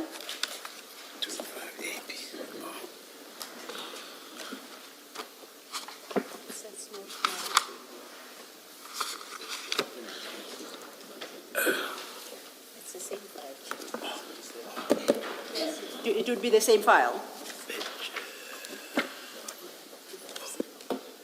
To say 250. Oh, no. No. There's a correction. It's 256. It's Yeah. changed to 256. Mine starts at 255, that's why I was. Yes, no, confused. it starts at 255. The Commissioner is correct. Okay, no, I'm, it's I'm, here, I'm 256. referring specifically to 256 Okay, at page 705. This is 256, okay. Yeah, okay, I've got it. Sure. Yes. Now, I reference this particular document. That is the SAPS Operational Response Services Durban Harbour Standard Operating Procedure, Cargo Operations, Sector 2021-2022. The Commissioners will recall, and it starts at page 705, the Commissioners will recall that we came across this document yesterday during the testimony of Captain Duma, and it was part of the confidential exhibit file provided to us by Crime Intelligence. And there was sensitivities on the part of the Commissioners whether or not it has been declassified. So I put this document before you as a document sought and obtained from the Durban Harbour. The printer is running at the back to update your files. But in the interim, I would like to distribute an email we received from Brigadier M.G. Newton, Section Head, Visible Policing and Operations, Durban Harbour, Border Policing, KwaZulu-Natal. And technically, for your files, I think it is necessary maybe to read it into the record. It's addressed to our attorneys. In the capacity of the Section Head, Durban Harbour, Brigadier Newton is authorizing the Commission of Inquiry into Criminality, Political Interference and Corruption in the justice system to utilize the content of the Standard Operational Procedure for Cargo Control, Durban Harbour, in an open session. So I just want to specifically address that because I need to turn now to the standard operating procedures. Colonel Jacob, you followed. And it becomes page 813, right at the back of your exhibit file. Yes, it becomes page 813. That is the start of CJC 269, and it will be followed by the documents that Brigadier Newton has made available, including this SOP, and they shall follow sequentially thereafter. But it will be the last exhibit in your file currently. Thank you. 269. Now, it's a CJC 269 kennel is an exhibit yet to come. Oh, this is it. Okay, sure. Okay.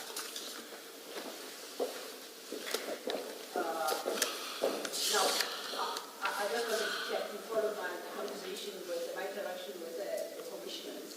Yes. I was explaining the status of the document. Sorry. I was explaining the status of the document, right? Yeah. And giving the commissioners an assurance that we have been given permission to utilize these documents in open session. Yes. You understand that? Yes. That's all I need. Okay.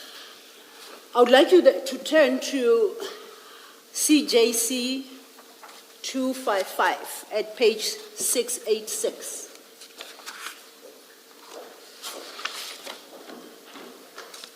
If you keep your finger there,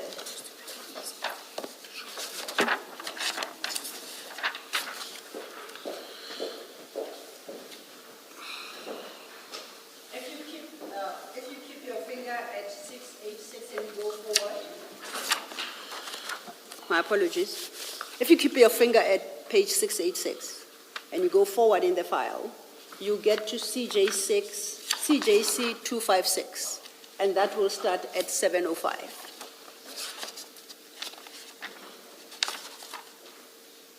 Do you see? They follow each other. 705, Commissioner, starts at 705, CJC 256. Yes, starts at 705. Yes. Is that what you have? Yes. So both of these are standard operating procedures for the Durban Harbour. You understand? Yes. Yes. Now, the difference really is the first, CJC 255, is for the period 2020 to 2021, as it's reflected as page 686. You see that? Yes. And the second one, starting at page 705, is for the period 2021 to 2022. Have you ever seen any of these documents? In your line of work? And I say, in your heavy involvement in drug seizures at the port and container port, have you ever come across these documents or even had opportunity to familiarize yourself with their contents? I have not, Commissioner. You haven't. Now, if we stay at at CJC 255, I would like you to go to page, I'm looking at paragraph 7, that would be at page 690.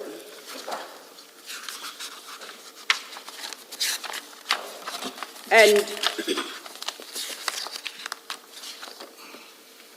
if paragraph 7 is headed duties of inner perimeter cargo operations. It's got subparagraph 7.1, you see that? Yes, I do. Let's skip to paragraph 7.2, depot inspection team. And overleaf, first bullet point, it notes the following. The inspection report is dispatched from the admin profilers once the container has been booked for inspection at the licensed depots. Do you see what I'm reading? Yes. Do you know what a licensed depot is? Yes, I'm aware. Please explain to the commissioners. It's one of those depots that Border Police has, or these depots have an agreement with shipping lines, and after the containers arrive at our harbors, at our ports, they're taken to these licensed depots that Border Police have jurisdiction over as well. Okay. Yes. Would CHC depot be one of those? I heard via the commission that they were. They were a licensed Yes, depot. yes. And in fact, you are quite correct. Yes. Because if you go to paragraph 4 under mission, at paragraph 5, And that will be at page 659, no, 687, I think. 688 to be more precise. Page 688.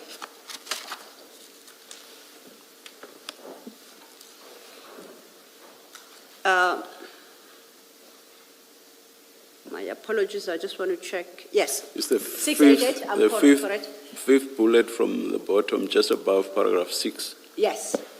It is area of responsibility, that's paragraph 5. You see that?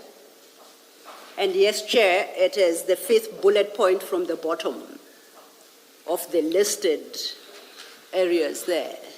And that reads CHC Depot Isipingo Prospection.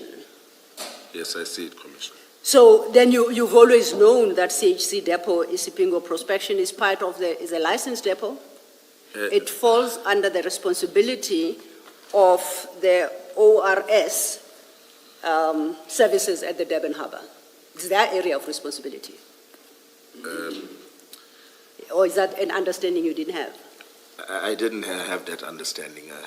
So in the times that you were executing these drug busts at ports and at the Durban port, you didn't know the layout of the Durban port and the areas over which ORS has got responsibility? Not specifically as indicated in this point 5, Commissioner. No. What did you know about licensed depots? Yes, I was aware that they are licensed depots. I couldn't name them, but I knew they were contracted to shipping lines, and border police have jurisdiction over them. So you understood that border police had Yes. jurisdiction over licensed depots? I do You are know. saying what you did not know specifically at the time is that the CHC depot is one of the licensed depots? Yes, Commissioner. When did you make this discovery? I think when Captain or Lieutenant Colonel Duma was giving his evidence. When you enter the harbour, are these areas not behind some level of security so that I, Mashapisilo, can't just wander in? This is harbour operational areas. They are controlled. And I think Colonel Sanders and Captain Duma testified that you go through security gates. Is that not how it works? There is a boom gate manned by a security guard, Commissioner. So it's a controlled environment. Somewhat, Commissioner. What do you mean by somewhat? It's not the most highly secure, yes, but it is controlled. It's controlled. Now, did you know or do you know that at these depots, that's where sometimes, depending, that these inspections are undertaken? Yes, I do. And that sometimes significant seizures are made from these containers? Yes, I'm aware, Commissioner. So your testimony to this commission is that all that activity takes place in less than ideal security environments. Is that your testimony? In some cases, yes, Commissioner. Okay, now please explain in which cases do you reference? Like, if I speak specifically about CHC container depot, the depot in itself is not a fortified premises. It's not heavily secured. Except for a boom gate and a security officer manning that boom gate, there's no additional security that I was aware of. Okay, maybe before I ask my question, what do you mean by fortified? I use that word, Commissioner, based on your question of the security at these premises. So, I mean, there's nothing that's... Sorry, Mr. Law said nothing about security. I didn't. What Mr. Law said was, so are you suggesting that these operations take place at less than ideal situations? Okay. That's Yes, the question. okay, yes, I can say that, Commissioner. And now testing from your experience, because I take it you're a very experienced colonel and police officer, that would not be an ideal environment to conduct the seizure as you did on the 22nd of June. I think that's a stretch of it, Commissioner. I would say with the right manpower, with the correct members, the tactical team, you've got enough support in terms of tactical members, then it wouldn't be a risk. But on its own, to me, it's a vulnerable location. And on the day, why then did it, once you discovered the drugs, did you not stop everything? You did indicate that you were responsible. You took the decision not to cordon off the area, as you tell us, at your paragraph 21. Why didn't you hold all operations until you had sufficient manpower on the day? Okay. Commissioners, I think on the day, if I had to explain, there's so many things that's going through your mind. This, firstly, if I had to put it this way, to let the Commission know of what thoughts were going through my mind, what thought process I followed. It's my first visit to CHC container depot.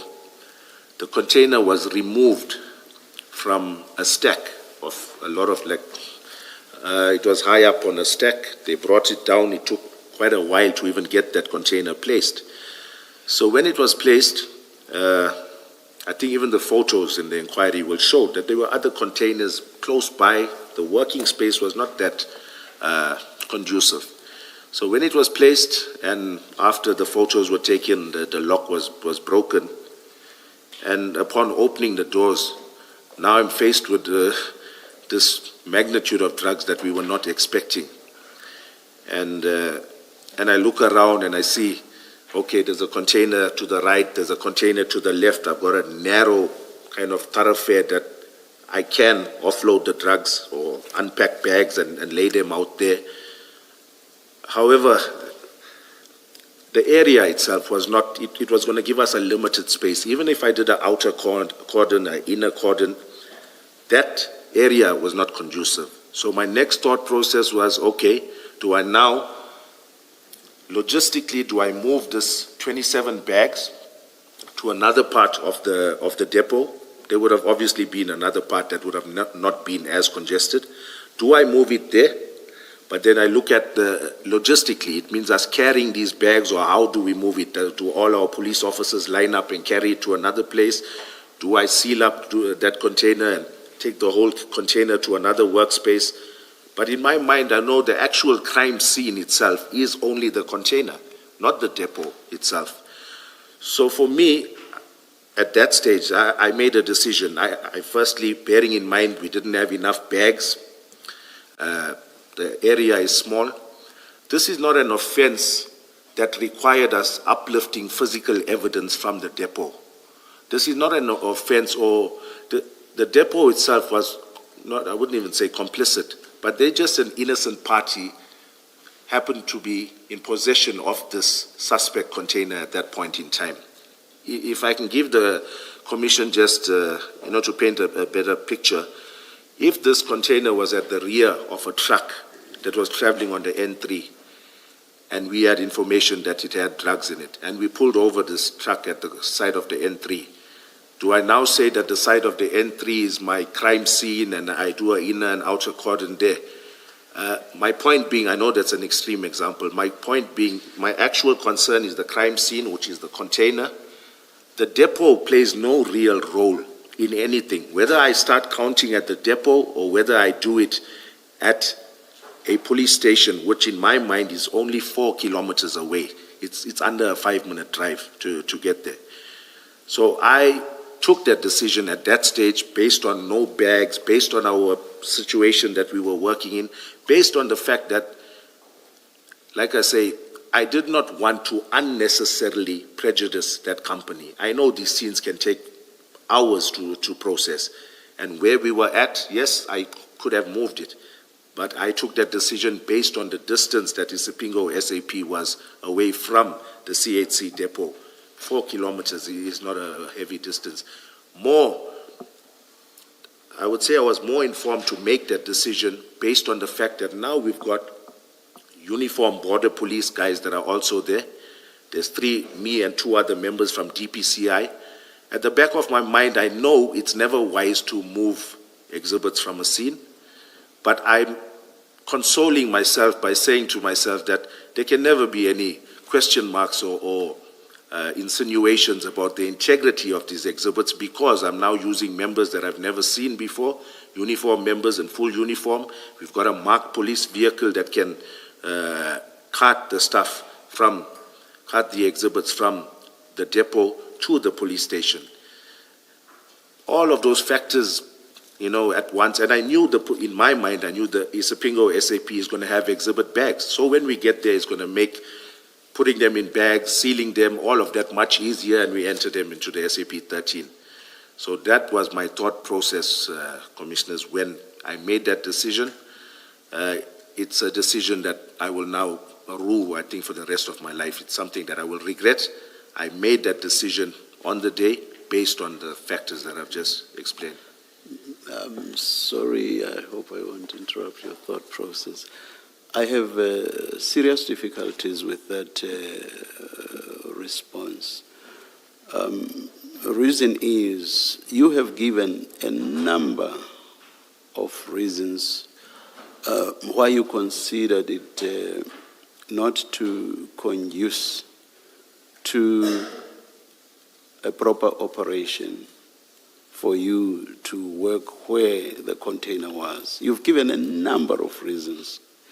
And those reasons have nothing to do with the one reason that you do give in your statement at paragraph 21. You give the reason at paragraph 21 towards the end of your substantiation, and it is the only reason you give. But now in response to Advocate Sillo, you give a number of reasons. Yes. I have difficulties with that. Yes. Is this not trying to rationalize the situation after the event? Chair, I take what you are saying. Because, if you have so many reasons,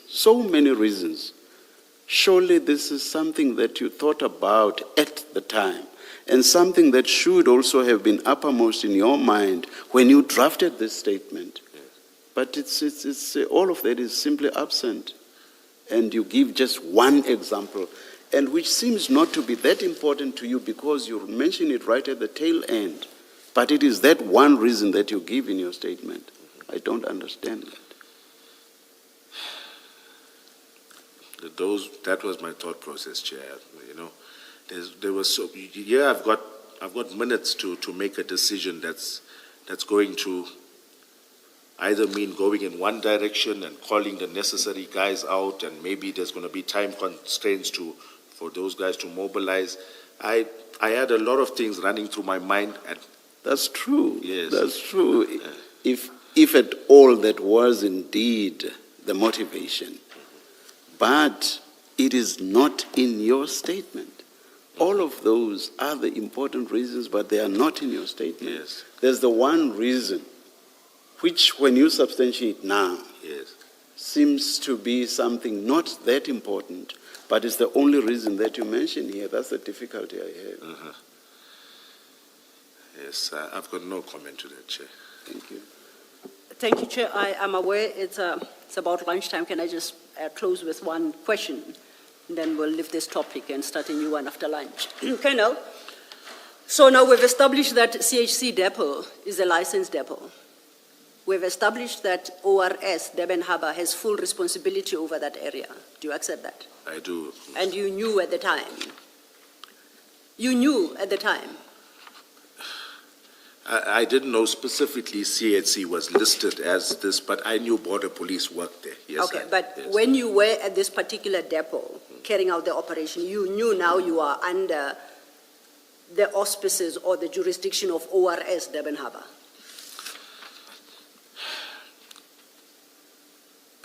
May I give... No, I just wanted to know if you Okay, knew at the time, or did no, you think that you were next to a public area? Commissioner, I think my answer to that is I did not think there was any obligation for DPCI now to... I didn't know of this document. You're not being fair, Colonel. I asked you a simple question. Did you know at the time of the execution of the operation whether you were in the area over which the ORS Durban Harbour had jurisdiction? Did you know that fact? I knew they worked there. I didn't know they had sole jurisdiction, that they were there. So if there were any security concerns you may have had, you could have called on them. They are available. They are your members. They are part of SAPS. Yes, but Okay. yes. Did you call them to come assist? I called the members that were there, Commissioner. There were two that eventually drove the vehicle, but from my recollection, there were about 4 or 5, maybe even 4 to 6 of them that were at the depot. Colonel, at this stage, you are a very senior member within SOCIU. If you say that there is that as a jurisdiction of, for ORS Durban Harbour, there's a command structure within SAPS that I'm sure you're familiar with. Yes, If you need assistance, you know who to turn to. Yes. And even that day, you knew who to turn to. I would take it you talk to the harbour commander or somebody. You just don't talk to random police members that you see walking past. Surely you don't. No, in fact, Commissioner, they radioed their commander to inform him that they were going to assist with regards to conveying exhibits to Isipingo SAP. Okay, we will get there after lunch, but my question is your Yes. conduct and your decision. You never called ORS commander. No, I did not. So would I be correct then to say the moving to Isipingo had nothing to do with security and had nothing to do with the fact that Umlazi was 11 kilometers from your work area? That was not relevant to your decision at the time. No, I disagree with that, Okay. Commissioner. Chair, it's 10 past Yes, 1. I've eaten yes, a bit into just- that hour. Thank you. For the record, let me just indicate what the one reason you give is. You say, paragraph 21, I did not want to prejudice the company by closing them down for the rest of the day as they were not suspects in the matter. Yeah, I just mentioned that you had one reason. For the record, I just want to state that reason. I'm not asking for a comment. Thank you. Let's Thank you, adjourn and come back at 10 past.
Good afternoon, all. It is 14:09.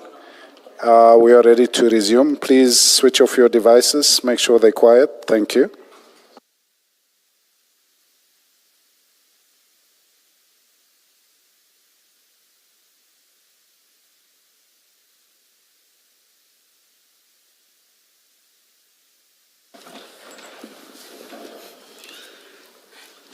Thank you, Chair.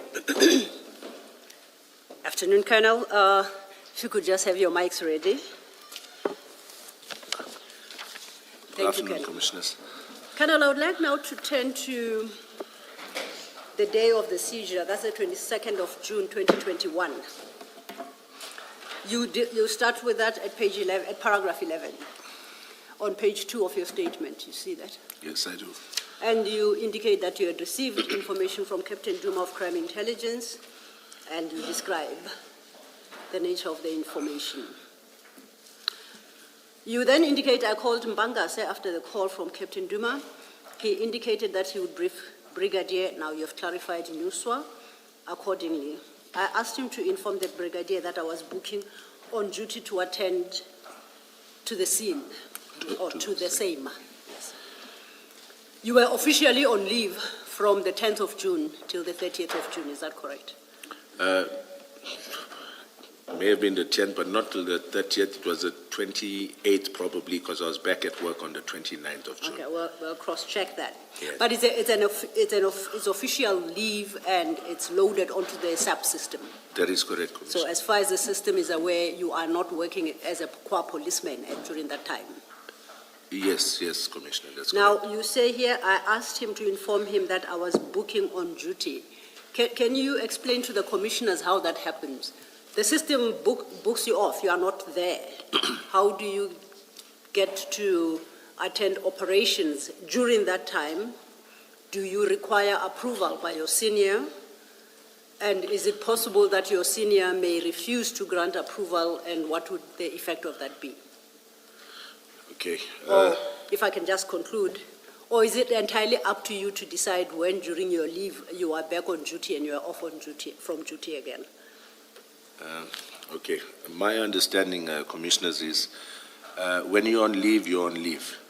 However, a policeman, if there's an exigent or some circumstance, like a robbery is committed in front of you or some offense, you're obligated to act. So in those circumstances, yes, you may book yourself on duty. However, in this instance, this is not something that's urgent or life-threatening. I would have needed my commander to grant approval for me to resume duty or to book on duty and to conduct this operation.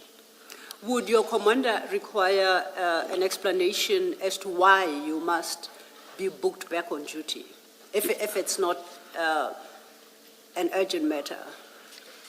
Yes, he would. So now when you say you asked Warrant Officer Mpanga said to inform him that you are booking on duty, yes, you were not seeking his permission. You were saying inform him that I'm back on duty, effectively. Okay, it's a play with words, but yes, I hear you, Commissioner. In fact, I'm supposed to request authority to book on duty. So is your correct testimony that you asked Warrant Officer Mpanga said to request on your behalf from Brigadier Nuswa that you be back on duty for the 22nd to attend to this operation? That would be Okay, correct. is that what you meant? That's what I meant, Commissioner. Now, and it's acceptable in SAPS and the PCI that you do that verbally. You don't have to make a formal request. Yes, it's not recorded anywhere that it has happened. There is record of it. Probably your commander will make a pocket or diary entry to that effect. You as the subordinate would also make an entry to that effect, booked on duty, maybe who did you inform, that type of thing. So it does happen in exceptional circumstances. You remember that before we broke for lunch, we looked at your investigation diary, CJC 268, your handwritten diary that you helped us work through to understand. Yes. Would this not be a matter that is supposed to be reflected in the investigation diary? Not necessarily in the investigation diary, Commissioner. So it is reflected only in your commander's personal diary? I would say in his diary, as well as informing our HRM, our persons that are in charge of leave and that sort of thing. So I think that would also be pertinent. And the reason I'm saying that is because sometimes members ask for the time due back at some point in time. So there must be official record thereof. So are you suggesting perhaps Brigadier Nyuswa is the only one who can shed light on this to advise whether or not he informed HR and there was a formal record of you being back on duty? No, it wouldn't be up to him to inform HR, Commissioner, because he sits at a different office. My HR person is at my building. So I would inform my HR person and make a photocopy of my diary as to that if you needed that time at some point in time, you can request it. Did you do so on this day? I didn't request that time back. But No, did you file the documentation that you just referenced? with HR? No, I didn't file it. I just made a diary entry. Why didn't you file it with HR for record purposes? I didn't want to take that time back, Commissioner. It was not something that was a necessity for me. It's time you're entitled to pay for. Why don't you want it back? I was on leave for that period, and I worked for, I think, I left home just after 7 maybe, or 8, around there. I'm not sure. I got back in the afternoon sometime, I would think even before 4. So I wasn't really concerned about that time. In fact, if I may go further to add, I love my job. You know, I look forward to working. It gives me a thrill to do a drug bust or any operation. And maybe if I may go further, Commissioners, with your indulgence, when I looked at my diary, even I see on the 22nd of March this year, as recent as that, I had come back from a vacation in Margate and still on vacation leave.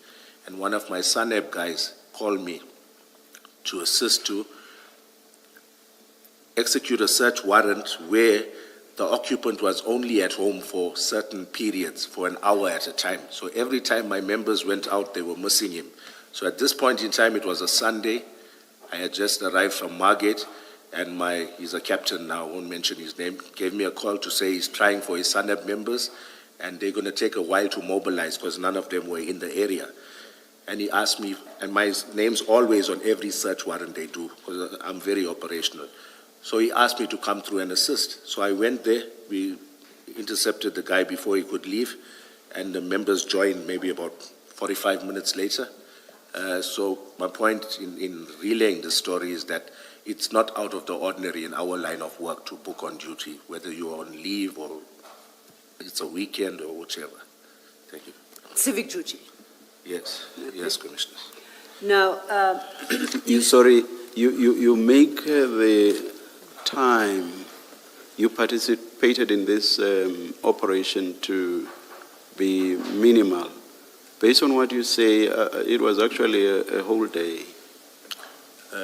Yes, it was a whole day. Yes, it was. Yes. Yeah, no, I just want to clear that because Yes. you sounded as if you were making it very minimal.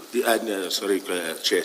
And I still proceeded to be on vacation leave thereafter. You know, I get yes, that. okay, I'm just yes. talking about this one Yes. day. No, you're correct, sir. Can I ask one question on this topic? Because you were on leave,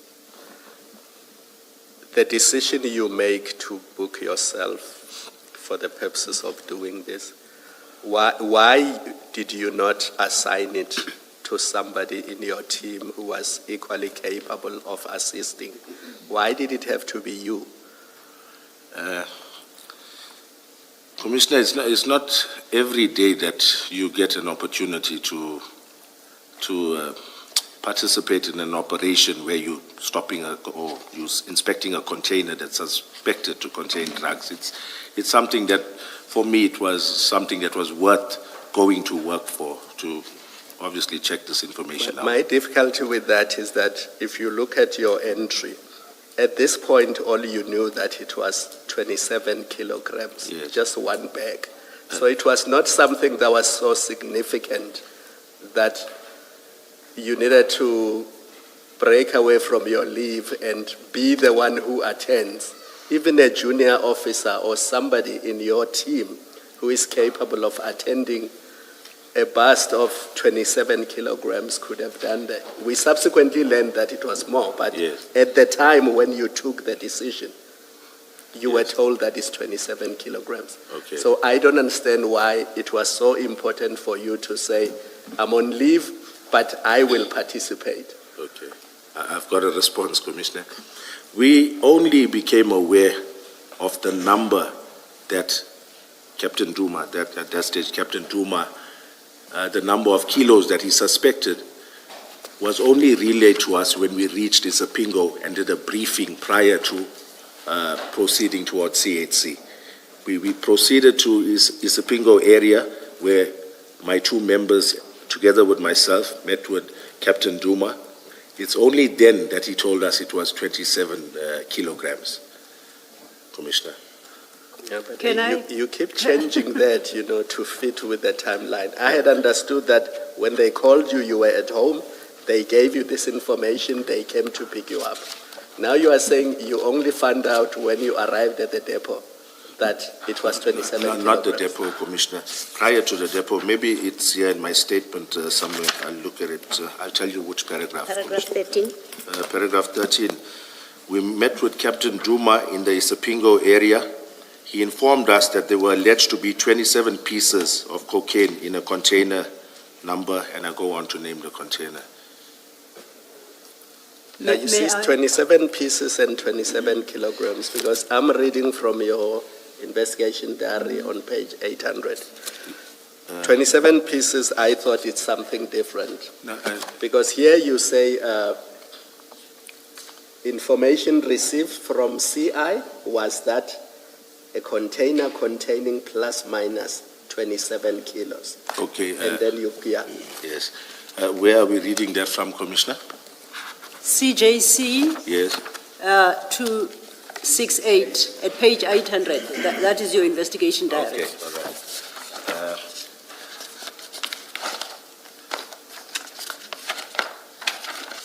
The first entry. Yes. Okay, Commissioner, this entry is made by Warrant Officer Mpangase, right? He lists information received from CI was that a container containing plus minus 27 kilos of the drug cocaine was kept at Isipingo. So I'm not sure what time he made it, but he made it on the 22nd of the 6th.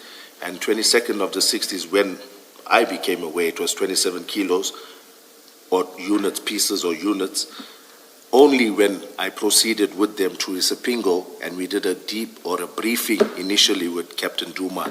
That's when the quantity that was alleged to be within the container was indicated to us. So as far as you are concerned, when you decided to get away from your leave, it could even have been 5 kilograms because... Yes, it could have. That's why I still don't understand your decision that I'm on leave, but I will participate. Okay. Other team members will not participate. I will do it. If I can just pick it up from there, and that is my challenge. Because according to your investigation diary, that was the first entry you read. The first entry gives you the weight, it gives you container number. Yes, It's the second entry reads thus. yes, Myself, Lieutenant Colonel Jacob, Warrant Officer Sibia from Durban DPCI, together with CI member proceeded to Isipingo Prospection Warehouse. You see that? yes, I see. So from this document, it appears the information was there before you even got to the harbor. Yes, Commissioner. I think maybe Warrant Officer Pangas just got it mixed up because, Commissioner, with all due respect, if you look at every statement, every document in this inquiry, nothing reflects otherwise. Okay, let me ask this question. At the time you received the call, before you were picked up from home at 7, Yes, please summarize the information you had received. yes. Okay, at that stage when Captain Duma had called, he reminded me that, you remember I told you there's something coming on a container. It's at Isipingo, I think he did tell me, but he didn't give me quantity. And I told him I'm on vacation leave. He didn't have to insist that much. I was wanting to go, honestly. So when he told me there's this information that we should meet, he's spoken to Mpangase, and that we should meet at Isipingo. Then I told him, okay, I'll talk to Mpangase. I'll ask him I need to book on duty, but I will come through. So it was only when we proceeded to Isipingo, even in the vehicle, Pangase never knew the amount, according to me, because we didn't discuss any of that, even Colonel Spear. None of us knew the quantity until, or me personally, I'm talking for myself, none of that was discussed. It was only when Captain Duma met us in Prospecton, prior to going to CHC depot, we met at some garage, that he briefed us on the container number together with the alleged quantity of narcotics within that container. So technically, when you decided to book yourself on duty, you can't say it was because it was at the prospect of a large drug seizure, because you had absolutely no idea as to size. No, I didn't have any idea. You just booked yourself on because it was a drug bust, a potential drug bust. Because, yes, and more especially a container was involved, Commissioner. And what's the relevance of a container? You don't get a container inspection or information pertaining to a container every day. It's something that rarely happens. I know between 2020 and 2022, we had a lot of those, but prior to that and even subsequent after that, these are very few and far between. It's not every day that you get one of these busts.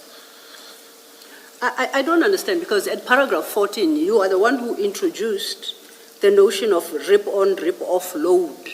And that view you formed immediately upon seeing the container, and then overleaf you then describe this modus operandi. And I read all you have set out there.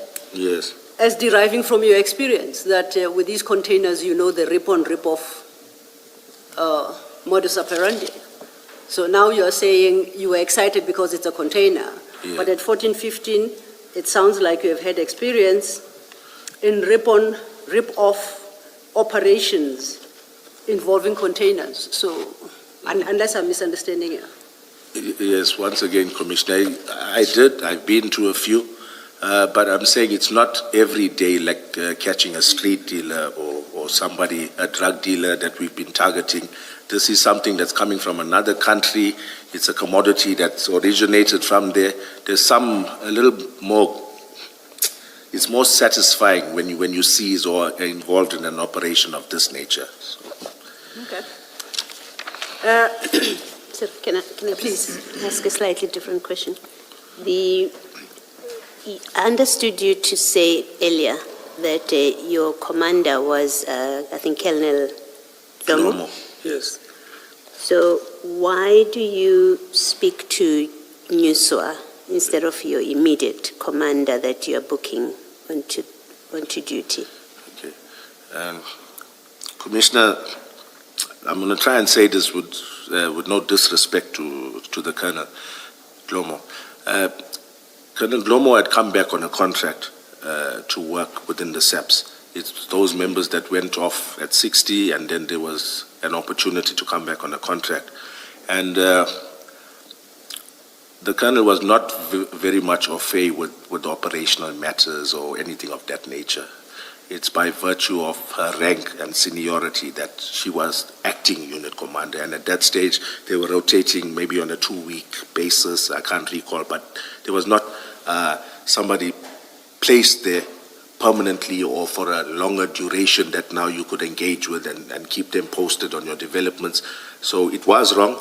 I should have contacted her, but she was not one of those colonels that was hands-on with operations or anything of that nature. It was understood that anything of operational nature would be discussed with our brigadier, or he would be the one to give you guidance or whatever you needed. Thank you. Except here, according to you, you didn't speak to Colonel Nuswa. You sent Mpangase, Warrant Officer Mpangase, to do that. So you're not discussing anything operational with Nuswa. Yes. You actually just sent somebody to say, just brief him or whatever, that I'm coming on to duty. So that can't be, what you've just said now can't explain why you skip your immediate commander. And remember that in your earlier evidence you said you must inform your immediate commander. So Nuswa is not your immediate commander. Still the question is, why do you not comply with the requirement that if you are signing on back to duty in these circumstances, you speak to your commander, you inform your commander. That's, if you would answer that first, actually. Yes. Commissioner, I've got no valid reason for not doing so. It was an error on my part. Okay. And even with Nuswa, you don't speak to him. You get a warrant officer, someone much junior to you, that you get him to be the one that tells that senior person, Nuswa, that you are coming back on duty instead of you reporting yourself to be back on duty. Can you just explain, because it is an anomaly? Yes. Why do you behave that way? Commissioner, initially when Pangase told me he's going to brief the brigadier, I assumed he's going personally to him to brief him. And I know in the mornings is the time that our brigadier normally is engaged with whatever duties he does.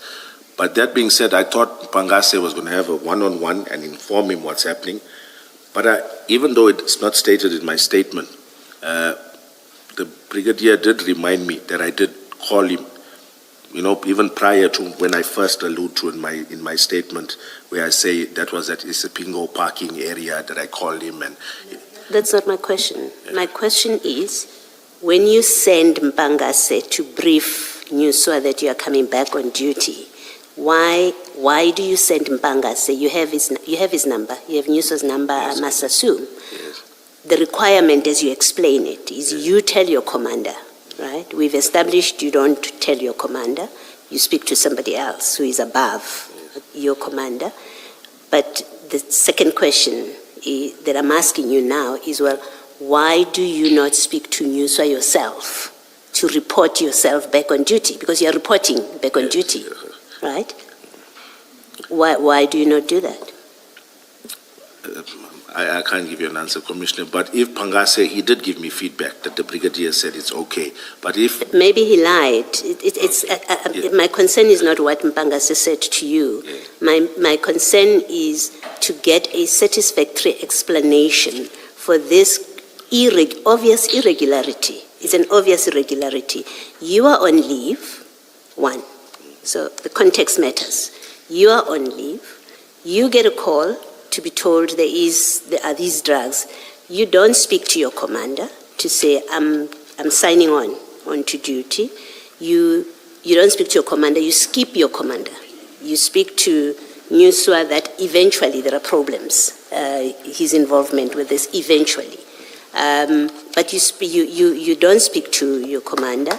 You send a warrant officer, someone junior to you, to speak to Nuswa. You knew he was not going to talk to your commander. You send him to speak. When he says, I'll speak to the brigadier, you say, you knew he was going to speak to Nuswa because your commander was on and off, and it was known that you speak to Nuswa about matters operational. So we know you never were under any impression that Mpangase was going to speak to your commander. You knew he's going to speak to Nuswa. And all I'm asking you is, why do you not call Nuswa yourself? Now that you've decided the person to speak to is Nuswa, not Lomo, why do you not call him yourself? I've got no response to that, Commissioner. I should have. Okay, thank you. Thank you, Commissioner Balwani. On that... oh, yes, Chair. Thank you. On the reason that you give about your immediate commander, which is that she was not involved in operational matters, I will not accept that at face value. You are on leave, and all that you needed to do was to report that I'm coming back. I'm no longer going to be on leave just for this limited period. I see nothing operational in that. That's admin. I see you nodding your head, so you agree with me. That's pure admin. Yes. So basically, you have not responded to Commissioner Baloyi's question. Yes, Chair. I should have. It was an error on my part. I should have. So you accept that you did not do what you had to do, and you basically had no reason for not doing it. This thing about operational simply does not apply. Yes. I concede. Thank you. Yes. Thank you, Chair. So now we know that you and Warrant Officer Mpangase are now aware of this potential operation, and you decide to attend to the scene, correct? Yes, correct. Would I be correct to say, technically, the DPCI operation has started, or not yet? At which point, Commissioner? Once you decide you are going to CHC depot, to follow up on the information given by Captain Duma of Crime Intelligence? For me, I would say once I was fetched by my members, it would have commenced. For me, that's when my duty would have commenced. No, not duty. I want to know, when does the operation yeah, in your understanding? Yes, in my understanding, the operation is actually at the scene where you're operationalizing this intelligence. So for me, the operation would have commenced upon our arrival at CHC depot. May I suggest that it has to be before, because, firstly, as to who turns up to follow up on the information is a decision that must be taken. Yes. And that decision must be based on a purpose, Yes. right? And that is the start of the operation. It can't be when you all arrive and then you say the operation commences. That's not how you run operations. I would like to believe that even in this PCI, when you decide to move from your offices to a particular place in pursuit of something or intelligence received, you are already in an operation. Do you have a difficulty with that proposition? No, I agree with you. Okay. Now, accepting then that this is what happened here, you are the most senior. Yes. Am I correct at the time? That's correct, Commissioner. You are in charge of this, and I'll put it in inverts, if you are more comfortable, quote-unquote operation. Yes. Who decides the team to carry out this operation? In this instance, it was myself. It was you. Yes. Now, so you decided to involve Warrant Officer Mpangazo. Was that? Do you say that decision was already made for you? That decision was made already by Captain Duma. Did you have any power to override it? If I wanted to, yes, they would have been. Okay. And then who's the next member of your team? It was at that stage Warrant Officer Spear. And that was Spear. your choice. He was your choice. Yes, he was. Was he also chosen by, and I say chosen in inverts, by Captain Duma, or was that your personal choice? That was my choice, Commissioner. And on what basis was that? Why did you decide on him that he is the best person suited for this operation? Okay. If my memory serves me correctly, when Pangase called me, when I called Pangase and he had informed me that Duma had already spoken to him, Yes. at that stage we knew we were going to operationalize this. And Pangase was at that stage going around the office checking who's around. So I'm not sure what he had said to me. I'm not sure, I can't really recall, but I asked him check if KG is there, KG Sibia. Just for the purpose of, manpower, and we have our colleagues that somehow we tend to choose. Obviously, if there's 10 members and you only require 3, I'm just saying, you will choose those that you have worked with before, that you've got a good understanding with. So there wasn't that much thought behind it, but just put somebody that you normally work with and you've got a good understanding with. And also, it wasn't made on the basis that you appreciated this is a potential drug bust, that, you say it's Warrant Officer Sibia? What? Yes. Warrant Officer Sibia potentially brings some expertise in that regard. That is not the basis of your decision. No. You just thought of a name and you decided he'll join. He's competent enough, although he was not a fundi in drug cases, he's a detective. Okay. Yes. Now you know you're going to the depot, which is around the harbor area. Earlier, you, in response, I think, to a question posed by the chair, you made reference to joint operations and you spoke of the involvement of SARS. Yes. Did you at that time consider this to be potentially a joint operation or not? No, not at all at that stage, Commissioner. No. At that stage you didn't? No. Okay. So if it wasn't a joint operation, then it was a pure DPCI operation? Yes, and DPCI and crime intelligence. And crime intelligence, yes, your source.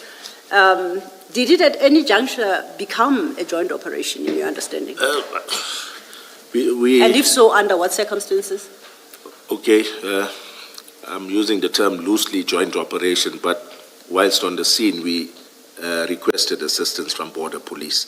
So I don't know whether technically we can define it. I don't think it's a joint operation because they were not briefed, they were not expecting to be of assistance to us. So I wouldn't call it a joint operation. So it really was never a joint operation? No, it was not. I would like you to jump to your paragraph 18. And there is a statement you make at paragraph 18 that I want to make sure I don't misunderstand. You see, the paragraph that starts upon inspection of one of the bags, okay? Yes. The third sentence in that paragraph reads, there were other border police-cargo operations team unit, inspection unit, uniform members at the depot that were inspecting other containers. Do you see that? Yes, that's correct. Were these people, I'm trying to understand why you make the statement here. Yeah. Were they part of your operation, or you are just mentioning police teams that were at the depot doing their own jobs, inspecting other containers? I'm not sure I understand that statement. Okay, but I just wanted to describe how did the border police come about to assist or to convey exhibits, these drugs to the police station, and it was upon my request. So they were part of your operation? Eventually they were part of it after me requesting assistance, more especially in terms of transporting exhibits from point A to point B. Now, if we go to CJC 268, perhaps maybe I'm slow in understanding. At page 801 of that exhibit, perhaps let's start at 800, at point 4 at the bottom. So I start the point at the beginning. The container was properly closed and locked, the seal intact. The seal was broken and the container was opened in the presence of supervisor of the warehouse. I take it that is Ms. Pile. Yes. Customs official Ntutuko Kuzwayo. You see that? Yes, I see that. ORS members, Sergeant Mkize and Sergeant Govender, and 27 black canvas bags were observed placed right at the end of the something commodity, just behind the container doors. Cargo. Cargo commodity. Thank you, Chair. Cargo/commodity. You see that? Yes, I see that, Commissioner. The people listed here, did they just happen to be around, or were they part of this particular operation? Because when I read the investigation diary, it sounds like they were part of your operation and officially there to witness the breaking of the seal. And here in your statement you say that they were inspecting other containers. So I'm trying, are they here by chance? Are they here as part of an operation? Where do we land?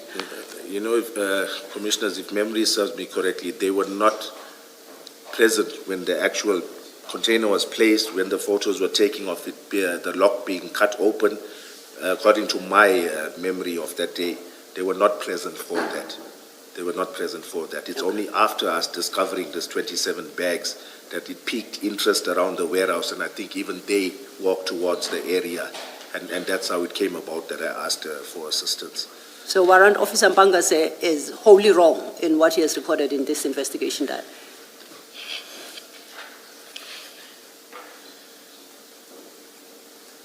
I stand to be corrected, but my memory tells me that the border police guys just came a short while after discovering the narcotics, the black canvas bags. Now, you recall earlier we discussed the issue of monthly, quarterly inspection, and you referred me to the statements you had obtained during your investigation. And you said that those statements have got a date attached to them, and that will at least demonstrate to the commissioners that these entries were not effected post-fact, okay? Yes. Now, I looked at this, and in fact, when I look at the inquiry, firstly, you don't state in your statement that there was a customs official by the name of Ntutuko Kuzwayo. And when I look at the investigation diary, there is no statement by this customs official. Okay. Just bear with me, Commissioner, please. It's in this one.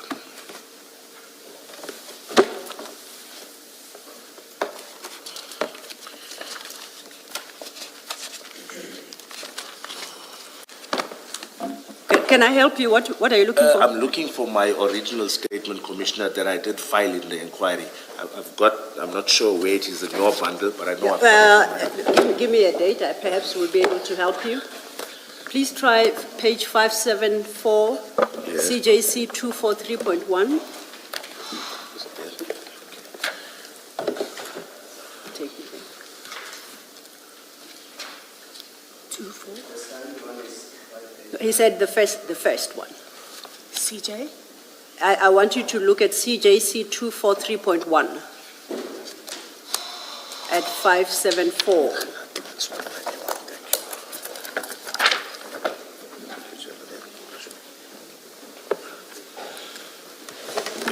Yes.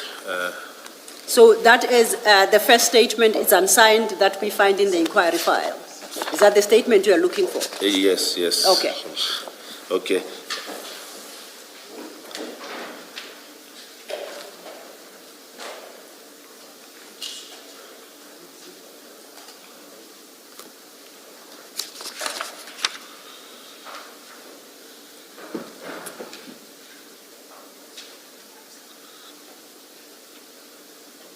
It should be the unsigned statement.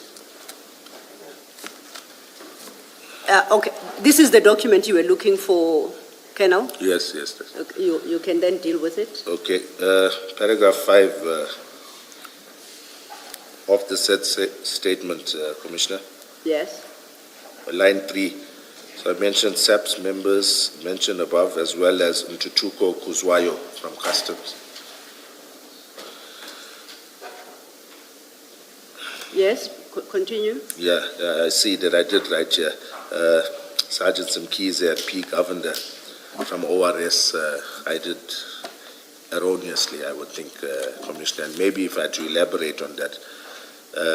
When I looked at the statements, preparing for the commission, I saw that the border police guys did not, in their statement, state that they saw the breaking of the seal. So to them, so I think when I put it here, I just wrote from my memory thinking they were, but when I did go through the inquiry again, I noted that none of those two members mentioned that they witnessed the breaking of the seal. So this is not corrected, Commissioner. This is your first statement? Yes, it was. The very first you, yes. And you say this statement, the very first you did, is not correct. So it would have been, when would you have made it? It's not dated. Yes. What day? It doesn't have a date, a month. When do you think you prepared this one? I can't say, Commissioner. Okay, I can tell you that your next statement, which is CJC 243.6, Yes. is dated the 9th of November, just to give you perspective. Okay. So when do you think this one would have come into being? Definitely before that. Before? Yes. And then if you go back to your investigation diary, why is it you, the investigating officer, never sought or obtained a statement from this customs official, Ntutuko Kuzwayo? Okay, let me look through the investigation. Bear with me, Please. Commissioner. I'm not sure whether it was taken. Tell me, does this, Commissioner, does this bundle have all of the statements that were deposed to in the inquiry? I'm going by your investigation diary. Or my investigation? They are listed Okay. here. Okay, Yes. let me look at And that. this particular statement is Yes. not one of them.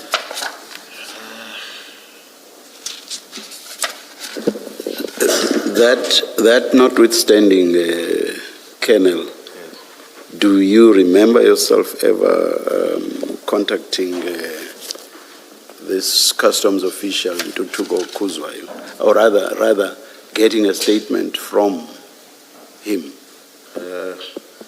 I'm just going to quickly check here, Chair, please, if you bear with me. I'm going to check it. So you basically say the possibility is there that you might have taken the statement, but you've forgotten.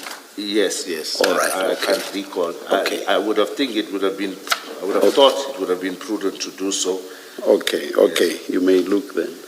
I can confirm that based on the inquiry file we have, Yes. we haven't come across such a statement, and I can accept that perhaps it may have become mislaid in the file.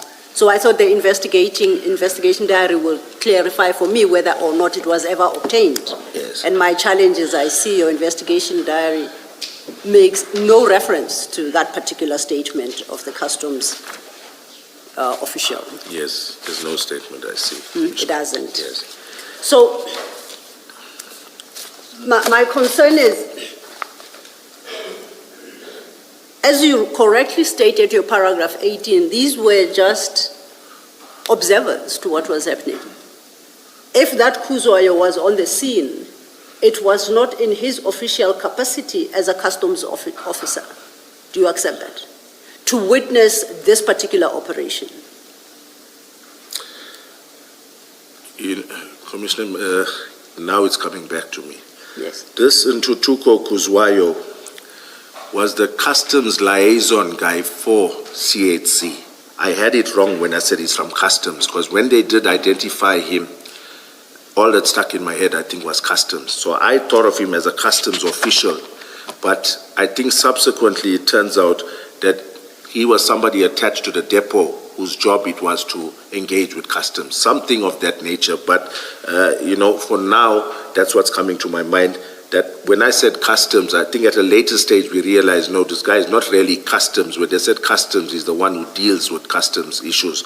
So it's maybe because of that, and I had taken statements from lots of other eyewitnesses at the depot.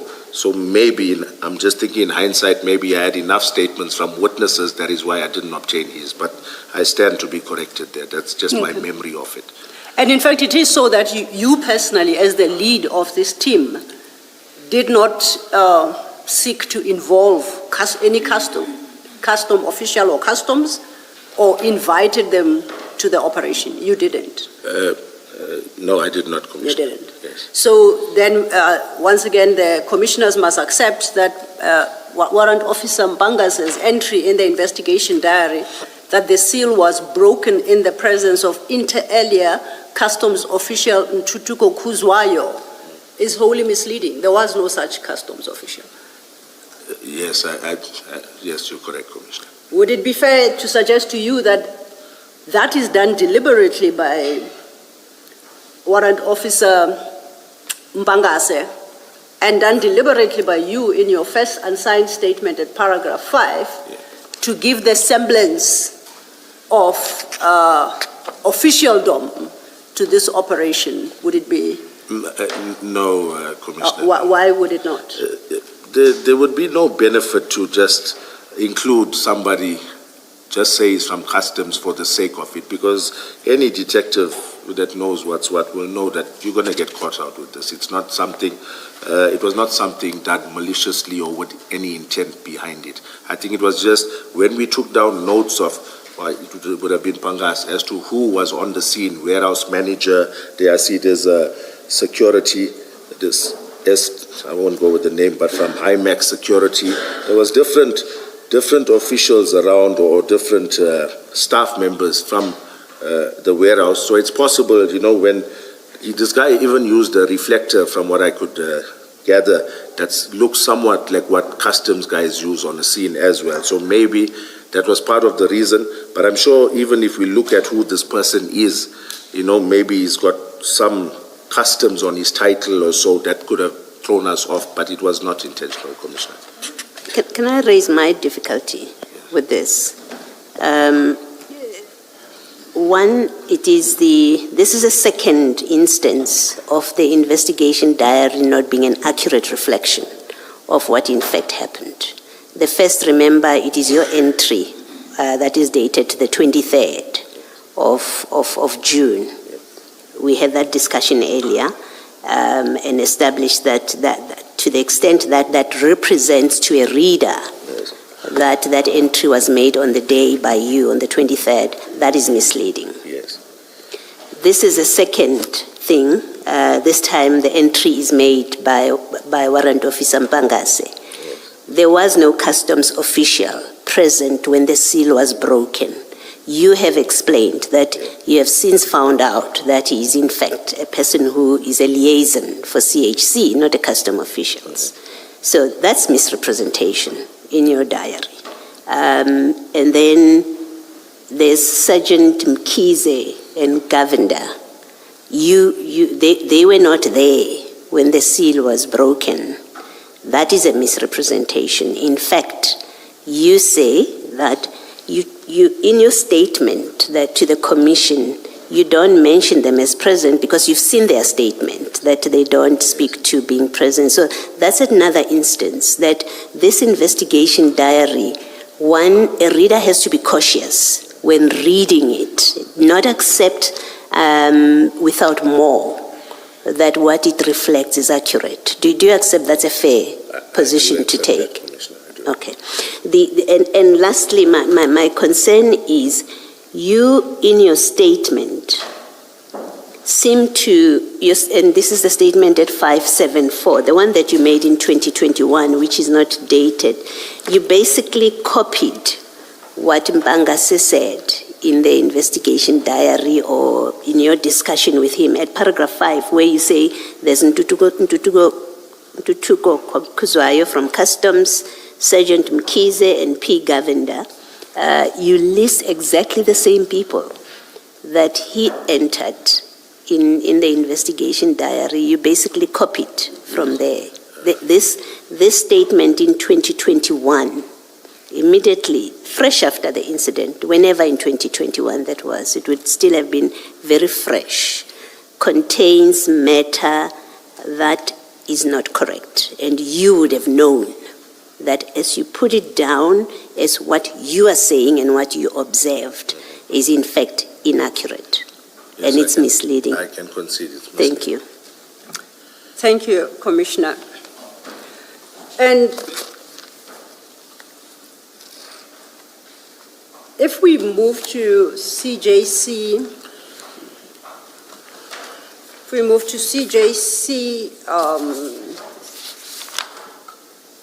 243.6, that is now your second statement, CJC 243.6. That is a signed statement dated the 9th of November. Page? It starts at page 589, Chair. 589. Yes. Thank you. Thank you. Have you located it, Colonel? 1 second, Commissioner. 589. Yeah, got it. Yes. Now, if you go to page 592, that's where your signature appears, and it's dated 9th November 2021. Correct? Yes, correct. Now, let's go back a bit, and we go to your paragraph 7 of that statement.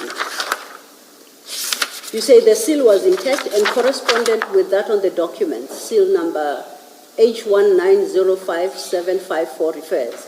The seal was broken by an employee of the warehouse in the presence of the warehouse manager, security officer, ORS members, Captain Duma, and DPCI members.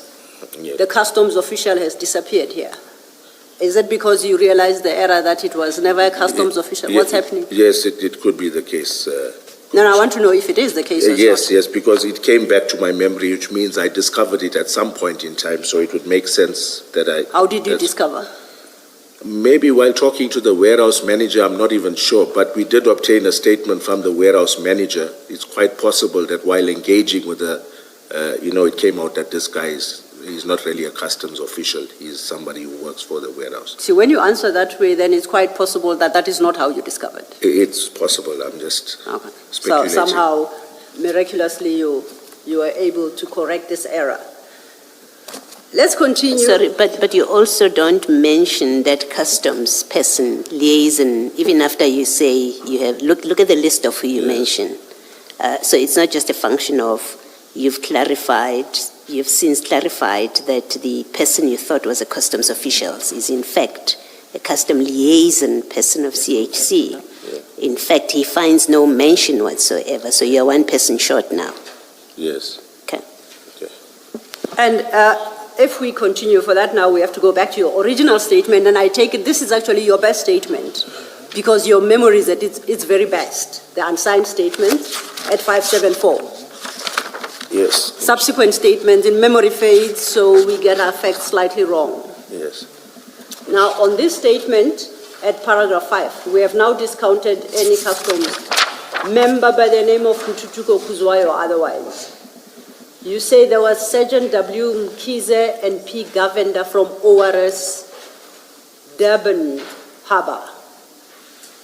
You see that? Yes. Who are those? It's the same members that assisted with regards to conveying those exhibits, those border police members. How did they get to be on the scene? They were there conducting their duties at CHC depot. Their own duties. Yes, that's So correct. how do they become part of your operation?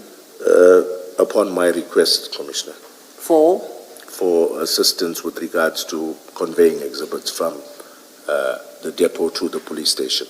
Also, these are the ORS members who were working at the Durban Harbour, and you personally requested them to assist you with transportation. That's correct. They were not part of the breaking of the seal and all that. No, not. As I said, Commissioner, it's upon reading their statements, preparing for here, that I realized they were not part of that.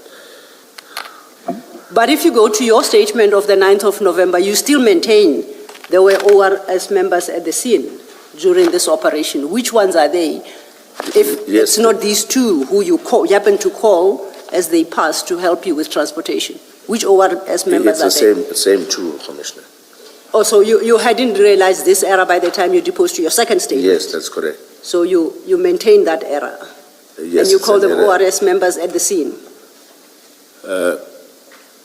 I did call them, and to set the record straight, when preparing for the commission, when I looked through the inquiry, I was the one that obtained both statements from Mkize and Govender. And it's only when I obtained that I did realize nowhere did they speak about them observing us break the lock. And that's why today I can sit here and say it with confidence. But somehow when we did this operation, it was in my mind that ORS was there and they witnessed it, hence I put it there. But it was not with any intention to mislead anybody, Commissioner. Okay, let's go to their statements and see what they say. That will be CJC 261 and CJC 262, starting at page 777. 777. Okay. That is the first statement.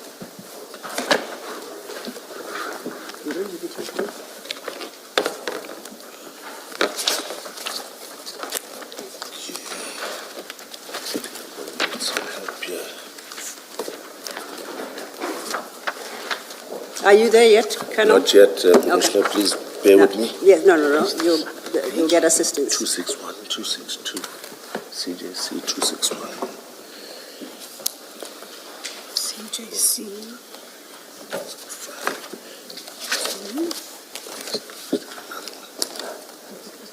Oh, maybe it's here, eh? Okay, one, okay. Got it, Commissioner. Now, the first statement, CJC 261, Yes, is by Kubendren Govender. yes, that's Is that correct. correct? And the next one is by Wanda Olani, but the surname is at the bottom, and that's Mkize. These are the two ORS members you say were present during the operation. That's correct. Okay. Commissioner. Let's look at Sergeant Govender at 777. He gives his details and the like. Now let's go to paragraph 3. At paragraph 3, and I'll read this in the record, I quote, during the course of our duties, we approached, if I may start at paragraph 2. The last two sentences. We, and by we he references himself and Sergeant Mkhize. You see that? At paragraph 2, he mentions that my crew was Sergeant Mkhize on this particular day of the 22nd day of June. Yes, correct. Okay, then he continues still at paragraph 2. We were posted from our office to do inspection on certain listed containers at CHC depot. In prospecting, do you see that? Yes, I see that. This is our daily routine at the same depot and other depot places. The next paragraph, he states, during the course of our duties, we were approached by the male person identified himself as Colonel Jacob from DPCI Durban. He informed us that they recovered drugs from one of the containers at the same container depot we were busy at. He further requested us to assist them transporting the exhibits with our state vehicle, and we agreed to assist them. So, according to Sergeant Govender, they were not even present because they were informed that you had discovered the drugs. Yes, so both your statements are wrong to say that they are the two ORS members you say were present during the breaking of the seal. Yes, I concede. Okay.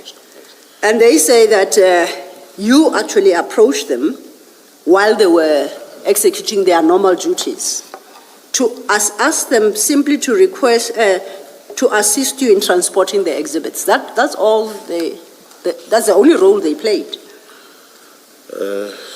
Yes, that's the role they played in terms of conveying exhibits, Commissioner. Now, at the last paragraph of that same statement, Sergeant Govender states, the container they recovered the drugs from was not part of the containers we were to inspect, and we were not part of their operation. Yes, Commissioner. I've alluded to their role. If he deems that not to be part of the operation, I can't disagree with him. You made them part of the operation as ORS members consistently in your statements, and that is wrong. And you knew that is not correct because this is what you requested of them to do. They were busy with their own business on the day. Literally, you saw them pass and you said, hey, can you bring I need transport. That's all you ever did. He specifically says, we were not part of their operation. How could you make a mistake and say that they were part of your operation? Yes, Commissioner, if I may go to the statement that we did obtain and file in the inquiry, would that help shed some light? It's a different statement to this one that you've got on CJC 261. Okay, we'll try and locate it. But you see, if CJC 261 at the top is written Durban's SOCI inquiry cast number 28/06/2021. That's your inquiry file. Yes, that's correct. So which other statement are I'm you? going to look for it now, Commissioner. Try and describe it, and we'll see if we can help locate. While he's busy with that, I see that on the same page, 777, paragraph 2. Yes. He said,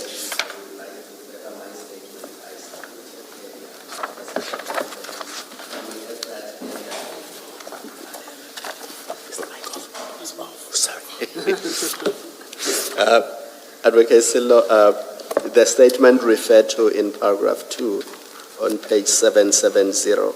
Yes. Oh, yes. Where it says, I would like to further my statement I submitted. There is a first statement. We'd have to go into the inquiry file for that, right? Oh, is it the same statement he's referring to? It has got to be the same statement, but it's in the same inquiry file. Oh, okay, thank you. So there seemingly was a statement by this Sergeant Govender. This is his second statement, but both in the inquiry. Are you suggesting that the first statement would be inconsistent with what is set out in this second statement? This is a more extensive statement. I'm just going to look at the content quickly. I've got both here. Please bear with me. No. Have you managed to locate the first? Yeah, I have. Okay. Yes. I've got this first statement. It's filed as A20 in the original. The A20, that's Yes. fine. We'll locate it. Should I read it, Commissioner? Please. Okay, it's the statement of Sergeant Govender. He goes with his parcel and his rank and all of that. Then paragraph 2, on the 22nd of June 2021, I reported for duty in full regulation uniform at 7:15 and was in the company of Sergeant Mkize. I was posted as a driver of Mark State motor vehicle, Hyundai, and he goes on to give the vehicle details, conducting container inspections at the CHC and ICS depots. Whilst busy with container inspections at the CHC depot at 14th Avenue, the East Prospective, I was approached by 2 other police officials dressed in civilian attire. They identified themselves as Lieutenant Colonel Jacob from DPCI and another Captain Duma from Crime Intelligence. They had inspected container number, and we go on with the container number, and had identified some black canvas bags that allegedly had cocaine in them. Sergeant Mkize and I were requested to assist with loading these bags into our vehicle and conveying them to Isipingo SAP. Sergeant Mkize and I, together with other DPCI members, transferred these black bags from the container into the H1 Mark State vehicle that I was driving. I counted 27 such bags. We were escorted by Lieutenant Colonel Jacob and his team to Isipingo SAP, where we assisted in offloading the black bags. The DPCI members were busy counting the yellow and black bricks of suspected cocaine when we left the scene. From my observations, each bag contained approximately 20 such bricks. We then left the scene and proceeded with our normal duties. So is that statement you just read inconsistent with the one we have here? It's still about being approached by you to request with providing transport. That's correct, Commissioner. Okay. Just for our record, it's on 627. On 627? Yes. So we can accept these were not the ORS members part of your operation, whether on the version of this first statement or this one. They were not. Their role was limited, if I may put it that way, Commissioner. They had no role until you requested them to provide transport? Yes, they were not part of it. I can concede, Commissioner. And if you go at 262, page 779, that is then the statement in the same inquiry of Sergeant Wanda Kolani Mkize. It's worded in more or less the same terms. Yes. Please cast your eye and satisfy yourself. He confirms, it's literally written the same way, except he states that he was a crew of a marked vehicle, given the details, driven by Sergeant Govender. Yes. Then he states as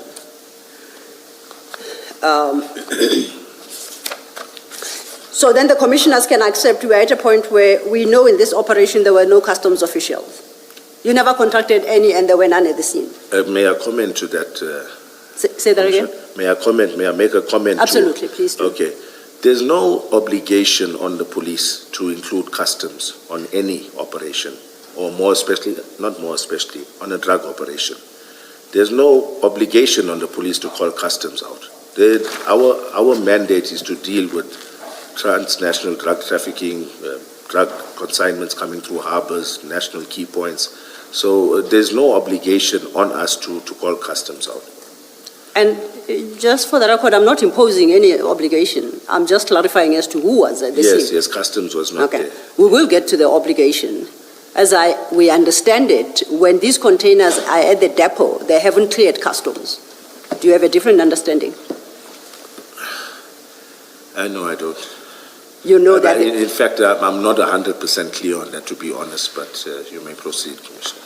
So if the evidence as we have it is correct that they haven't cleared customs, they would still be within customs jurisdiction, logically? Yes, I would think so. So do you want to maintain that there would be no obligation to inform them that you are on their territory and carrying out an operation? I still maintain that we had no obligation. We were not looking at customs offenses. No. On the basis that you are within their area of responsibility and you are carrying out an operation, you say you have no obligation even to give them a courtesy call. There's no obligation, Commissioner. Is that how you treat every corner of South Africa? No, So we are- Commissioner, if I may comment on that as well. It's not the norm. With the operations that, although I may not have been the investigating officer, but on the numerous operations that I've attended, lots of them, I would say 60% or even 70%, don't have customs official present. Can we just check with respect to these, not the other percentages, this particular operation? Yes. We know from evidence, and you have also said that from the docket, you did see a detention notice Yes. on the C section or something. So we are dealing with a container which is under the control of customs, as in customs has given a detention notice. And I want to understand how it is that they have stopped a container for inspection. We know it was bone meal in there, and we know that it needed to be checked for that reason by a vet if there are no other reasons at all. And you go there, you're saying you open a container that is being kept or detained on the instruction of SARS or customs, and they have no interest in you open that container and what you do. Is that what you're saying? Commissioner, I think I need to point out that we only became aware of customs' interest in this container after this operation. Remember, the customs detention notice is dated the 23rd of June, 2021. We conducted the operation on the 22nd of June, 2021. Had somebody informed me, whether it be the warehouse or anybody informed me that customs had a detention notice or intended to detain these containers, then we would have gladly invited them on board. Can I just amend my question? Yes. It is not under detention, but it is still under control of customs. It hasn't cleared customs. I think that's a conversation you've had right now, and you accept that it hadn't cleared customs. It's sitting in the depot. If it hasn't cleared customs, which it must still do, are you saying customs will let you walk in, open it, do whatever you want to do, remove what you want to remove, and you walk on, and then they will happily later on do whatever they normally do in clearing that container without knowing or any sight at all of what you came on and did on that container? Is that how you say it works? Commissioner, my understanding is, as much as we can say, it's not a must that customs need to check every container that has bone meal in it. It's not their duty to do that, to check every container that has bone meal in it. The detention notice, in my understanding, had very little or nothing to do with the actual commodity.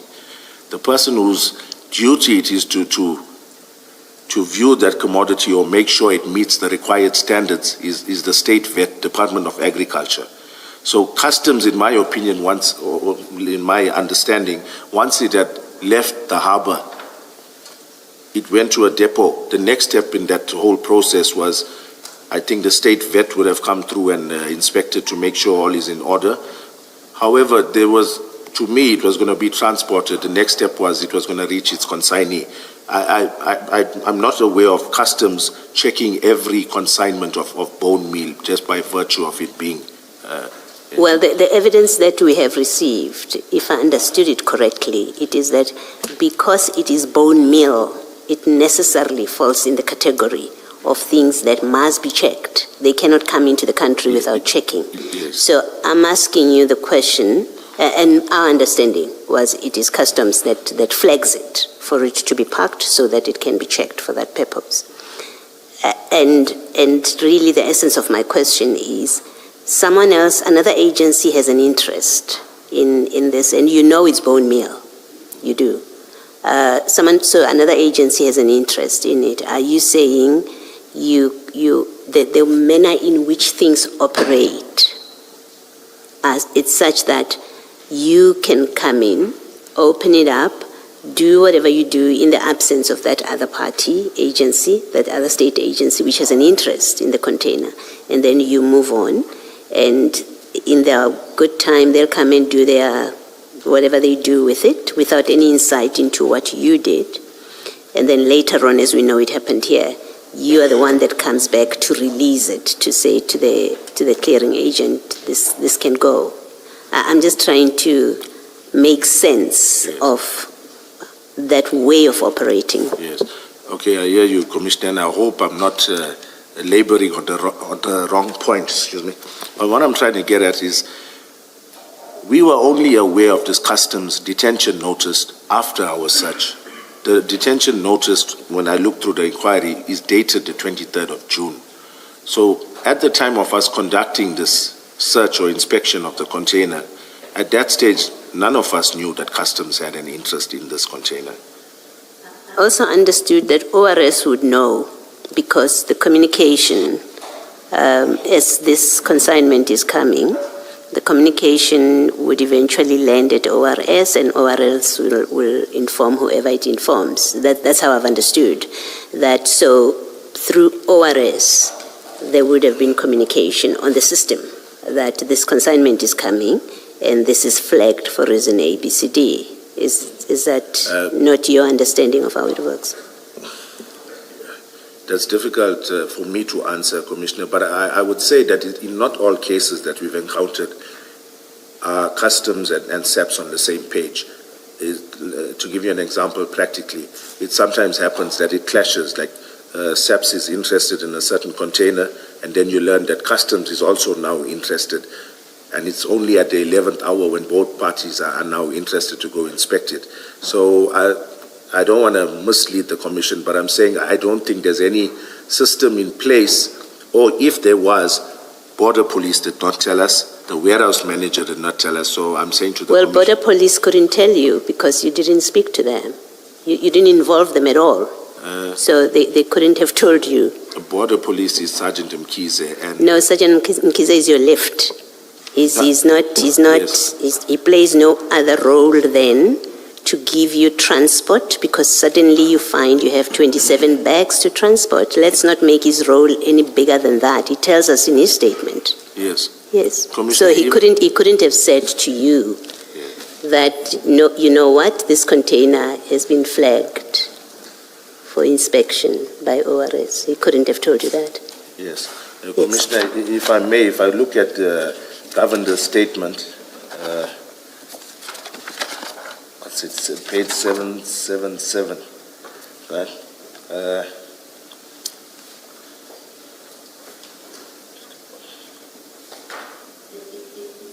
It says only that you asked them to assist with taking these things out of the container and then transporting them. Mkize says exactly the same thing. Okay, Commissioner, if I may draw your attention to the last sentence on page 777. Yes. He says the container they recovered the drugs from was not part of the containers we were to inspect, and we were not part of the operation. Yes. So in the same breath, he says it's not the part of the containers he was to inspect. Yes. So I'm just drawing an inference. I may be misquoting him, but my thinking is that if he knew that either Border Police was interested in this container or whichever other law enforcement agency, he would have mentioned something to us. No, that logic is faulty. I'm engaging you on the basis of you saying ORS, Border Patrol did not inform us, and I say, but you did not speak to Border Police. These are police on the ground. So when you say Border Police did not inform us that this container has been flagged, you are not talking about the patrol people who are going to be inspecting specified containers. You must be talking about someone in an office who is responsible to tell you this is what's happening on the ground. There is that container that we have flagged for inspection. None of that was brought to our attention, Commissioner. Because you did not speak to the right to the right people in ORS. Simple.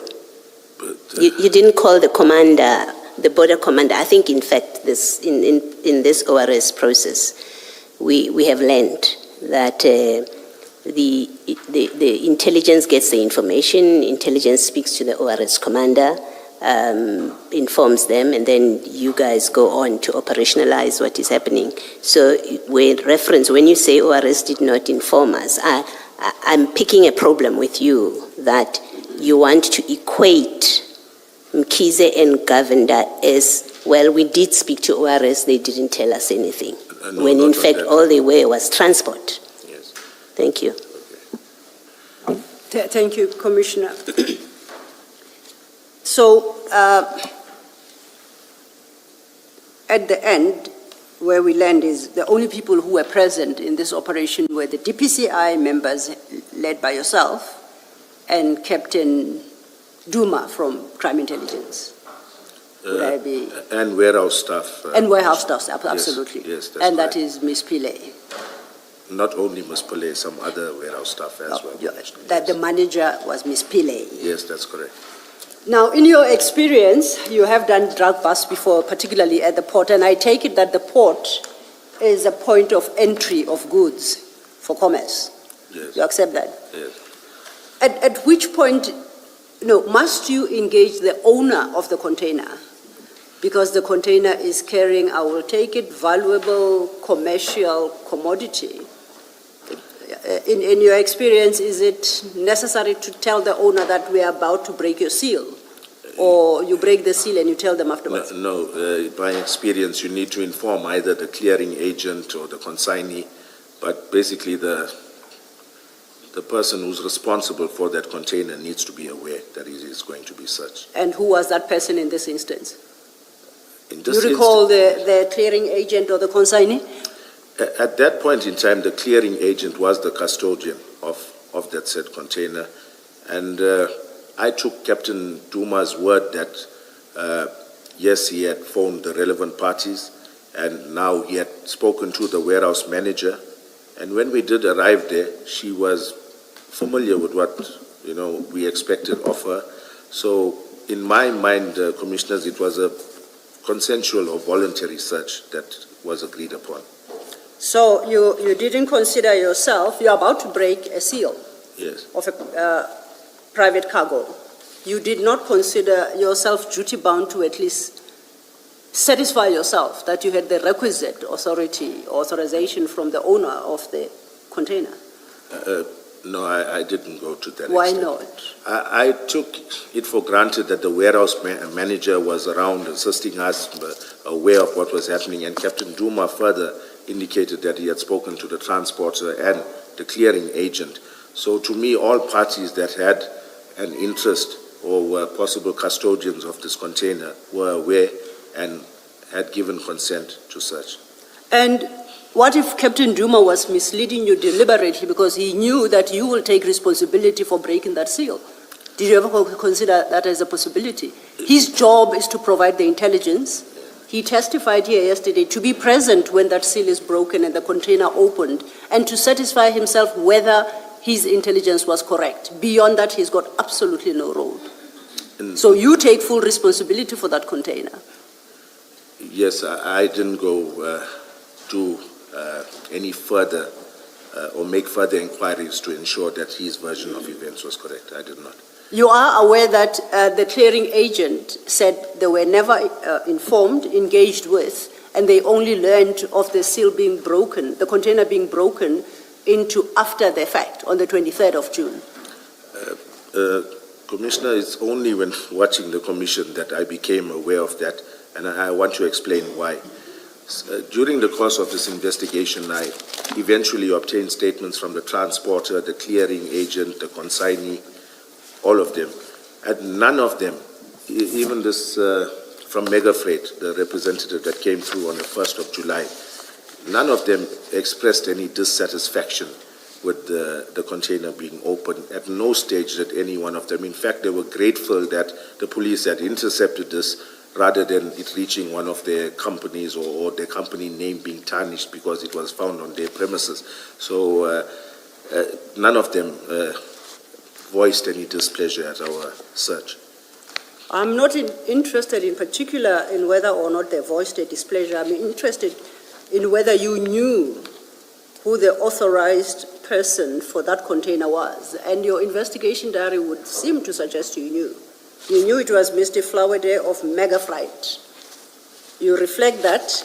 On the 1st of July 2021, if we go to CHC 268 at page 803, the entry there at the bottom is dated 0107, and it's actually countersigned by you on the overleaf at page 804. Yes, that's correct, Commissioner. And your inquiry file Yes. shows that you obtained a statement from Mr. Flowerday of Megafreight. That's correct. And in that statement, he states that he was not informed. So you can't have learned from this commission. No, sorry, Commissioner, maybe I missed it. In the inquiry file, let me have a look at what it's.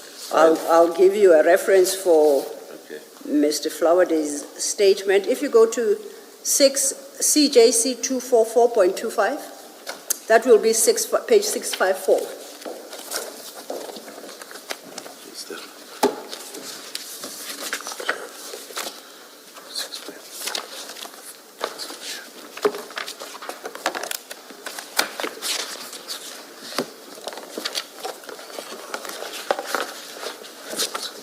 And it's a handwritten statement, 654.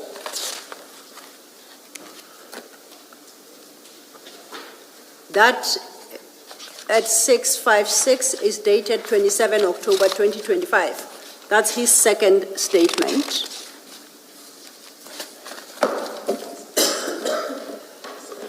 Yes. Do you see that? Yes, I've got it. That is the 2025 statement. But if you go back Yes. to 595, you will find his first statement.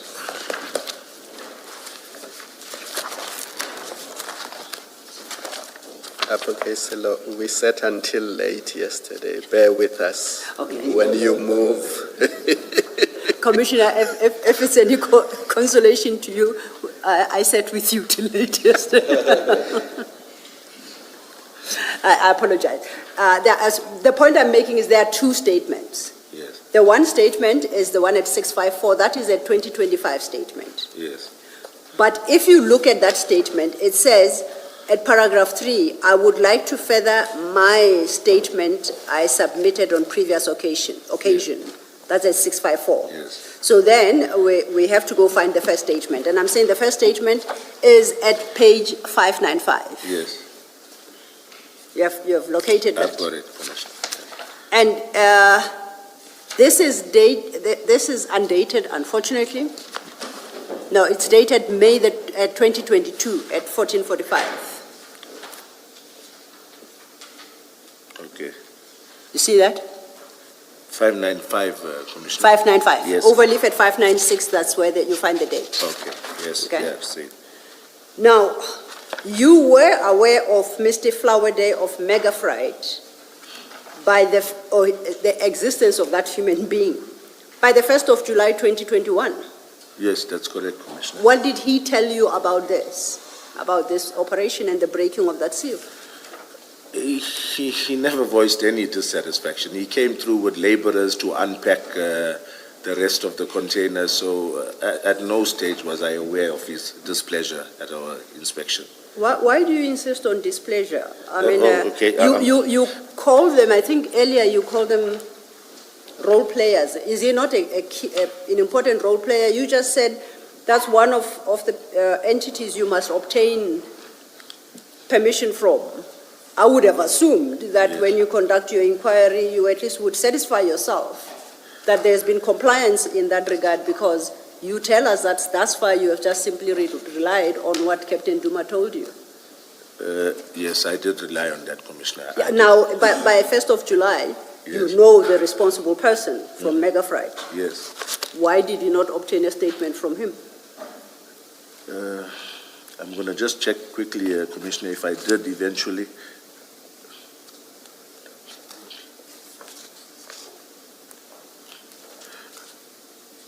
I'm sure I did obtain yes, I think so. I'm sure I did obtain a statement from Megafreight. Okay, are you in the inquiry file? I'm looking at my inquiry file. Yeah, Yes. you can give Yes. us the statement number, I'll try and check it down.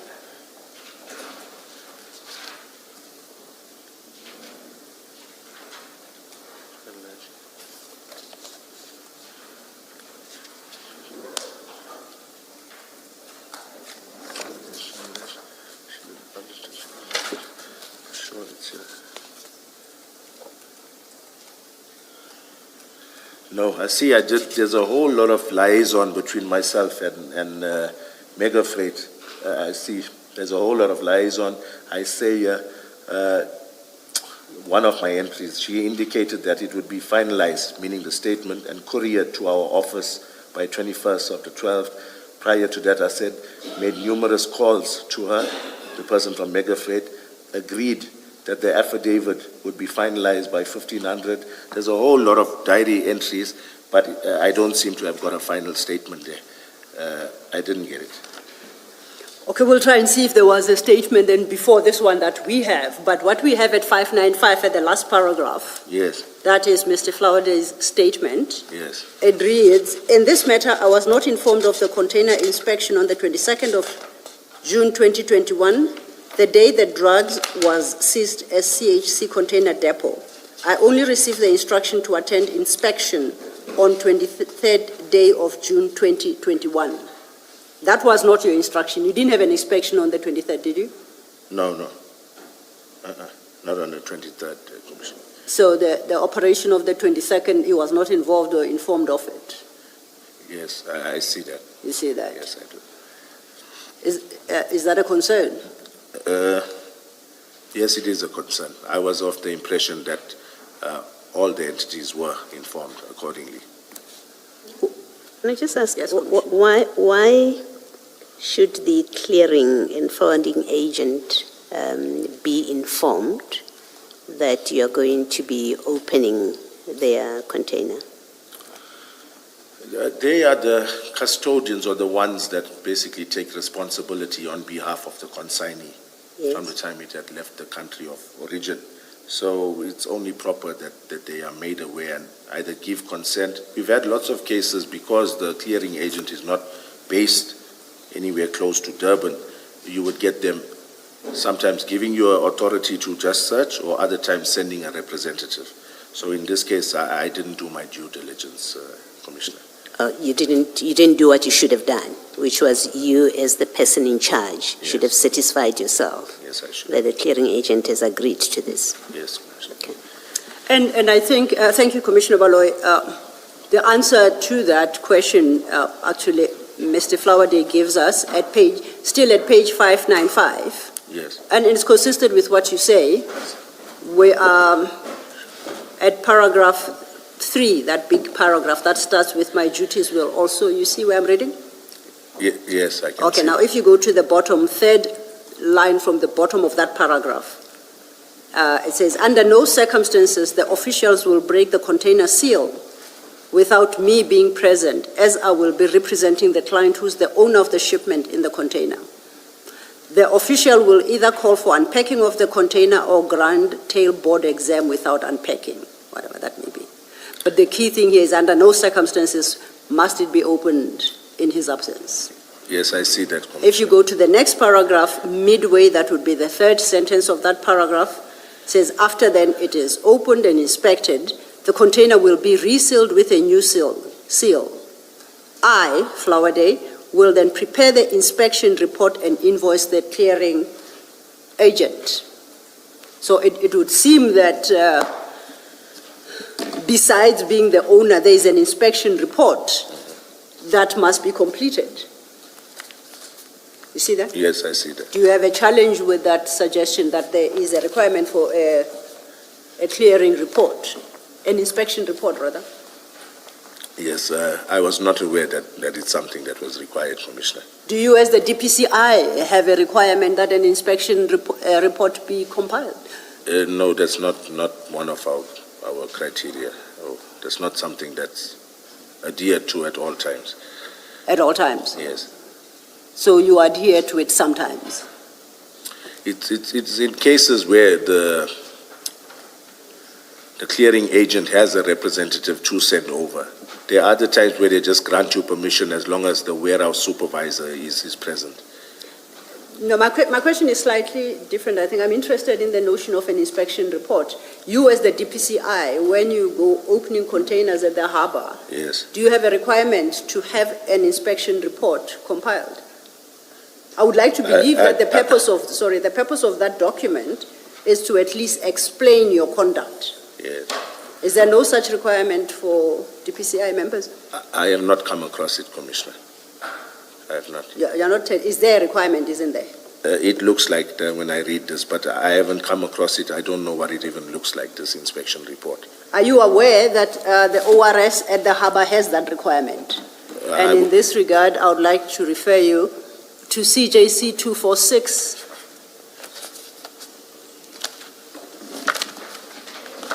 And that's an earlier, it's the nearest one, but it's the earlier SOP.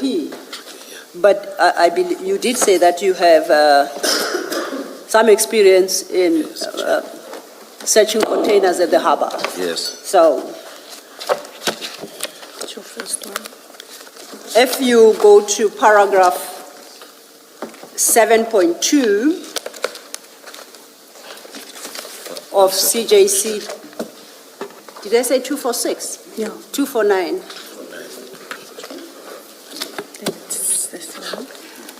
In fact, I'm going to correct that. I know what Commissioner Kumalo was talking about now, about a long day.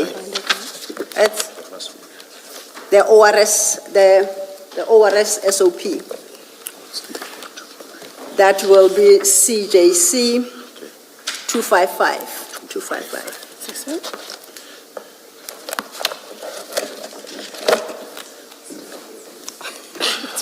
At page 686, correct. And I'm interested in particular in that ORS at paragraph 7.2 at 692.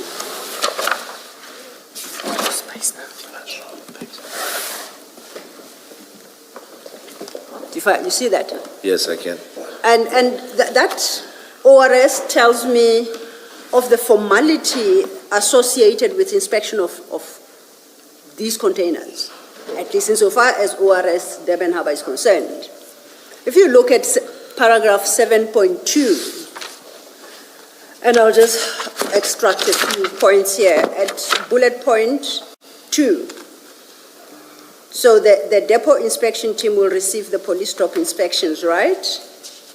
And then overleaf, it says, first bullet point at the top, the inspection report is dispatched from the admin profilers once the container has been booked for inspection at the licensed depot. You see that?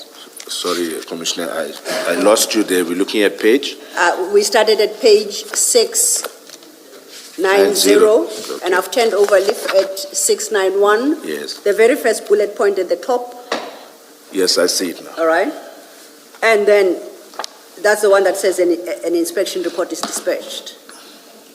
It then lists what must be contained in the inspection report, Yes. the information. And you are saying to me that DPCI doesn't have that formality. I've not seen this before, but I see there is an onus on us to complete something of this nature. And then I'm reading from the ORS Durban Harbour SOP.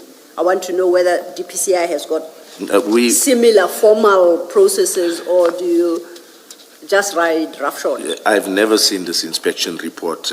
I would think it may be unique to border police, but I'm not 100% certain. I'm asking about DPCI. No, I tell haven't you seen this is it. border police. Yes. This is ORS Durban Harbour.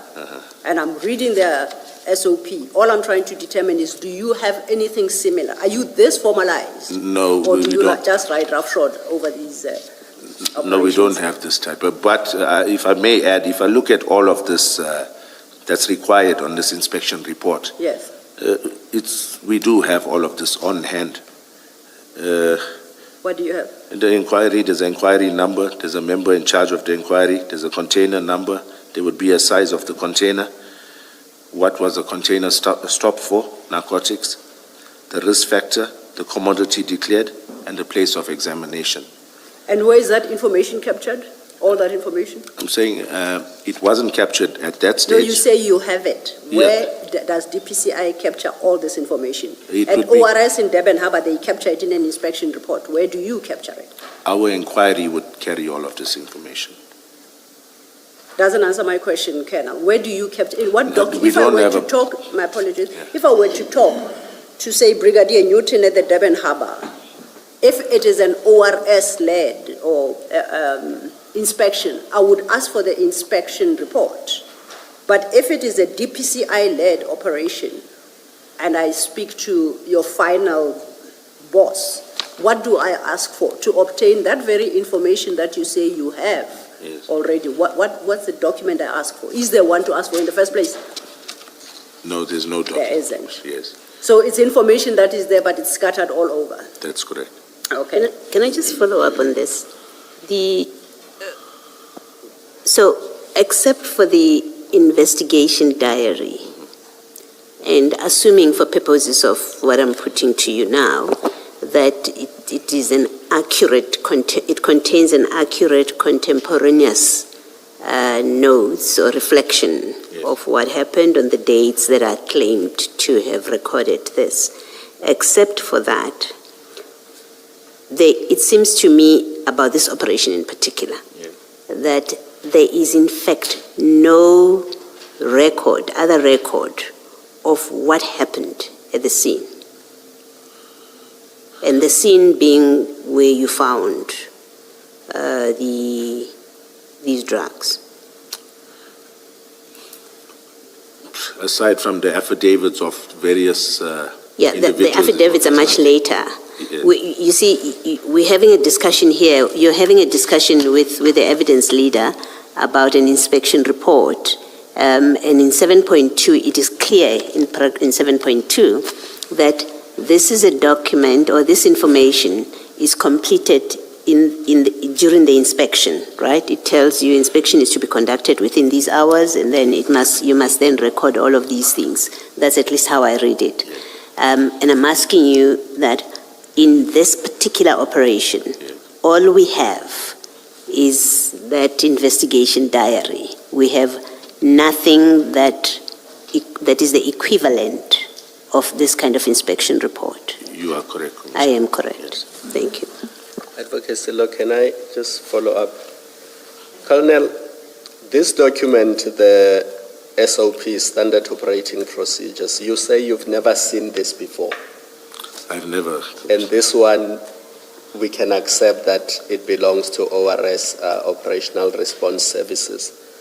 Does the PCI have a similar document that sets out what you must do when you go to a drug bust at a port or a similar facility? Okay. That's a good question, Commissioner. In fact, there's nothing in place in terms of a memorandum of understanding between ourselves, border police, customs.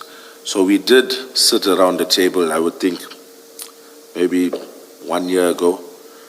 We've had some deliberations with senior officials from customs, the brigadier that's in charge of the harbor as well. We're in the process of drafting something. So there was nothing formalized to basically dictate how do we work, how do we approach these sort of interdictions at the harbor or at depots. So are you saying to us, you do as you please? If you hear that there are drugs at a port or at a depot rather, you just go there and you do as you please and you exercise your discretion? I think that maybe, I don't want to put it too loosely, like there's no order in the way we work. Obviously within the confines Yes. of policing. Yes, there isn't really any memorandum of understanding or any standard operating procedure or any document that would guide us exactly who goes there first, who do you call out next. For now, it's verbal agreements. We got understandings with the border police, but there isn't any formalized document that talks to how do we jointly approach these type of But cases. did you not consider yourself duty-bound, seeing that you had never led an operation of this nature? You said to Chair earlier that you had participated but you had never yourself led an operation of this nature. Did you not consider yourself duty-bound to communicate with the relevant stakeholders so that you know what to do when you get there, who to contact, and what not to do? I should have done that, Commissioner. I did not. I took it for granted. I've been watching my members do it all along. I went there and I just did the same. Because it goes back to that perception you mentioned in your affidavit that the way things were done in this operation leads one to believe that this was all deliberate. This was all part of a plan to seize those drugs, not book them in a police station, book them in a place where they are susceptible to theft and break-ins, and they have disappeared, as we know. Yes. Because no proper procedures were followed. Are you even bound by the national instruction applicable to drug seizures as DPCI? Yes, definitely. The national instructions apply to the police holistically. Now, sitting here today, focusing only on what you have covered with Advocate Sillo, up to the point where you take the drugs out of the containers. Yes. Sitting here today, can you say to us that you complied fully with that national instruction? Honestly, no, Commissioner. No. I haven't complied fully. Thank you. Thank you, Commissioner Kumalo. If we could just then complete this little exercise, and it really is for my benefit to understand how things are done at the DPCI. And as Commissioner Kumalo points out, it starts at the harbor when you open that container. And it stretches all the way to the weekend of the 6th to the 8th of November when there's a break-in at Port Shepstone offices to steal. And we are looking at what happened at which step. And that is the purpose of this exercise. Yes, Commissioner. And as Commissioner Kumalo points out, to determine whether or not that eventual theft was purely coincidental or was it set up from the beginning. The answer will depend on the answer to that particular question will depend on the information you provide to the commissioners to make that call. I understand. So they would appreciate your assistance. Yes, Commissioner. So then staying at page 691, just then we have dealt with the first bullet point in the listing, duties of the inspection team upon inspection of profiled containers at licensed depots, right? And I'll say, to your fairness, there is a notion in the SOP as to what is a profile container. It goes through a process, it's profiled, identified, and then it's selected for inspection. So that is the official process. But I'm sure you'll agree with me that this particular container, through the intelligence of Captain Duma, was quote-unquote profiled. It was one of 10 containers being brought on that vessel, the Ludo.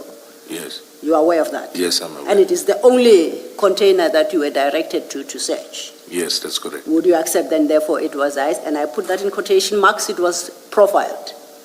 I would think to some degree, yes, Commissioner. So then here, in terms of ORS, what would be appropriate procedure for dealing with a profiled container?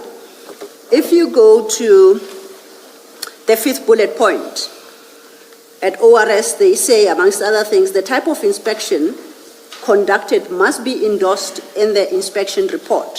You see where I'm reading? Yes, I can see, Commissioner. And in parentheses, full unpack, tunnel, or tailboard inspection. Do you know what those are? Are you familiar with the terms? Yes, I have a vague idea. Tunnel examination, full unpack of the tailboard. I have an idea. Okay. Yes. The bullet points following actually do it for us. I ask because I'm wholly unfamiliar. A full unpack is when all goods in the container is unpacked and placed within the depot facility for easy accessibility and proper inspection of the goods by the inspection teams. Then it adds, and to also allow the capacity of K9 unit to search the container for possible detection of narcotics. Second subpoint, a tunnel examination is when either the left side of the container is unpacked in order for easy accessibility and proper inspection of the goods by the inspection teams, and to also allow the capacity of the K9 unit to search the container for possible detection of narcotics. They inform us. Is it correct, would it be correct to conclude that you did, according to this definition, a tailboard inspection of that container? Yes, it would seem like it wasn't a tunnel inspection, so it was a tailboard. Sorry, I missed that? It was not a tunnel inspection or a tunnel examination. Yes. It was this tailboard inspection. Tailboard. Yes. And What is a tailboard inspection? You say Can yes, a full unpacked tunnel. It's one side of it where you open, that's my understanding, I could be mistaken, but we just opened the doors and then we saw what was lying on top. We took it out and then we just merely inspected it at that stage. We didn't do a full unpack. I could be wrong, but that's my layman's understanding of it. I understood so as well. There is some document we read earlier, and we read that word. I thought that was the understanding when it's packed at the opening of the container. Upon opening the container is the first thing you see. Yes. But I'll cross-check that overnight just to confirm. So on that definition, you conducted a tailboard inspection. Yes, Correct. yes, Commissioner, yes. How did you know at the time that there was nothing beyond what you could see, those bags? Why did you decide that it doesn't require a full unpack or a tunnel as described here? Okay, just by virtue of my observations, Commissioner. So what exactly did you observe? Okay, when we did unpack those 27 canvas bags, you could see these bags of 50-kilo bags of animal feed, and it's got a peculiar smell. It's got a peculiar texture, color, all of that, and you got a little bit of this residue coming out of the bags as well. So that's what I noticed. These bags you could clearly see there were some product. It's got that food kind of smell to it, like dog food sort of. So it was merely by visual observation and looking through and seeing there's no anomalies in the rows that were packed, there's no height differences. It was not a thorough inspection, but we did come back to further inspect it on the 1st of July. Why?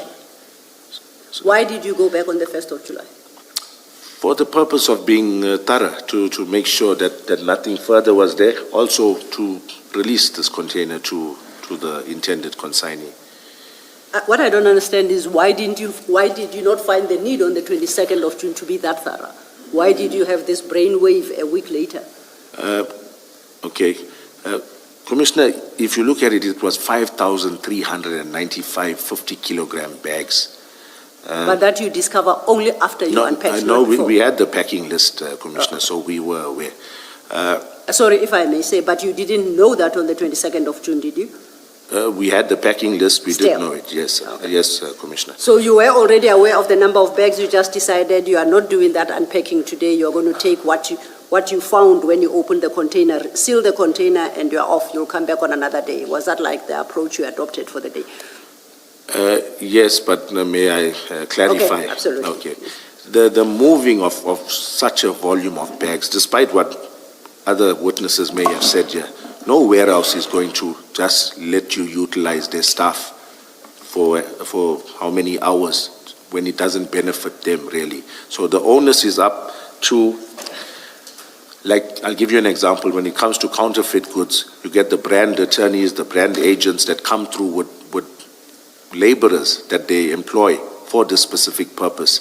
So it's not light work to move 5,000 somewhat 50-kilogram bags. So if we had done it then, the majority of our labor and our time would have gone, would have been not wasted, but would have been offloading bags for hours and hours instead of focusing on the narcotics that we've just seized. I was satisfied. My members also did look in there.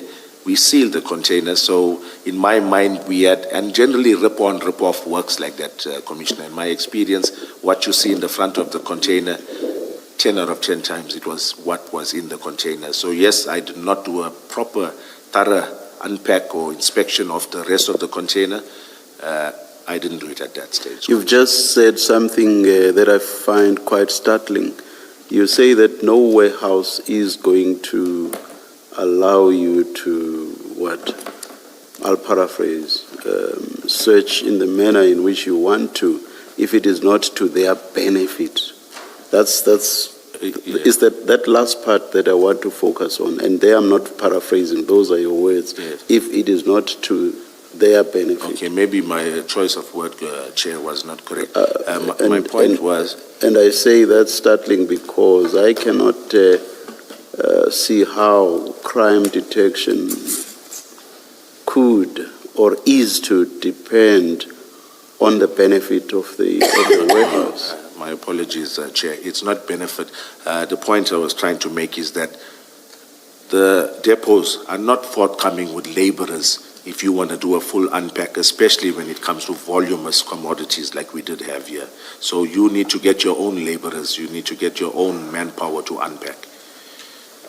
It may actually not be a mistake that you say this, because somewhere, let me just look, I hope I won't mess up your probing. Not at all, Chair. Ms. Sillo. Thank you. So what you just said now actually accords with what you say in your statement. Somewhere in your statement, I hope to find it just now.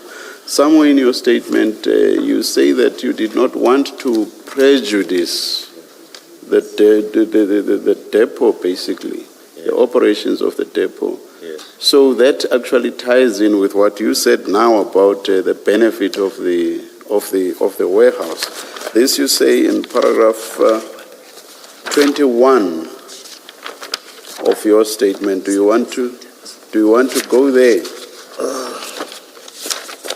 There you say, I took the decision not to cordon off and close the depot.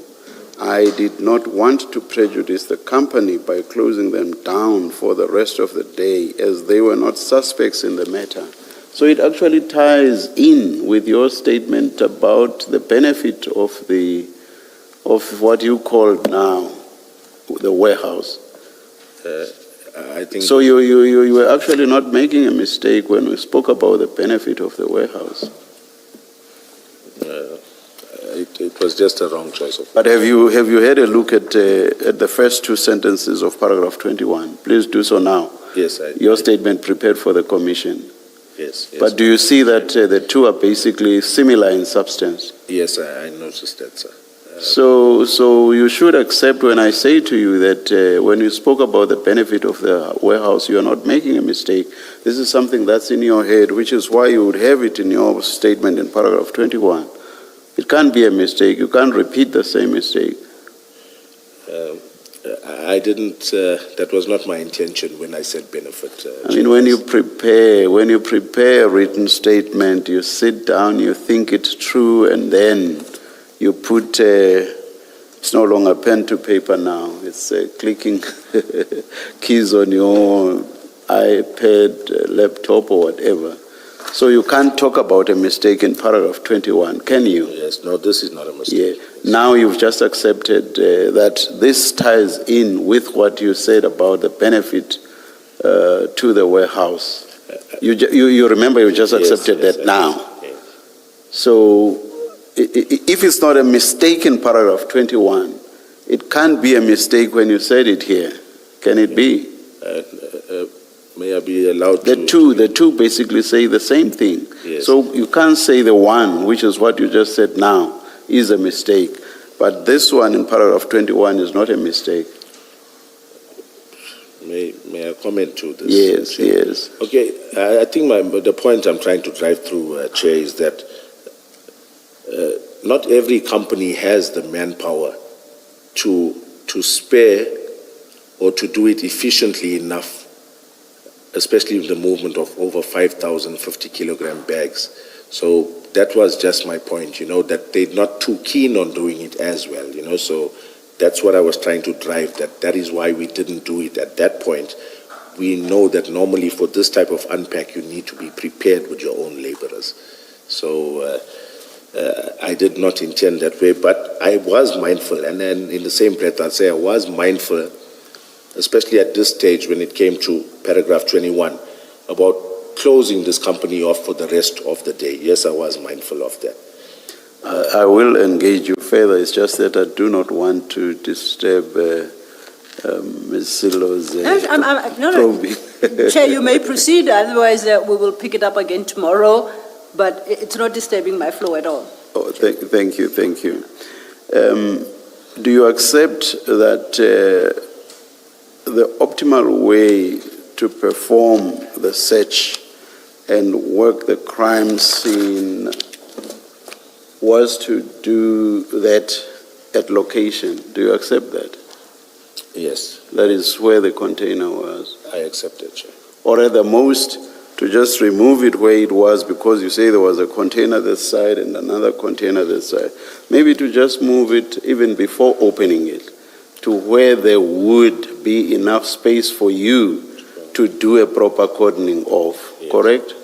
You are correct, Chair. And would you say there wasn't sufficient space for you to move the container in that manner? Yes, Chair. There was. No, there wasn't. There wasn't. So all the space that was available was the space where there were containers along each other and not any other space anywhere else within that entire precinct at the depot. Is that what you are saying? No, I'm not saying that, Chair. That's exactly what I'm asking you. Yes, So no, they was would have- there space for you to move the container from where there were containers on either side Yes. within the precinct? I didn't fully inspect it, but I would. No. I'm talking about space. Was there space for that?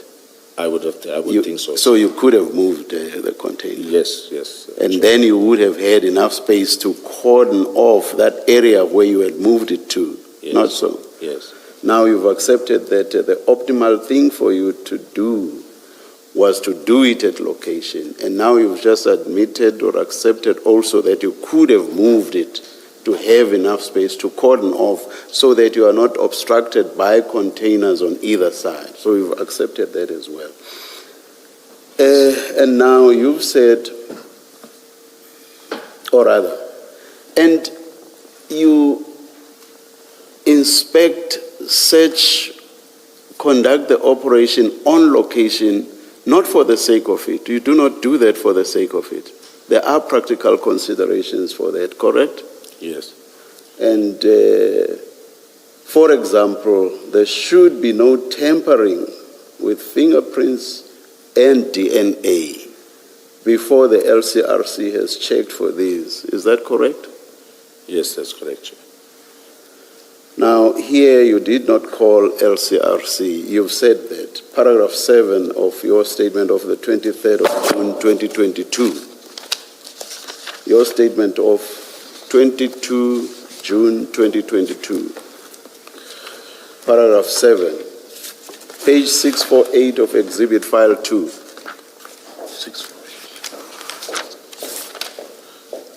You say in so many ways that you did not call LCRC, correct? Yes, yes, Chair. Here's what you say: I did not request LCRC to attend the scene. The first sentence of paragraph 7. You see that? Page 648. Exhibit File 2. Yes, I see it, Chair. So now you accept that it's important for the LCRC to check for the DNA and fingerprints on location. The reason for that, obviously, is that there should be no tampering. The LCRC, wherever possible, should be able to uplift the fingerprints and the DNA, if there is any, if there are any. Yes. Correct? Yes, Chair. Now, when exhibits are handled before the LCRC has uplifted the fingerprints and DNA, there are chances, or rather, there may be chances of successfully uplifting these. That is, if the LCRC works on the exhibits before they have been handled or moved. Yes, Do you Chair. accept? I do. Now, but if it's the opposite that has happened, that is, if they have been touched, handled, and moved, or moved, the chances of that happening may be brought to naught. Is that correct? You are correct, Chair. Now, at the time you did this, that is choosing not to call LCRC, handling and moving these exhibits, what were you thinking about the utility of allowing LCRC to first check for fingerprints and DNA? What were you thinking about the utility of that? Okay. Chair, it's my answer. It may not be accepted well, but in my experience, all of these cases, although, like I indicated, I may not have investigated hands-on these cases, I've inspected them, on numerous occasions. When these cases are generated, I have sight of them. Even if I give you 20 rip-off loads that we had addressed or seized, made seizures at, in not one of these cases, not one, have we ever received any feedback by way of LCRC in terms of fingerprints uplifted or DNA. And Chair, I'm going to go a little further to explain why as well. I'm not sure why they didn't give us any feedback, but as a detective, from my point of view, I'm saying you've got a very slim to none chance of objectively linking your suspect to those drugs that were found in a rip-on, rip-off load. There's no way to distinguish between fingerprints or DNA, more especially in the container, fingerprints or DNA that belong to your suspects and those that belong to legitimate port officials who had loaded the legitimate commodity in the container. So I'm not sure whether that plays a role in it, but part of my decision not to call them was based on the fact that out of every single case of rip-on, rip-off that we had handled, we've received nothing by way of fingerprints or DNA. So, Colonel Jacob says, I am taking my own decision and I am not going to allow the ordinary and ordinarily applicable process of having the LCRC to come to the scene and do their work before I handle these goods. I'm taking it upon myself as Colonel Jacob to, or rather not to heed that process. That applies. That is an applicable prescription. I, as Colonel Jacob, am not going to follow that. Yes. Chair, that's one of those decisions that I said to you I will rule for the rest of my life. So, you see, the problem is it may be easy for you to say that that's a decision you'll rule for the rest of your life. The problem is we want to get behind the why. There's a big why in all of this. Yes. One, I engaged you earlier on the available storage spaces. There as well, by the way, no, I'm talking about my notes. I've not done it yet. I'm talking about my notes on something I want to engage you on, but I will not do it now. But it was quite plain when Ms. Sildo was engaging you that you did not inquire about the capacity of the other places. Now I remember what I engaged you on were the distances.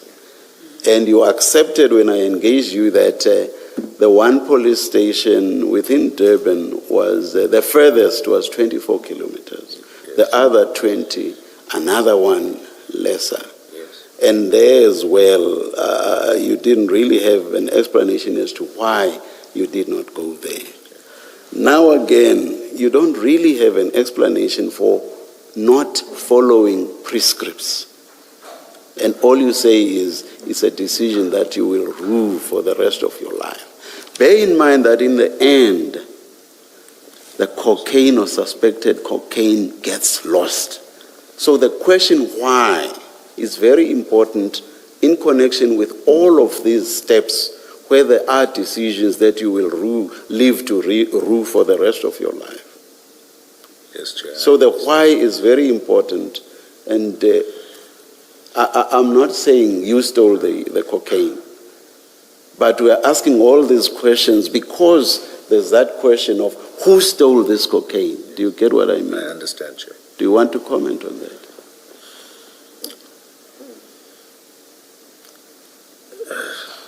What can I say? I think I'll leave it at that, Chair. But just to say that it may have been a sense of complacency that set in, or familiarity with, I know this is how these cases go, and that's why I made that decision that I did.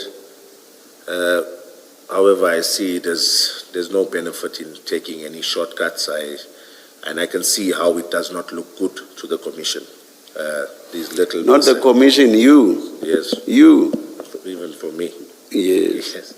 I understand, Chair. Yes, I understand. Can I just ask something to clarify? What your evidence, in fact, is about the LCRC not being called to the scene.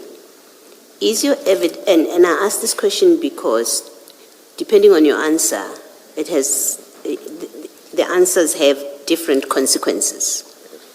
Did you make the decision on the scene not to call the LCRC? That's one possibility, and I'm trying to understand your evidence. Or it never crossed your mind at all that you should be calling them. You just went in and did what you and your people did on the scene. Which one of the two is it?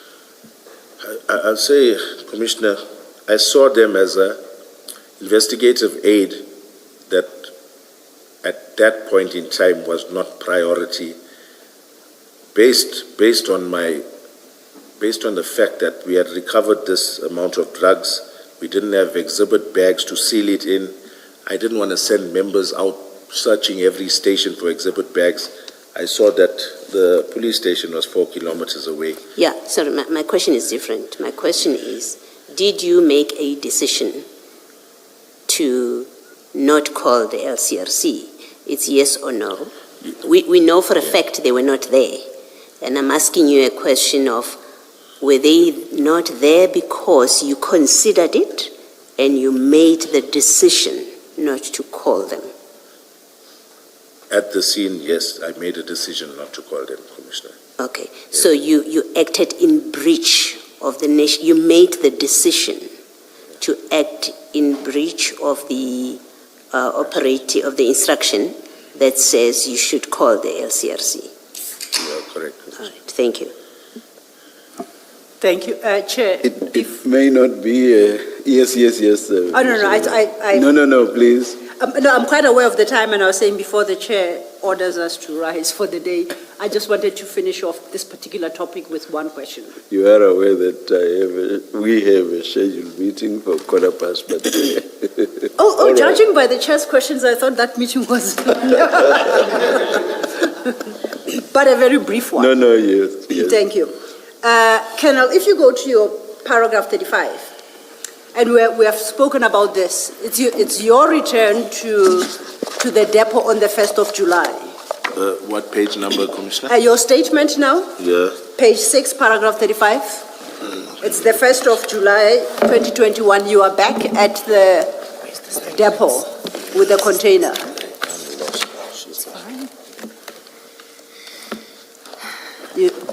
Are you there? Your statement to the commission? Yeah, looks like, yeah. Statement. The original statement. Possibly this one. Page? Page 6 of his statement, paragraph 35. The statement is on what page, Commissioner? Tab 3 of the consolidated statements.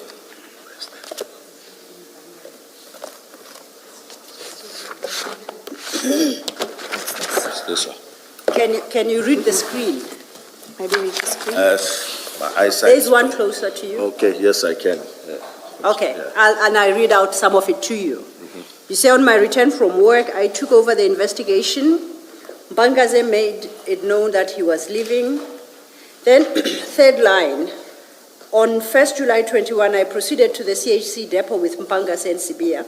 I had arranged that the clearing agent, Megafreight, send a representative to unpack the container, and we conducted a count of 50 kg bags of animal feed. They amounted to 5395 bags, which corresponded with the packing list. Why did you go back to that container? You don't state here why you went. Okay. Commissioner, if there was deception involved on the part of the consignee, the clearing agent, in terms of maybe a shortfall in the number of bags, I'm just giving you an example. Instead of 5,395 bags, they've now had 5,200 bags, or even a lesser amount.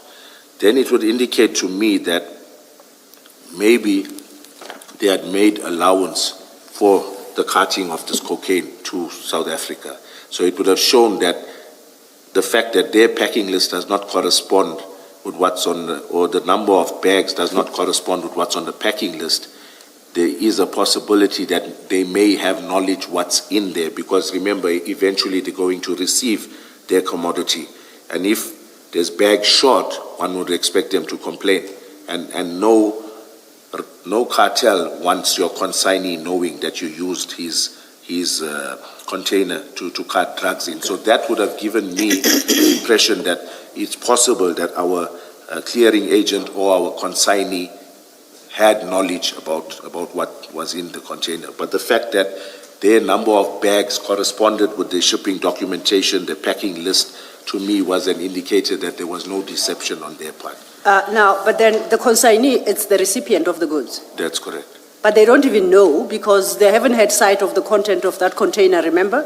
You opened the container in their absence and you resealed it. That's correct. Now you are doing what sounds like customs work. Why are you busy counting animal feed bags? You mentioned to Commissioner Baloyi earlier about the SARS detention notice. You recall that? Yes. And it's a list of all those 10 containers. Yes. Why didn't you forward that inquiry to SARS to verify for you whether every container, because inter alia that they would check, corresponds to the shipping documents? Why must you go and count 5,000 bags? I think purely because, Commissioner, we were the ones who initially are responsible for that container by virtue of taking out the canvas bags, resealing it. We were the one that, or I was the one that took that decision. So the actual releasing of the container and ensuring that there's nothing further in that container, and to ensure that this consignee was not doing it, or declared his goods accurately on the SAD 500 and the packing list, was my duty to ensure that there was no red flags with these entities. Okay. You did not detain that container, correct? No, I did not. It was never your responsibility to release it, because you never detained it. If I'm not mistaken, Commissioner, I could be wrong, but SARS were done with their detention and I'm inspection. interested in your responsibility to that container. You never detained it, so I say you didn't have the responsibility to release it. By then, SARS had detained it. It then became SARS's responsibility. Why are you meddling in those issues? I was not, or SARS did not make us aware that they were still interested in it. I did have engagements with them, Commissioner. I'm sure if they still wanted to inspect it, I would have availed the container to them, but I think their interest had waned since we had found those drugs on it. Did you issue a release notice for this container as DPCI? I can tell you for free that it's not in the documents, in the docket or the inquiry file. Do you have a copy of that? Yes, I can confirm. Since there was no formal detention notice on it from our side, it was a voluntary search, we did not do any formalized release document. You know there is a release form for those containers, for this particular container, but not issued by DPCI? Yes, that release form is after detention notice is placed on a container. Yes, so I did not do it. Okay. I think it's your meeting perhaps in the time. I'm happy to stop here. Let's adjourn and resume at 9:30 tomorrow.